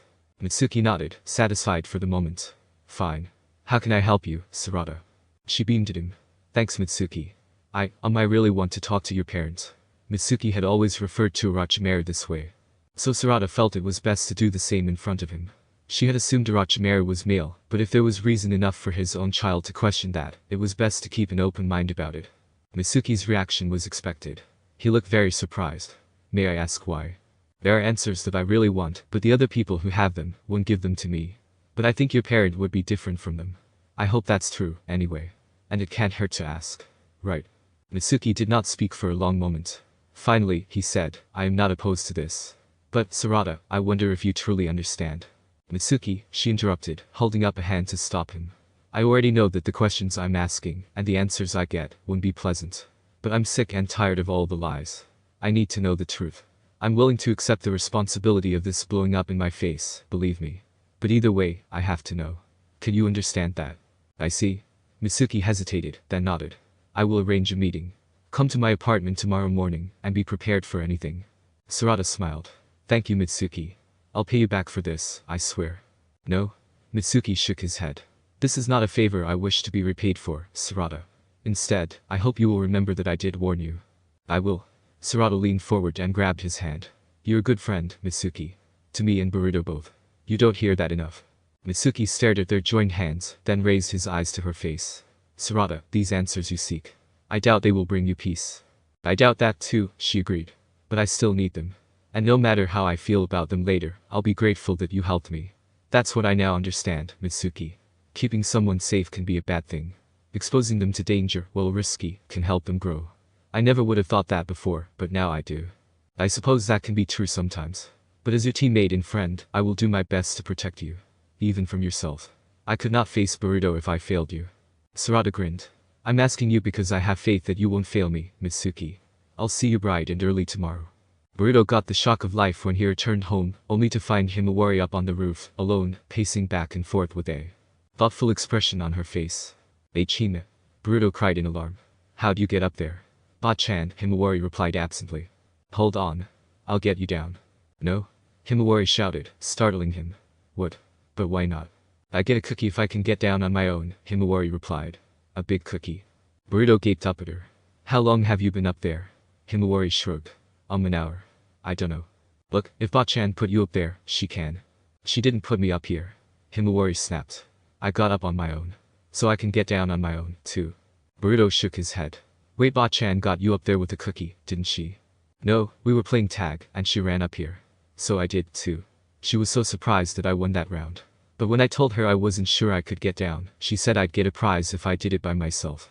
Boruto frowned. I'm gonna go talk to her, but don't move, I'll be right back. Himawari stuck her tongue out at him. It's not like I was gonna jump. I'm not stupid. Muttering to himself, Boruto ran into the house, only to find Kushina on the couch, calmly knitting a bright red scarf that he strongly suspected was for him. There was indeed a big cookie on a plate next to her, at least, so it didn't appear she'd forgotten about Himawari. Kushina stopped him before he could speak. I heard you yelling. She's fine, and of course I won't leave her up there all day. That girl has some amazing potential in that little body, but she'll never realize it if we don't push her. I'm more worried about her pushing herself off of the roof. Boruto shouted. Kushina shook her head. She isn't stupid, she wouldn't do that. How do you even know what she can and can't? She told you, didn't she? She chased me up there. I didn't teach her how, she saw me do it once and figured it out almost instantly. That's more than just perfect chakra control. Do you really want to see that type of talent wasted? If she doesn't want to be a ninja, that's fine. But no granddaughter of mine is going to be unable to take care of herself in a fight. I would think you'd want to teach her some things, too. Boruto scowled. Okay, fine, but... Haha. Came a loud, happy shriek from outside. Ba-chan, Ani-chan, come see. Boruto and Kushina glanced at each other, then both ran outside. Himawari had gotten down on her own. Sort of. She was hanging from the edge of the roof by her fingers, but was grinning, and appeared to be in no immediate danger of falling, despite supporting her entire body weight in such seemingly flimsy way. Told you, Kushina said proudly. Potential. Boruto was smiling as well, but his entire face was pale. Get her down, please, he hissed out of the side of his mouth. Shaking her head, Kushina stepped forward and reached up with a smile. Jump down so I can catch you and give you the biggest hug you've ever gotten in life, clever girl. Himawari giggled and let go at once, falling neatly into Kushina's hands. Boruto was shocked, not by the total trust, but by the visible bright blue chakra he saw coating Himawari's fingertips. She'd left small gouges in the roof, and he could see more of them leading up to the rooftop. It wasn't exactly conventional, but so long as Himawari was safely on the ground, that didn't matter to him. Kushina covered Himawari's laughing face with kisses and squeezed her tight. You've more than earned that cookie. Yeah, a cookie and almost a tall glass of broken neck, Boruto muttered. Jealousy really doesn't suit you, Borutan, Kushina said. You can get a kiss and a cookie later. Boruto glared at her. This isn't jealousy, it's concern. If you were really concerned about Himawari, you would have shown her how to climb up to the roof and back down yourself. And before I could. Not unless I wanted my own neck broken when Ka-chan found out. Some of us wouldn't heal instantly from that sort of thing. Kushina rolled her eyes. That wouldn't happen if you checked with her first. She'd want to watch, but I doubt she'd say no. You're just so used to sneaking off and doing things on your own, that it wouldn't even occur to you to ask first, would it? I'm starting to see why you get into so much trouble, Borutan. Boruto wasn't sure what he disliked more. That she might be right, or the way Himawari was nodding her agreement. But then, he told himself, Himawari had a big cookie coming her way, so she would agree with anything Kushina said just then. Sarada arrived at Mitsuki's apartment expecting to leave Konoha immediately and head for the Sound Village, and had packed for such a journey. But when Mitsuki opened the door to let her in, not only had he not packed, he was still wearing his nightshirt. What Sarada began to ask, but Mitsuki shushed her. I still need a few minutes to prepare, Sarada. Make yourself at home until then. There's tea in the kitchen. With that, he vanished into a back room and shut the door behind him. Very confused, Sarada started to make the tea, then changed her mind and settled for tap water. She was trying to decide if Mitsuki had overslept or not when she heard the same door open. Mitsuki emerged, now dressed properly, and was immediately followed by Orochimaru himself. At least, that was Sarada's first impression, until she looked closer and saw that Orochimaru was swaying unsteadily, almost as if he too had just woken up or had a hangover. What is going on here? Sarada demanded as Orochimaru almost fell into a nearby chair. Mitsuki helped him sit up straight, then sat on the couch and gestured for Sarada to do the same. I apologize for how this must look, Sarada-chan, Orochimaru stated. But when Mitsuki told me that you wanted to speak with me, there was simply no way for me to travel here on such short notice. So I had to resort to alternate measures. Which were? Sarada asked uncertainly. Then she paused, and said the first insane thing that occurred to her. Wait. Don't tell me you grew a clone body just for this meeting. Orochimaru blinked. It was not explicitly for this meeting, but you have the general idea. Sarada stared at him in shock. Why would you do that? Orochimaru shrugged. You are important to me, Sarada-chan. He does not like to admit it, but your father was one of my favorite pupils. I am always so interested in how he will react to any situation. I have a similar interest in you and your team. But, I assume these are not the questions that you intended to ask me today. No? There are lots of things I want to know, and I think only you are willing to tell me. Sarada paused. And if there needs to be some sort of payment, we can discuss that, too. In the past, I might have demanded your eyes as payment. Sarada gasped and clapped her hands around her head. Calm yourself, Orochimaru chuckled. Your Sharingan is still immature. At this point, you would be most useful to me if I extracted your eyes and replaced them with a more mature set of Sharingan. So it's not my eyes, but my body that you want, Sarada shrieked. No, no. I said in the past, I would have wanted that. You are quite safe from me, now. Please do not forget. I am here at your request. But I thought Mitsuki was going to take me to the Sound Village. I didn't think you'd technically come here in person. I pride myself on being full of surprises. Now, I don't mean to rush you, Sarada-chan, but we really should get on with it. While I am not exactly banned from being in the village, it would not be a good thing if I were discovered here with you. Some might jump to the wrong conclusion. That you were trying to lead me astray. Sarada guessed. Exactly. But I must stress that I merely offered my assistance. I did not even try to tip the scales, as I did with your father. Didn't you, though? You let Kushina come back with us. Orochimaru smiled. Ah. I suppose you are right in that. I stand corrected. So are you trying to tell me that wasn't part of some grand plan to get me here? Like you, I would have expected such a meeting to occur in the Sound Village. I am at a disadvantage here, but you, at least, should feel much safer here. As for a plan, you've had time to get to know Kushina and how willful she can be. If she did not want to be in the Sound Village, she would not have stayed there. True, Sarada agreed. But what if you lured her into staying by having one of her relatives on your team? I don't think it was a coincidence that you had Karen on hand to hold Kushina's interest. Orochimaru nodded. Fair enough, but Karen has proven very useful to me, even before Kushina's return. Still, I will admit that having met Kushina, before she died, was part of what provoked my interest in taking in Karen when I found her. The Uzumaki really are a remarkable clan. But then, so are the Uchiha. And now you're luring me, since you're the only one willing to give me the answers that I need. If you feel you are being misled by me or Mitsuki, we can end this meeting at any time.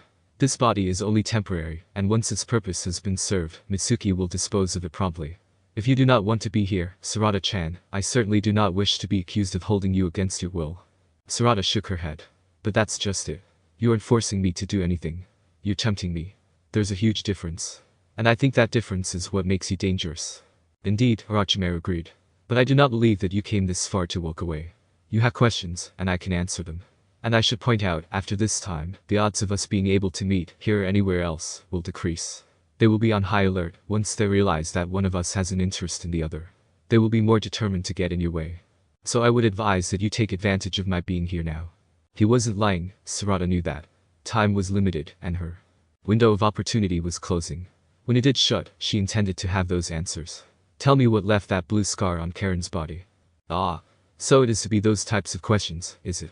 Orochimaru looked as if he was trying not to show how pleased he was. Very well. I suspect Karen told you, her body is unique. Not just in its capacity for healing others, but in how Karen herself heals or does not heal. When Karen chooses to heal someone, and truly wishes for them to recover, the experience can be quite pleasurable for her. But the opposite is true as well. If she is forced to heal someone she despises, that can leave a mark, which either never heals, or takes considerable time to fade. And the situation becomes more complicated if she were to be betrayed by someone she held dear. A few hours later, Sarada emerged from Mitsuki's apartment. Mitsuki followed her closely, concerned about how quiet she was being. Finally, Sarada turned to him. "Thank you," she murmured. "I finally." "No, because of you." "Do you hate me?" Mitsuki asked at once. "Never," she said firmly. Then, not even realizing she would do it, Sarada leaned forward and gave him a quick peck on the cheek. "I don't kiss people I hate." Mitsuki stared at her, wide-eyed. "I see." She tried to smile for him, but was sure it didn't go so well. "I need to get home. If you see Boruto before I do, tell him I'm sorry for yelling at him. He's probably over it by now, but—" "I will," Mitsuki promised. But, feeling he needed to do more, he asked, "May I hug you?" Sarada blinked, then smiled softly. "Sure, but why?" "I cannot say exactly how you are feeling just now. But, I think you should know, that if you disappeared, I would not like it. A hug will express that, won't it?" Sarada laughed bitterly. "It can. Do you think I'm going to disappear on you, Mitsuki? Yesterday, I would have said no. But now I think you need that hug. I'll make a deal with you. You can hug me now, on one condition. The next time you think I need a hug, don't ask first. Just do it. What if you do not wish to be hugged at the time? Then it's even more likely that I needed it."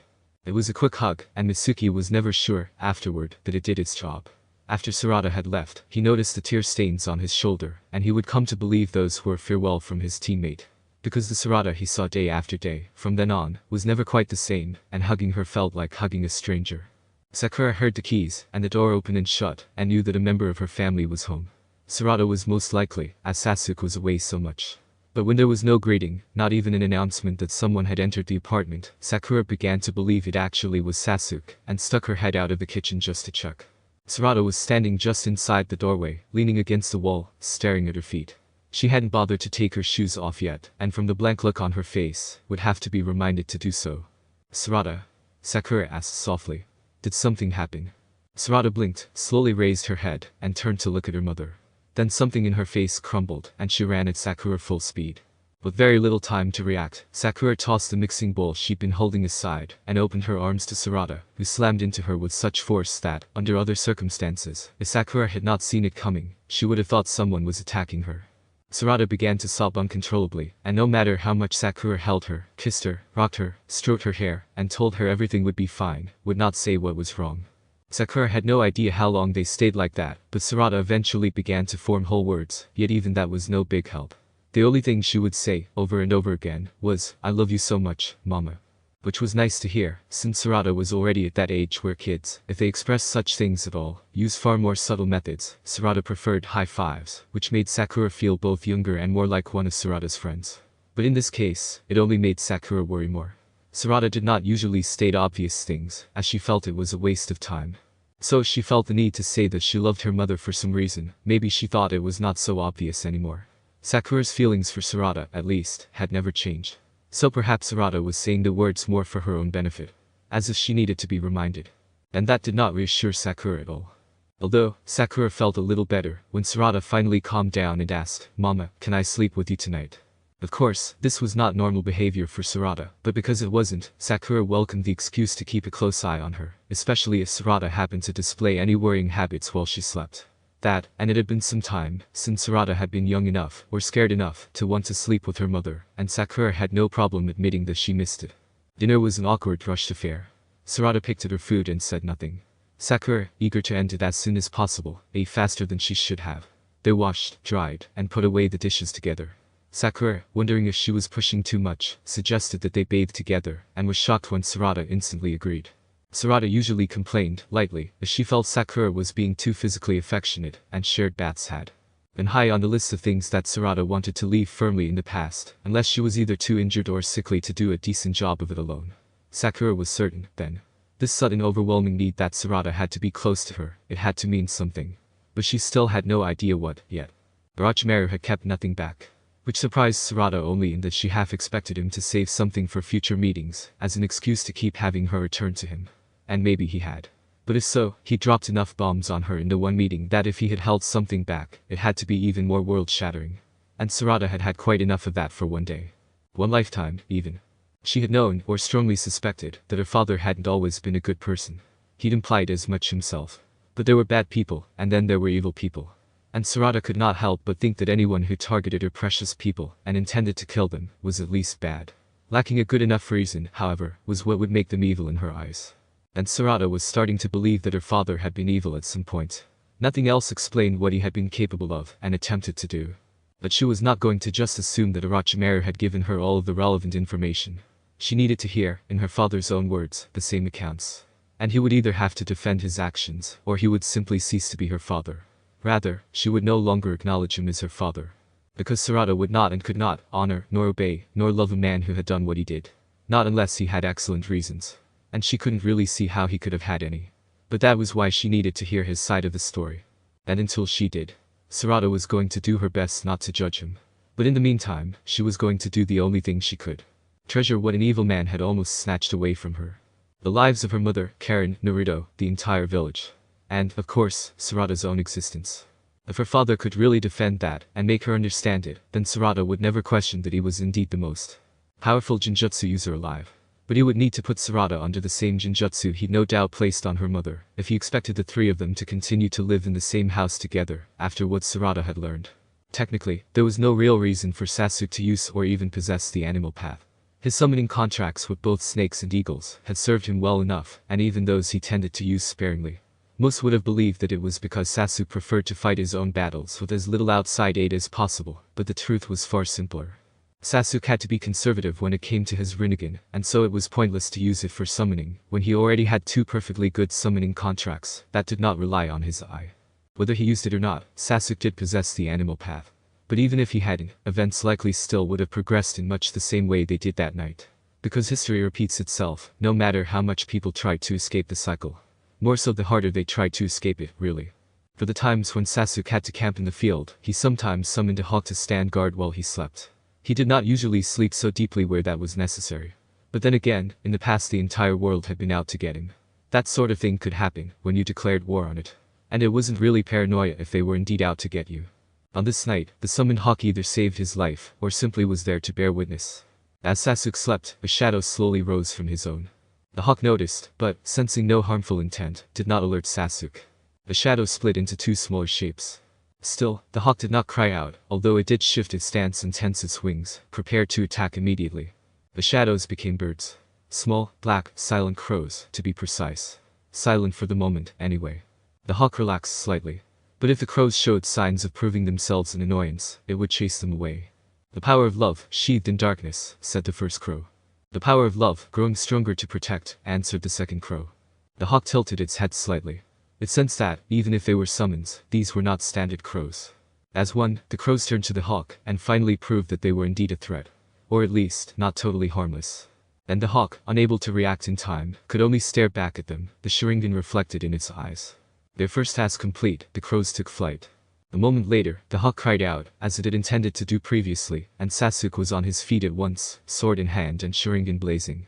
Finding no threat, he turned to the hawk expectantly. The hawk could only shake its head. The threat was gone, but the hawk's job was to alert, not defeat. It could not help it, if the threat had run away upon being detected. With a sigh, Sasuke sat down, wondering how long it would take for sleep to come again, and hoping it lasted longer this time. Sarada woke up in her mother's arms, and came to a startling realization. She did not hate the man who had tried to kill her mother. It would have made sense if she had, and few would have blamed her. She did not pity him, either, for she would never be able to relax her guard around such a person, out of fear that they might try to kill again. Her soul did not cry out for his spilled blood or his ended life. Instead, it cried out the need to protect her mother from him. Sarada could not bathe in hatred, because she had already been filled with love, and she would never fail to protect the one who had given her that love. Yes, she still needed to hear her father's explanation, but she suspected it would not change her feelings very much. She did not want to hate him. And if she had to cut him out of her life to prevent that, then so be it. Better to never think of him, than to see him and constantly be reminded of what he'd nearly stolen from her. Sarada closed her eyes, inhaling her mother's scent and basking in the warmth. This above all else, was worth protecting. No one would ever change her mind on that. Suddenly, she felt soft lips press against her forehead. "Are you feeling better today, Sarada?" She opened her eyes, and found her mother staring at her worriedly. The knowledge that she had the power to soothe that worry pleased Sarada greatly. "Yes. Today I'm feeling much better, Mama." Sakura smiled and kissed Sarada again. "I'm glad. You scared me yesterday." "I'm sorry. I didn't mean to. I was just reminded, harshly, how fragile life is." And I wanted you to know how much I treasure you, Mama. I really, really do. I love you. Sakura hugged Sarada tightly. I love you, too. More than anything else in the world, Sarada. Sarada truly hoped that statement was accurate. Or, she at least hoped that her mother would put child before husband. Because if Sarada was wrong, then her world would lose all meaning. I should get breakfast started, Sakura said abruptly. Karen said she was coming over early today. No, Sarada said, grabbing Sakura's wrist as she started to leave the bed. Let me cook for you too. Sakura smiled. That's sweet, but you don't have to do that. I really want to, Mama. Please. You work so hard, and I like being able to help you. If you didn't want me to cook for you, then you shouldn't have taught me how. Sakura laughed. I guess it is a little odd to argue with my daughter for being too helpful. And I'm sure Karen would love that you cook for us. Sarada smirked. Karen would love if I served her tap water. She'll be over the moon for a real breakfast that I actually made. Considering their own pasts as shinobi, Burrito thought his parents were very open-minded about letting Himawari choose whatever path in life that she wanted. They didn't seem worried when she chose not to enter the ninja academy, and they asked Burrito not to push her in that direction unless she showed interest first. Burrito wouldn't have, anyway. The last thing he wanted was Himawari constantly putting herself in danger. Kushina didn't think like they did. They all valued Himawari's happiness, but Kushina wanted her to be strong, even if not as an official kunoichi. And because Kushina had the bright idea of disguising training as fun activities, simply by playing games with Kushina, Himawari was getting trained without even realizing it. But when asked, Kushina insisted that she wasn't trying to send Himawari out on missions. She just wanted Himawari to be able to protect herself and all she held dear, if it was ever threatened. Burrito had mixed feelings about it. He wanted Himawari to stay innocent of the world's dangers. Yet he had already seen that sometimes, the world's dangers came to Konoha with no warning. If that should happen again, he wanted his Zeniter family to be safe. As safe as they could be, anyway. And if Himawari ended up alone, he wanted her to be strong enough to survive. So Burrito did the only thing that would give him any real satisfaction. He asked Kushina to include him. And as it turned out, the only person more excited about that than Kushina was Himawari herself. Sasuke was just about to begin another day of traveling when one of the most unexpected things imaginable happened. He was reverse summoned to Ryuchi Cave. Of course, a summoner being called to the homeland of his contracted summoned creatures was well within the realm of possibility. Rare, perhaps, but not unheard of. But Sasuke was not just any summoner, and he had gone to certain lengths to find a snake who understood and was respectful of that. And as he turned to find his personal summoned snake Aota staring apologetically at him, Sasuke reminded himself that the reason such an occurrence was so rare was that Aota was typically very respectful towards him. So the idea of a frivolous meaning behind this current act never even crossed Sasuke's mind. What is it, Aota? Sasuke asked. What do you need from me? I humbly beg your forgiveness for interrupting your important work, Sasuke-sama. It's just, something has happened that may require your immediate attention. Sasuke frowned. It may. Does it or doesn't it? That will be for you to decide. Again, I deeply apologize, never mind that, Aota. What's the situation? Ah. Well. Aota cleared his throat. Sarada-sama has requested the honor of your presence. However. Sasuke blinked. He was aware that Sarada and Aota had met once. But she still would have had to go to some effort to get a message to Aota, since she was not a snake summoner. Yes. She demanded that I stress it was not a request. And she said several things that I would never repeat to your face, Sasuke-sama. But I agreed to carry the core message to you, out of respect for the fact that she is your only child. I see. Thank you, Aota. Aota made a sound that sounded suspiciously like a fake cough. Shall I have one of my comrades near Konoha summon you there? Yes, do that. At once, Sasuke-sama. After a pause, Aota added in a rush, Sarada-sama sounded quite upset. I'm sure under normal circumstances that she would never dare. It's fine, Aota, Sasuke said wearily. Sometimes, and only sometimes, Aota reminded him a bit too much of his old fangirls. Sarada was waiting in the clearing with an unreadable expression on her face, and a large basket at her feet. As Sasuke came closer, he noted the way she tensed up, despite the fact that she had demanded that he appear before her. Just so we're clear, Sasuke began, the reason I didn't leave you an easy way to contact me. The kind of work I'm doing tends to be extremely time-sensitive. So I strongly prefer not to be interrupted during it. Understood, Sarada replied too quickly. Would you like to hear something that I would prefer? Sasuke stared at her. When I finally found you, after so long, the first thing you did was nearly stab me. I would prefer to think that you didn't make a habit of trying to stab the people closest to you. So I guess we're both disappointed today, aren't we? After a pause, Sasuke said, Orochimaru told you. Sarada glared at him. And you know that how? He's one of the few who would, that was always there. In a manner of speaking. Sasuke shook his head.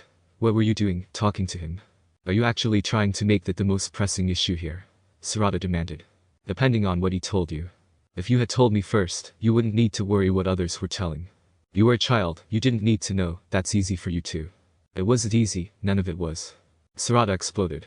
You tried to kill Mama. Twice. Sasuke stopped and looked away. Yes, he admitted after a moment. And if it needs to be said, Sarada added, still trembling with fury, we are not moving past you answering for that, because you think I'm too young or I don't need to know. You are going to tell me why you tried to do that. To Mama. To Karen. To Nanadame. And to anyone else I care about that you nearly killed, in case I missed. Anyone? She paused to take several deep breaths. You are either going to tell me, or you had better put me under some serious ninjutsu right now, because this isn't the kind of thing that someone forgets easily. You're right, Sasuke agreed slowly. Now that you know what you know, not explaining myself would be unacceptable. And I don't want to do to you what was done to me. Which was what? Sarada asked wearily. I didn't know that I was acting out a role in someone's play. That my struggle, my life, was a lie. And I wish I could tell you that that's the reason I did what I did. But that isn't true. And now that we've come to this point, I'll give you the truth, Sarada. And, unlike me, you'll have it before it's too late. So they sat, and Sasuke explained. He was relieved to learn that the basket Sarada had brought contained water and snacks. She'd expected that this would take a while. And she hadn't packed a full meal, because as she'd accurately guessed, these weren't the kind of discussion topics that helped one maintain their appetite. Sasuke told Sarada about the Uchiha clan massacre. The failed plan to conquer Konoha from within. The lives lost. The executioners. The minds behind it all on both sides. And what he saw that night that he would never be allowed to forget. He told her about living alone in the village as a child of empty privilege. Treated with respect that he would trade in a heartbeat to hear his mother's sweet voice once more, or to see his father's rare nods of approval.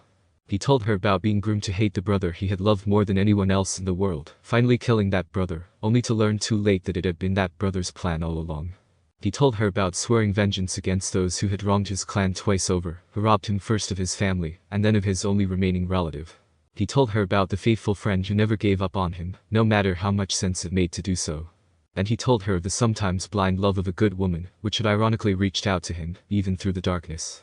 He told Sarada all of those things, and more. Not in the hopes that she would forgive, but in the hopes that she would understand. Because if she was going to condemn him, then she should do so only after she had all of the facts. And if she was going to forgive him, it would only be after she knew all of his crimes. Sarada wasn't sure if she felt more disgusted or exhausted when he finally stopped talking. She was certain of only one thing. The disgust she felt was no longer focused on her father alone. And he was still her father. She had no problem admitting that to herself. She had not forgiven all that he had done, and she might never forgive it all. But, after everything that had been done to him, she was really just amazed that he was still walking upright and arguably sane. I need to think about all of this, was all that Sarada could say to him. He nodded. If you need to hate me, Sarada, then do that. She frowned at him. Not that I would need your permission or encouragement, but you probably shouldn't tell me that. And I don't think I hate you. If I did, I feel pretty sure I'd be certain of it. Right. Now, I think I pity you, and don't like you very much. But I don't hate anyone. Even that is more than I could have hoped for. Her eyes narrowed. But I'm not okay with you trying to kill Mama, Karen, and Nanadame. And I may never be. You told me what you were thinking in each case, but those weren't good enough reasons for me, and I reject them. Sasuke nodded. If you want to stay with some friends actually, Sarada said pointedly, I was thinking you could stay. Wherever you were. If I'm not home every night, Mama would need to know why. And me being away from her would only punish us. She might not like you being gone, but she is used to it. Which I can thank you for. But you won't. Lad, we're on the same page. Sarada paused and lowered her head. Look, Papa. I'm sorry that such bad things happened to you. It wasn't right and it wasn't your fault. So I can't blame you for a lot of the things you did.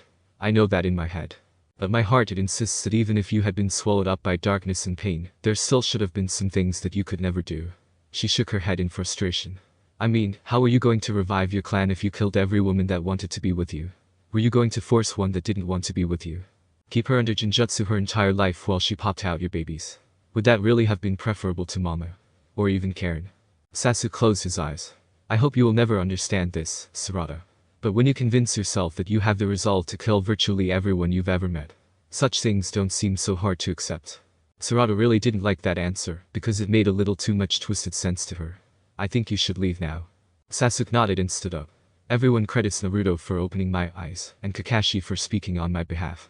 But your mother's ability to forgive me, I believe, always made the biggest difference among her friends. I'm not her, though, Sarada said firmly. I know. Your Uchiha blood grants you two things, Sarada. A life of hardships, and the ability to endure that life.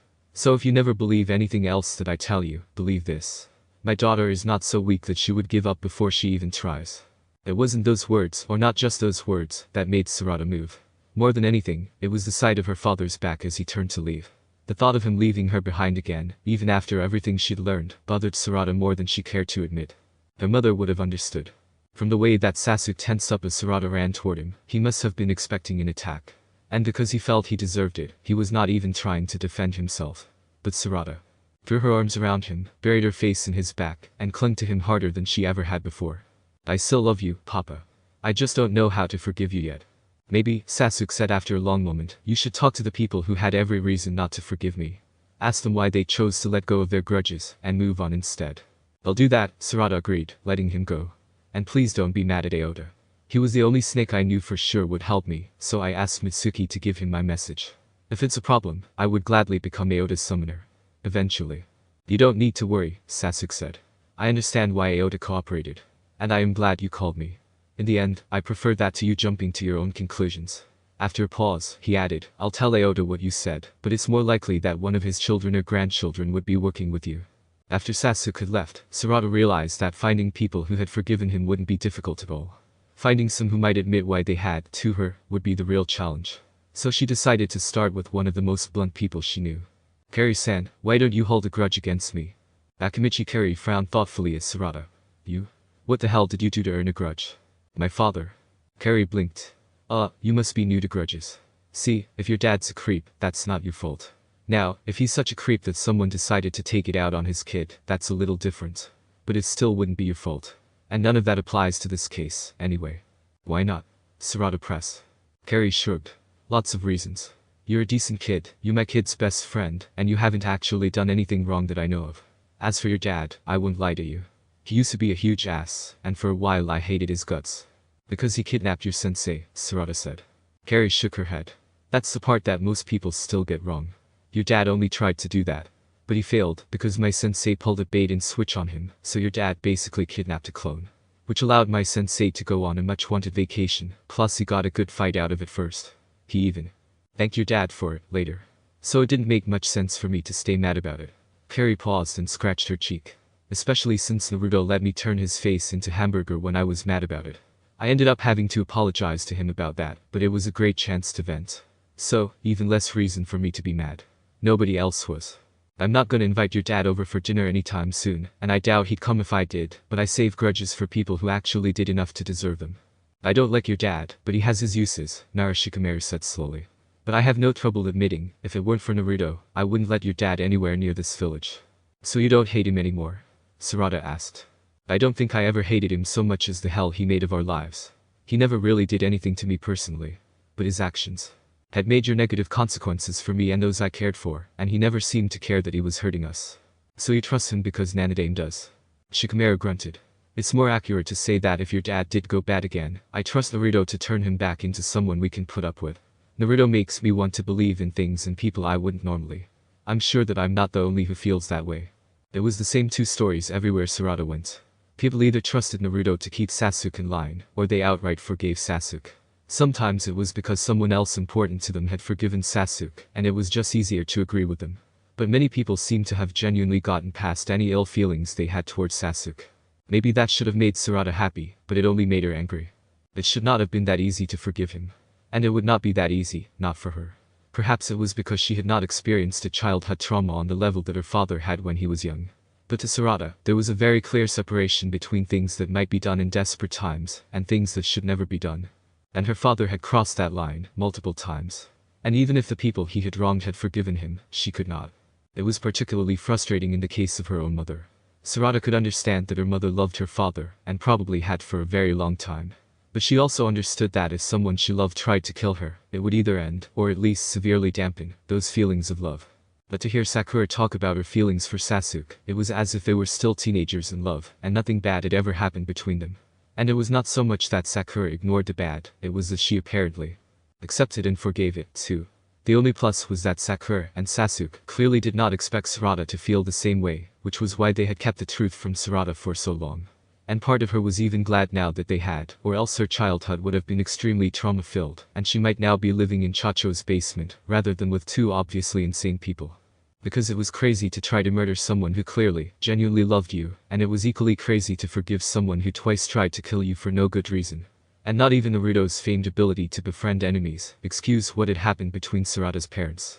The situation was just far more complicated. And it was certainly nothing that a simple apology could brush aside. Sarada could not compartmentalize her feelings so easily. She would never not be able to see her father, at least in part, as a man who had tried to kill her mother. Just as she would never be able to not see the foolish part of her mother that forgave him. Nor would she be able to quiet the part of herself that insisted on protecting her precious, beloved mother, especially from the foolish part of Sakura that insisted on making itself so very vulnerable. All these thoughts caused an immediate and noticeable change in Sarada. They almost had to. There was no one she could confide in, and keeping such tumultuous thoughts bottled up inside was bound to change her, inside and out. Her parents, Orochimaru, Karen, and Mitsuki, knew why Sarada had changed, but she doubted they had told anyone else, with the possible exception of Naruto. And there, at least, Sarada understood why he would have been told. If she went. Itachi on the village on his watch, then I didn't know anything was bothering her, would not be an adequate response. But the more she thought about it, Sarada realized that her situation was nothing like Itachi's. There weren't two sides at each other's throats, threatening to spark a civil war. There was only one side. An entire village that had forgiven Sasuke's crimes. And Sarada wasn't on that side. She was entirely alone, in the village, in the world. Sure, Mitsuki or Karen would have listened, if she wanted to talk to them. But Karen would never understand, and while Mitsuki might, he would never be able to support Sarada the way she needed. Ultimately, he would be loyal to his parent, or the village, before her, no matter how much they both wished otherwise. But Sarada wouldn't have blamed him. He'd done enough for her, and she would always appreciate that. So Sarada began to believe that she would never truly have anyone who both understood what she was feeling, and agreed that it was okay to feel that way, for the rest of her life if need be. Life provided her something else. Or someone else, rather. Someone who was not on the village's side. Someone who, like her, was basically alone, on their own side, against the world. Someone who would never in a million years forgive an abusive or unfit father. Someone who actually did want his own father dead, for reasons of self-preservation at the very least, and revenge or justice at the most. Naturally, when they first met, he hated, or at least didn't care about, her and everything associated with her. And she was certainly no fan of his. Eventually, she would see him as a treasure. The one person in the world who would accept everything about her, because she fully accepted him in return. And she would not care how he was raised, or how damaged and angry he was, or even if staying at his side meant she would get hurt. And though she had good reason for it, she didn't actually need one. Crazy was in her blood, after all. End of part 2. Continued in part 3. Seal the day. Sarada only wants to preserve what is precious to her. Why can no one else understand that? And it's... Karen and Sarada's relationship was depicted in the anime about the way I imagined it. I think Karen was a bit too eager to have Sarada bite her, but I am least glad that Karen didn't orgasm when it happened. I was really dreading that. And Karen does tell Sarada that Sakura saved her life, but of course doesn't say who endangered it. There isn't a lot of proof of it, but the implication is that Naruto's and Sasuke's families are close. So it is possible that Naruto, or Hinata, gave baby Sarada a bath. Likely, even, as Sakura was effectively a single mom for an extended period, and still has a job. Someone had to babysit, and I don't know that I'd trust Ino to ever give Sasuke's kid back. Naruto is just young enough to be a weird uncle to Sarada. And either Sakura is still young enough, or even Boruto knows better than to call her old. I am taking artistic license with how Karen's body works. But she was covered in bite marks even when it was only Sasuke biting her consistently, and he didn't make all of those. So if an old bite can scar that long, no telling how long the lightning spear through the chest would last. Kakashi only told Sakura to save Karen, not to erase any sign of the wound. And Sakura might have been preoccupied, as she still had to hurry off and nearly get herself killed a second time that day. So I'm guessing Karen still has a scar. I now have a different interpretation of what Orochimaru meant when he said he wanted to see which way Sasuke's wind blows. Wind is not Sasuke's primary element, it's Naruto's. Orochimaru is really saying he wants to see what Sasuke and Naruto will do. Which would explain his encouraging Mitsuki's interest in Boruto. As Kushina has lived through at least one war, I would assume. Himawari being strong enough to protect herself would be a priority. Especially since without that, her safety would depend on someone else always being around. Though, Himawari definitely has some high potential, even without Kushina's help. What I had in mind for Himawari's development seems to be more or less where she is in the anime. I accept that Sasuke's early life royally sucked, and that Itachi is to blame for it. So Sasuke gets a pass for the early stuff. But anything that happened after he defeated Orochimaru, and especially after he fought Itachi, I don't blame on anyone but Sasuke. There is too much emphasis on what he chooses to do at those points. You could blame the curse of hatred, which would explain his urge to kill anything Uzumaki but not Sakura, unless you're going to argue that the curse made him target a Senju's apprentice, and not the Senju herself, which would really be reaching, since I can't think of a single time that Tsunade ever entered Sasuke's thoughts. This is both the part of Sasuke's character that I have the biggest problem accepting, and the part that does most of the unforgivable things he's guilty of. But trying to kill Sakura is the only thing he does at that point that makes no sense to me. Whether he had any special feelings for her, or not. Kakashi and Naruto were both threats. But Sakura never does anything that effectively proves to be an obstacle for Sasuke, and she never once, in the entirety of Naruto, managed to hurt Sasuke physically, so he has no reason to consider her a real threat. So why try to kill her? Even stranger, once Sasuke is thinking clearly, and entrusted with the sage's power, he does two very backwards things concerning Sakura. 1. He claims Sakura would get in the way. Which, again, she has never managed to do. And the one time she tried, Kakashi broke up the fight instead. 2. Instead of killing Sakura, he uses Genjutsu to keep her out of the way. Despite the fact that killing her would fall under his destroy the past agenda. So he tries to kill her when he has no reason to, and yet doesn't kill her when he does have a reason to. And if you're going to pass that off as Sasuke being unable to kill someone he loved, I would remind you that he still intended to kill the rest of Team 7, which I doubt Sakura would be able to forgive. And if she could, then she deserves exactly what she got by marrying him, which wasn't much. You will notice I never actually provide detailed reasons as to why Sasuke tried to kill Sakura. That's because to me, there aren't any. Even though I feel Carrie is exactly the type to hold a grudge with no justification, I assume this excuse applies. And it would help that Killer Bee didn't hold a grudge against Sasuke. But if you had told me that Carrie would ever get along with a Sasuke fangirl like Ino, I never would have believed it. Can't help who ends up in your family, or your friend's family, but it's still weird to see them together.